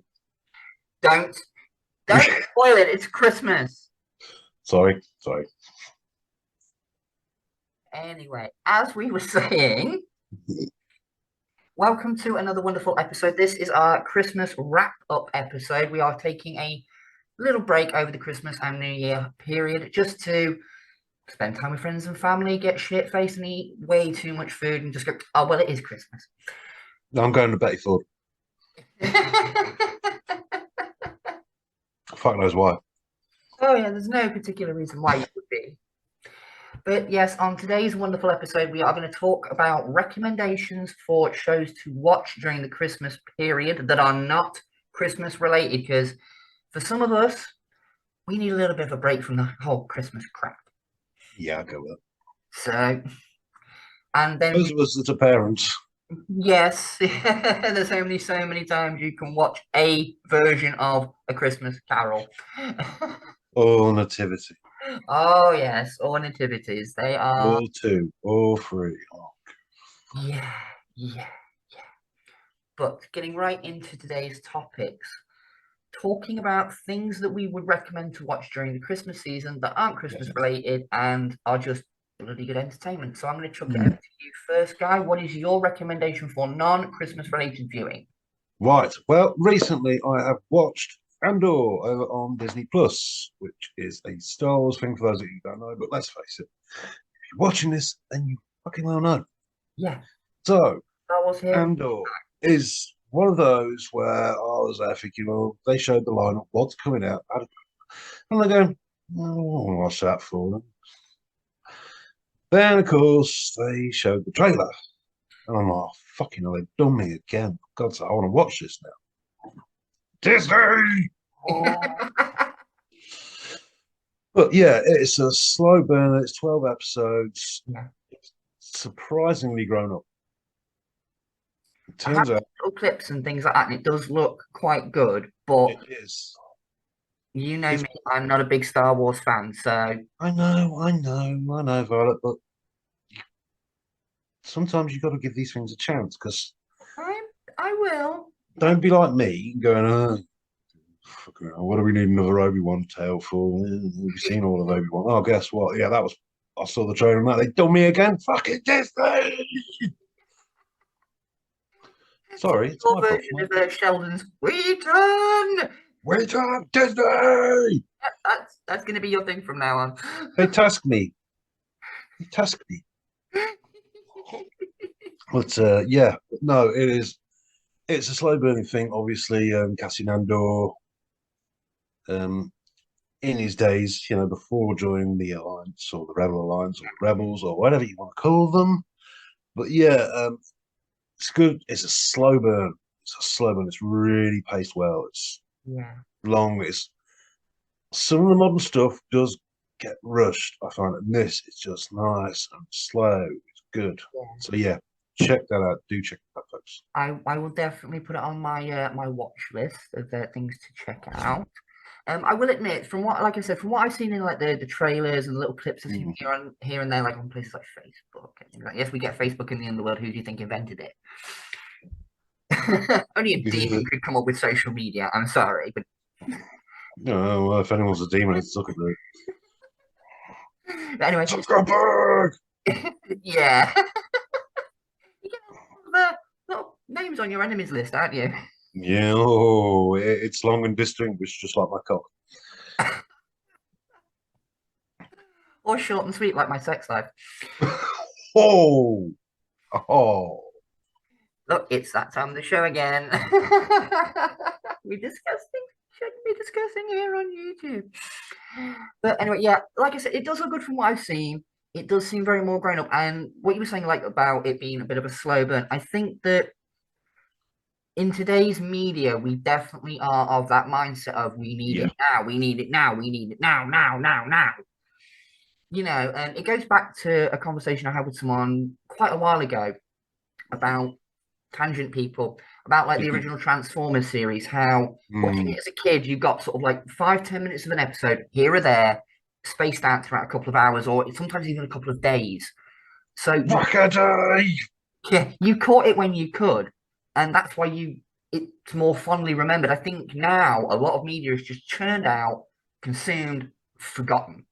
Yeah, definitely. And I think if when a story is nice and slow and told at a nice, decent pace, it's not too slow to be boring, but it's slow enough that it keeps you hooked. Right?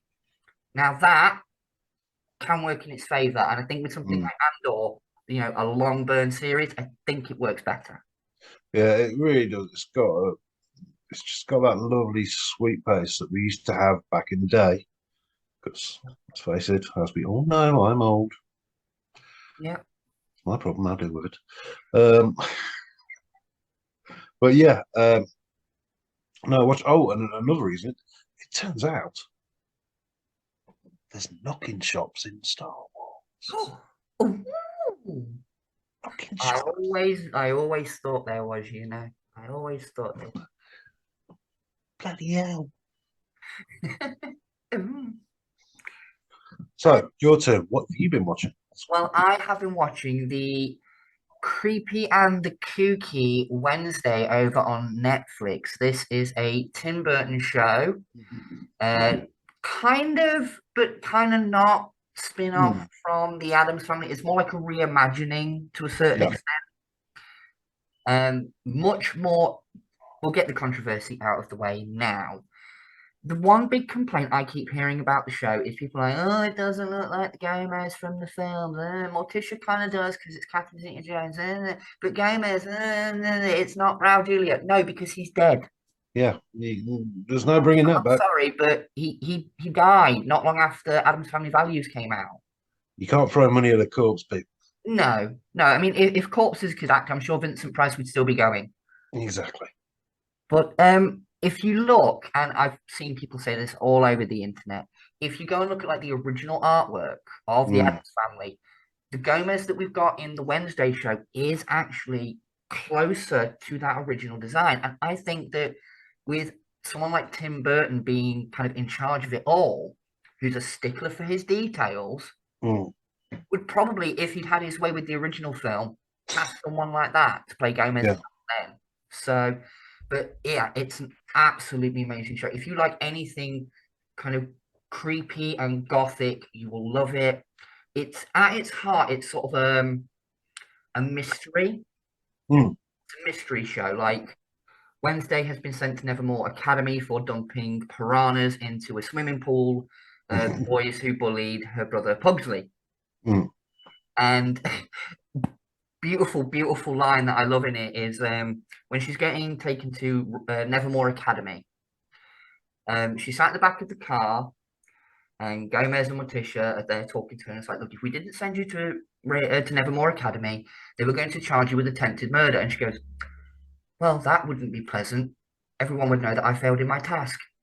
I burst out laughing. I was like, I don't know whether that was meant to be funny, but that made me giggle. I was like, oh wow, that's so dark. I love it. Like, well, that wouldn't be good. People don't know I failed. It's like, oh, I love it. Very Sheldon. Yeah, it's so. But yeah, if you've not watched it, I can highly, highly recommend it. It's on my list. Yeah, I think it's 8 episodes. Cool. Varies from about 40 minutes up to about an hour per episode. They kind of some episodes are longer than others, but very, very well done. And Catherine Zeta-Jones as Morticia, I wasn't sure of at first. Like, I'm never sure of Catherine Zeta-Jones, to be fair. Well, when I first saw her in the first episode, it's like, she's got the look. She's got the look, showing she's pale, she's tall, she's got the black hair, she's got the cinched in weight. She's got the look down. I'm just there like, something feels off. And I don't know whether it was subconsciously I was comparing it to Angelica Houston's performance as Morticia because well, legendary. Yeah. Or what, but there was just something felt off. And it wasn't until a later episode where it's more her and Wednesday dealing with their issues together. It's a lot more screen time. It wasn't until that episode I was like, yeah, okay, I can see where I'm vibing with this now. I'm liking it now. So, But yeah, high recommendation. Didn't I read that Christina Ricci's in there somewhere? Yes, she is. She's the premise of the school that they're in, because it's set in a school, Nevermore Academy, very Edgar Allan Poe stuff all over the place. It's set in a town called Jericho. Mm. And in the town is just normal people that they call normies.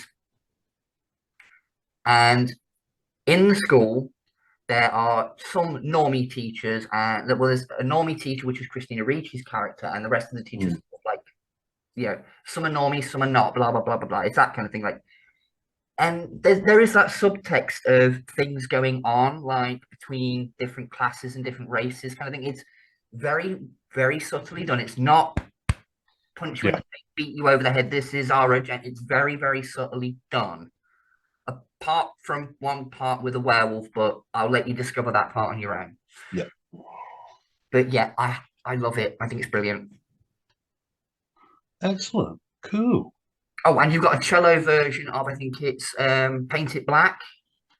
Interesting. At one point, yeah.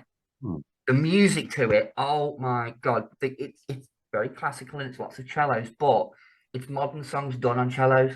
So I know you like your music, so I do. highly recommend it. Awesome. It's my turn to get into it. Yeah, any more recommendations? Yes. I know I'm probably behind, but I have this habit of when things come out and everyone's talking about them, I don't watch them. Okay. I wait. Yeah, I wait a bit more. And I wait a bit more. So I've just finished 3 seasons of The Boys over on Prime. Bloody brilliant. I have heard a lot about that, but with not having Prime, Well, I'll no. watch it. And I've seen like the Blu-ray box sets in town and seen the prices of them. I'm like, maybe in the January sales. Do it. I've heard it is very, very good. It's brilliant. It's it's superheroes, but the very sort of cynical dark side of superheroes and their wants and wills. Yeah, I've heard it's very much along the lines of Watchmen. Yeah, Like corporate that superheroes. vein. Yeah, corporate superheroes and like Homelander. I know the Homelander Yeah. character. Oh man, that bloke is fucked up. Because being the collector that I am, obviously I see like action figure news. I keep on top of all that kind of thing. I remember, I think it was last year. Don't quote me on this one, but I think it was last year. NECA released a line of the Boys action figures, and they did Homelander and Oh, I wouldn't mind that. some woman in a white dress. I can't remember her name. Yeah, But Starlight. there you go. Yeah, those were the two they did. I think they're doing some more, but I don't know. Yeah. We're not watching the show. It's not something I keep up on track of. Me and my better half have just binged 3 seasons back to back and just absolutely loved it. It's one with Carl Urban, isn't it? Yes, Carl Urban in this is brilliant, and I think it's got to set a record for the use of the word cunt. Oh, well, if it's Carl Urban running around shouting cunt constantly, then In an English accent. Oh, there she goes. She's gone. She's gone, folks. I need a cigarette now. With a beard. Okay, well, Carl Urban is a big celebrity crush of mine, so it's the reason why I fall asleep watching Dread sometimes. Well, I tell you what, then Dread aren't have night streams. you have got to watch this. You got to get the box set. Hold on, let's see if I can drag a picture up very quickly. Oh, you're gonna tease me again now, aren't you? Yeah, a little bit. It is Christmas. Yeah, exactly. Everyone's allowed a white Christmas every now and again. Yeah, I mean it's. And now. Let's see. Don't leave the underworld. Not my fault. Oh yeah, there he is. Right time crunch today. Can you? Oh, I suppose you can see that. Look at that. Yes, I've seen the pictures of him, and oh, she's off again, folks. So yeah, corporately controlled superheroes, incredibly cynical.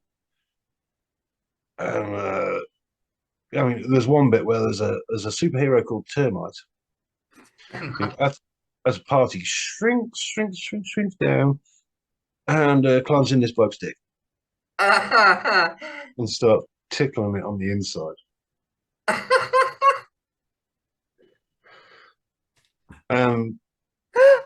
Okay. Unfortunately, has to sneeze. Oh dear. Yeah, and I'll leave the rest to your imagination, please. So yeah, folks, if you've not seen it, I'm sure you've all seen it, but I definitely need to check that out. yeah, Violet needs to get a box set and catch up quick. Oh, I will. I definitely will. But I think that pretty much covers it for recommendations because I'll be honest, I've been really busy, like behind the scenes stuff here at Calico, helping Callie literally put herself back together. Stupid bitch fell in a blender. Don't ask.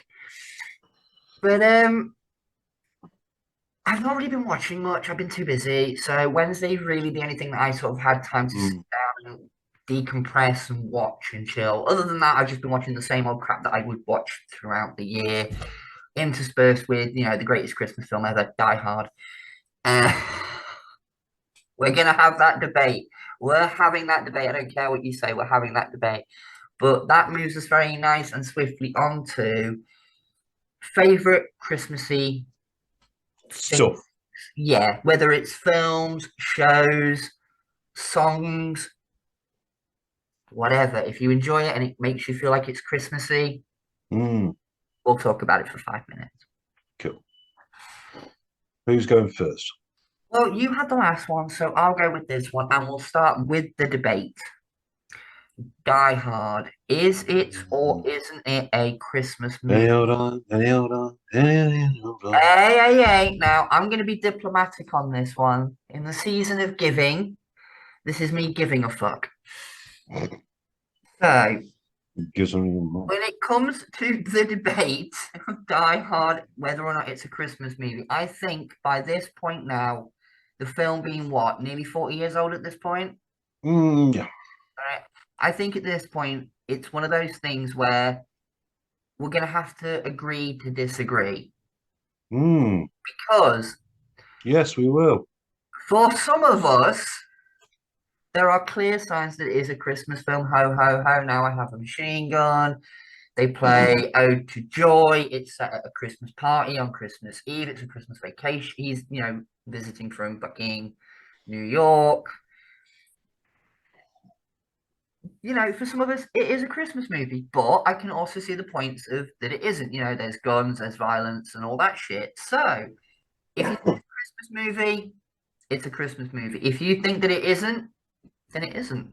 It's out in summer, therefore it's a summer blockbuster. It's Schrodinger's Christmas movie. If you think it's a Christmas movie, it's a Christmas movie. If you think that it isn't, then it isn't. Don't you bring down the good bloody name of Schrodinger. Hey, I was going to give people this year for Christmas Schrodinger's Christmas present. There's a gift inside as long as they don't open the box. There you go. So you'll have a Christmas present, but you won't know what's inside until you open it. But when it's a severed hand, it's not that great. Severed hand clenched like that would be helpful. For some folk.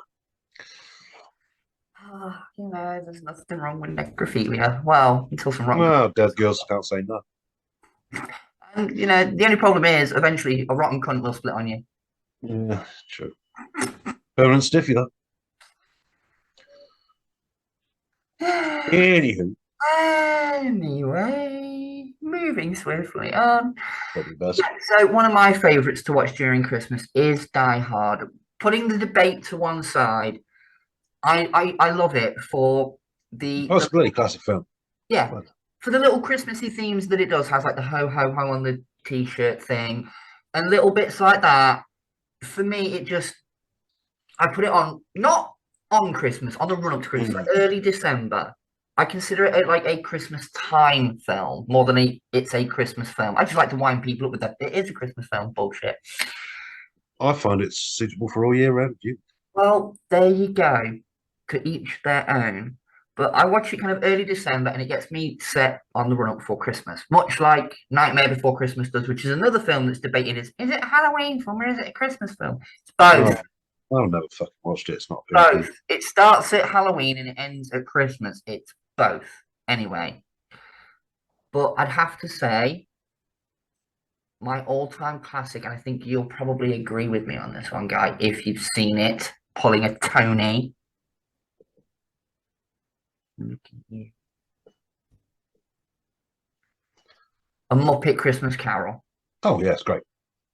Michael Caine as... Michael bloody Caine. I know, it's Michael Caine. I'm only supposed to blow the bloody doors off.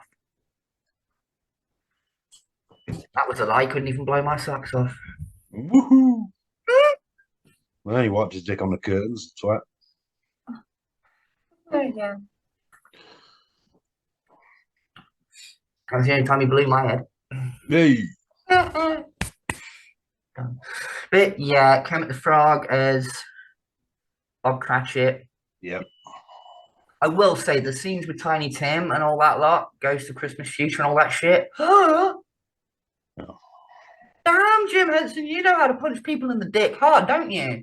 Yeah, he really does. You know, he didn't. That was not aiming for your heartstrings. That was a full on. Hey, you know that character? Boom. Yeah. Really was like a. Although, you know, same story told 1,000 times over. Well, yeah, but they're, they're essential, aren't they? They're enduring. Go on then. We'll do a quick thing here. Your favorite version of A Christmas Carol, or at least the story of A Christmas Carol. Who do you think's done it the best? Muppets. Yeah, I can agree. Close second, though, for me personally, is Scrooged with Bill Murray. Oh, yeah, that's good. That's a good film. We love Bill. Yeah. Love Bill. Right, Bill. Effects and stuff in that with the ghosts and stuff that I really like in that. The zombie one where he's ripping his arm apart. Yeah. Like, this is PG.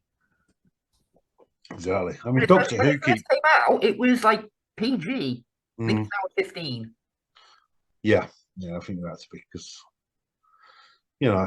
ratings back then. Yeah, true. You got 80s ratings are different to now ratings. Yes. For one of my Christmas memories, I have one of JB's visual aids. Ooh. We don't get aids down here very often. Well, no. That's you too busy fucking tearing people's dicks off. What's this? What's that? The Radio Times TV Guide. Christmas special. Oh, God, I remember getting those. Going through it with your little marker pen, marking out all the things you wanted to record. So exactly. Guess what? I still do that. I remember setting the timer on the VHS. Yes, because we were the only ones in the house that could.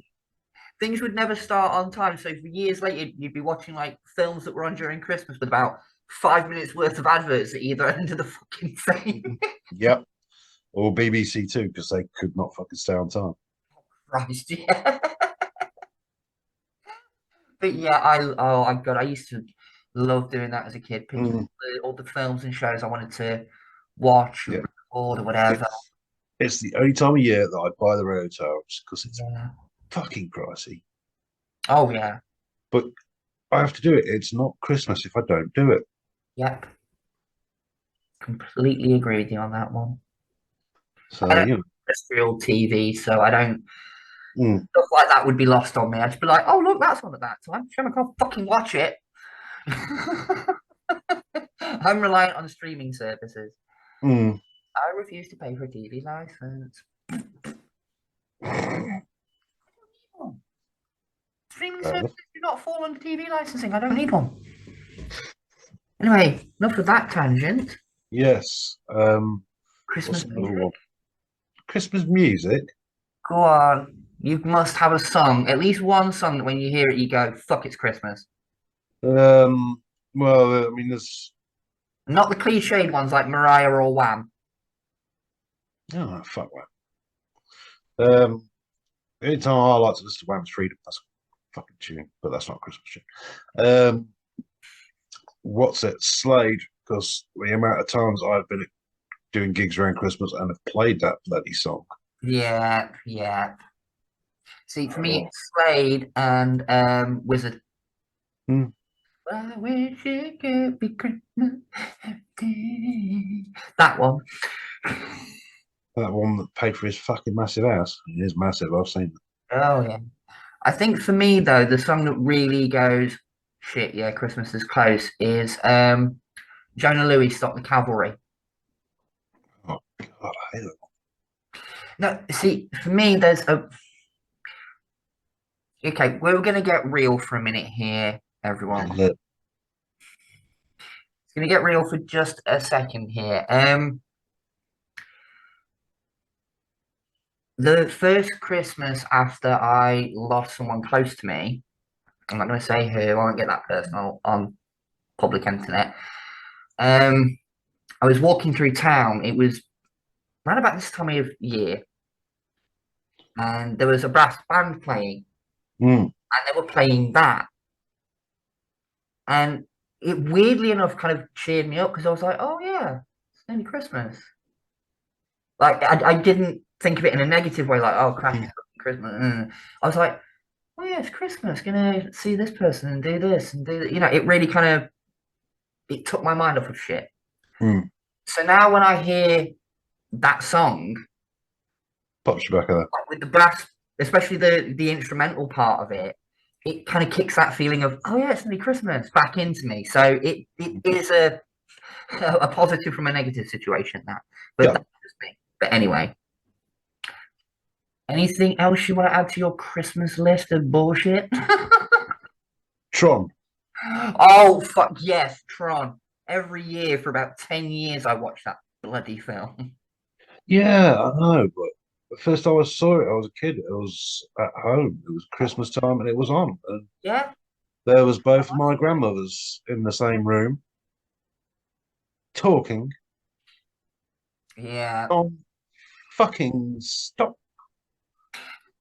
And my dad's mum, who was coincidentally called Violet,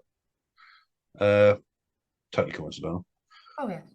has the loudest voice. I'm 4 years old. I just Fuck up. Ron, I'm trying to watch this. Shut up! We're going in the other room. I remember going to many a family Christmas party where the rule was parents downstairs, kids upstairs, and usually Tron was playing on a black and white TV that was hooked up to an aerial made out of a coat hanger. Oh yeah, because Tron's really worth it in black and white. Oh yeah, you know what I mean? Late I 19. like the ones in the blue. Which ones are in the ones in the blue? I don't. The blue one's fine, the red one. Okay, so which one's the blue one? Yeah. My next question is which one's the fucking red one?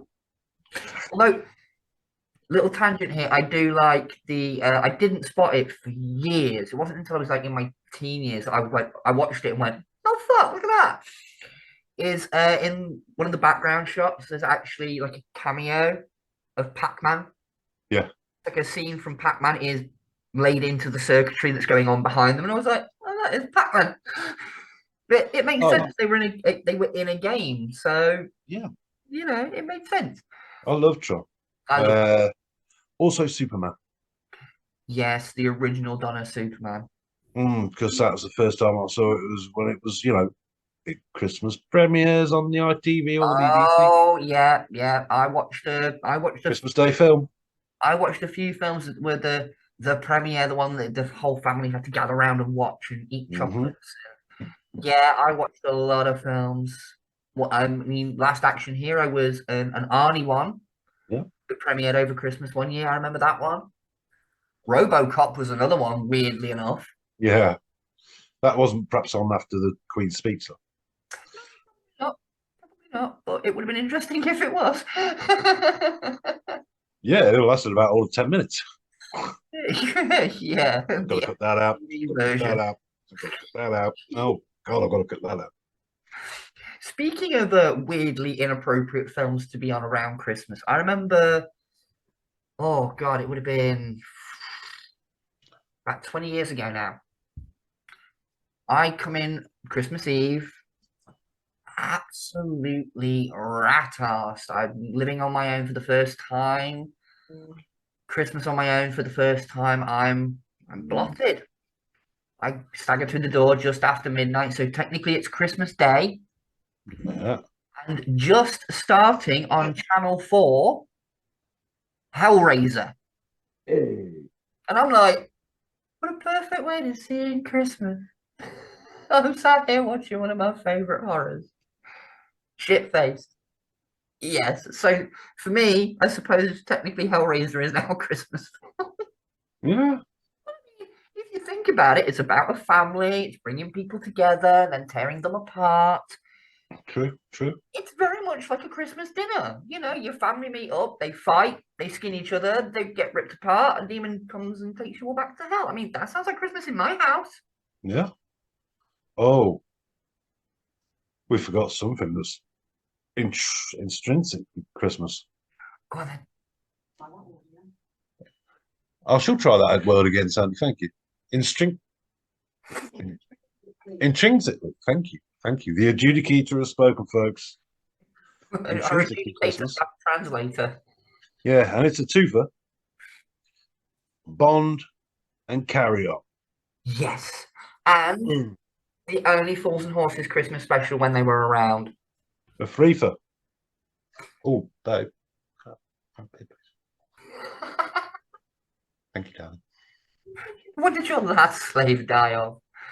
She's not dead yet. Oh, I think you're sleeping on the sofa tonight. Besides, we all know the correct answer to that question is disobedience. No. But anyway, yeah. Bond, Carry On, Christmas. You know it. Yep. I think that's pretty much all we can say about Christmas, really, for now, don't you? Yep. We've talked some films. What films do you recommend for Christmas? One thing we do have to talk about. Please tell me you've seen it. A Wonderful Life. Yeah, of course I've seen it. Who's not seen A Wonderful Life? Tony Harris. No, you've seen that. It's black and white. Oh, that's true. It probably was new when he came out. He's probably waiting for the fucking sequel. I've had a drink. It's a Wonderful Afterlife. That's my kind of movie. Yeah, there you go. Yeah, that iconic scene where he's running down the street being all thankful and everything. That. Weirdly enough, I remember that more from the video game, Saints Row 4. There's a DLC, How the Saints Saved Christmas, and when you complete the game, it recreates that scene with its own little comedy twist, like they're throwing grenades instead of snowballs. I haven't got your money. It's in George's house. What you doing with my money in your house? But yeah, that's a tangent. Yes. So, Love Actually's got to be done as well. Oh yes, Love Actually. That's a good Christmas film as well. I'm surprised you. I actually like that film. Yeah, I do. It's not my usual Christmas fare. Oh. New film coming out with David Harbour. Who? Violent Night. Oh yeah. The guy who played Hellboy, he's Hopper from Stranger. Right. Not what. Ron Perlman played Hellboy. And so did David Harbour in the reboot. No, he didn't. There is only Ron Perlman. Have you watched that one? No, I refuse. It's actually pretty good. No. I can vouch for it. If you watch it for anything, you should watch it for some of the special effects they use on the creatures. You're gonna make me do this, aren't you? La la la la la la la la. All I'm going to say is carry on with an attitude like that, and we'll be watching the Pineapple Express, but it's not the one you're thinking of. Well, I'll get me low bandy then. Fuck it.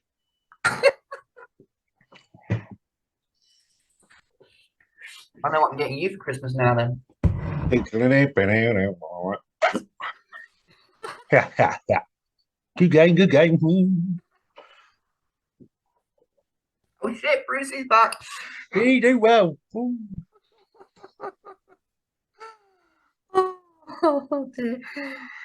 So, right, I think we should probably wrap up about here. Yeah. Suffice to say, we're not going to be here for a bit. We're taking a little break for Christmas.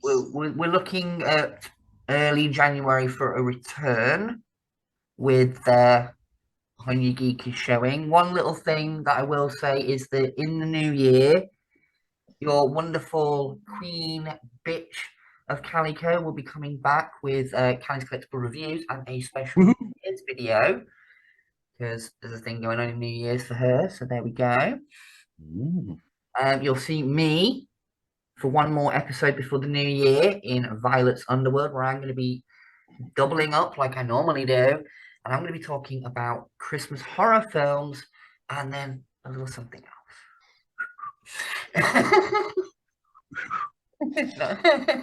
Got the new salute. That's why it whistles. I need a Swanee whistle. I'm getting a Swanee whistle. But anyway, we will be back in the new year. Yeah, I'm going to probably do some random guy stuff over the break. Maybe depends in what kind of state I get. Yes. And if Betty Ford let me out, then we'll see. Right, but until then, we'd like to say a Merry Christmas and a Happy New Year to all of our viewers and subscribers. Thank you for supporting us for yet another year, because mid-January it's going to be our 2 years running of the channel. Boom. So, for those 2 years, we're now up to, I think last time I checked, we're at 104 subscribers, which is the highest we've ever been. Awesome. Personally. Well, I'm going to say I've been higher. I was going to, yeah. I've been a lot higher than that. But, I just want to say thank you to everybody that's helped get us to where we're at. And you keep watching our content, we'll keep making it. And as we say around here, shit content is better than no content. Indeedy. Thank you, folks. You are wonderful. Mwah. And remember, slates for life, not just for Christmas. Think on, folks. And remember, don't get mad, get sadistic. Mwah. Bye, everyone. Bye-bye. Merry Christmas. We have such sights to show you. Get away from her, you bitch! What a plonker. That's it, man. Game over, man. Game over.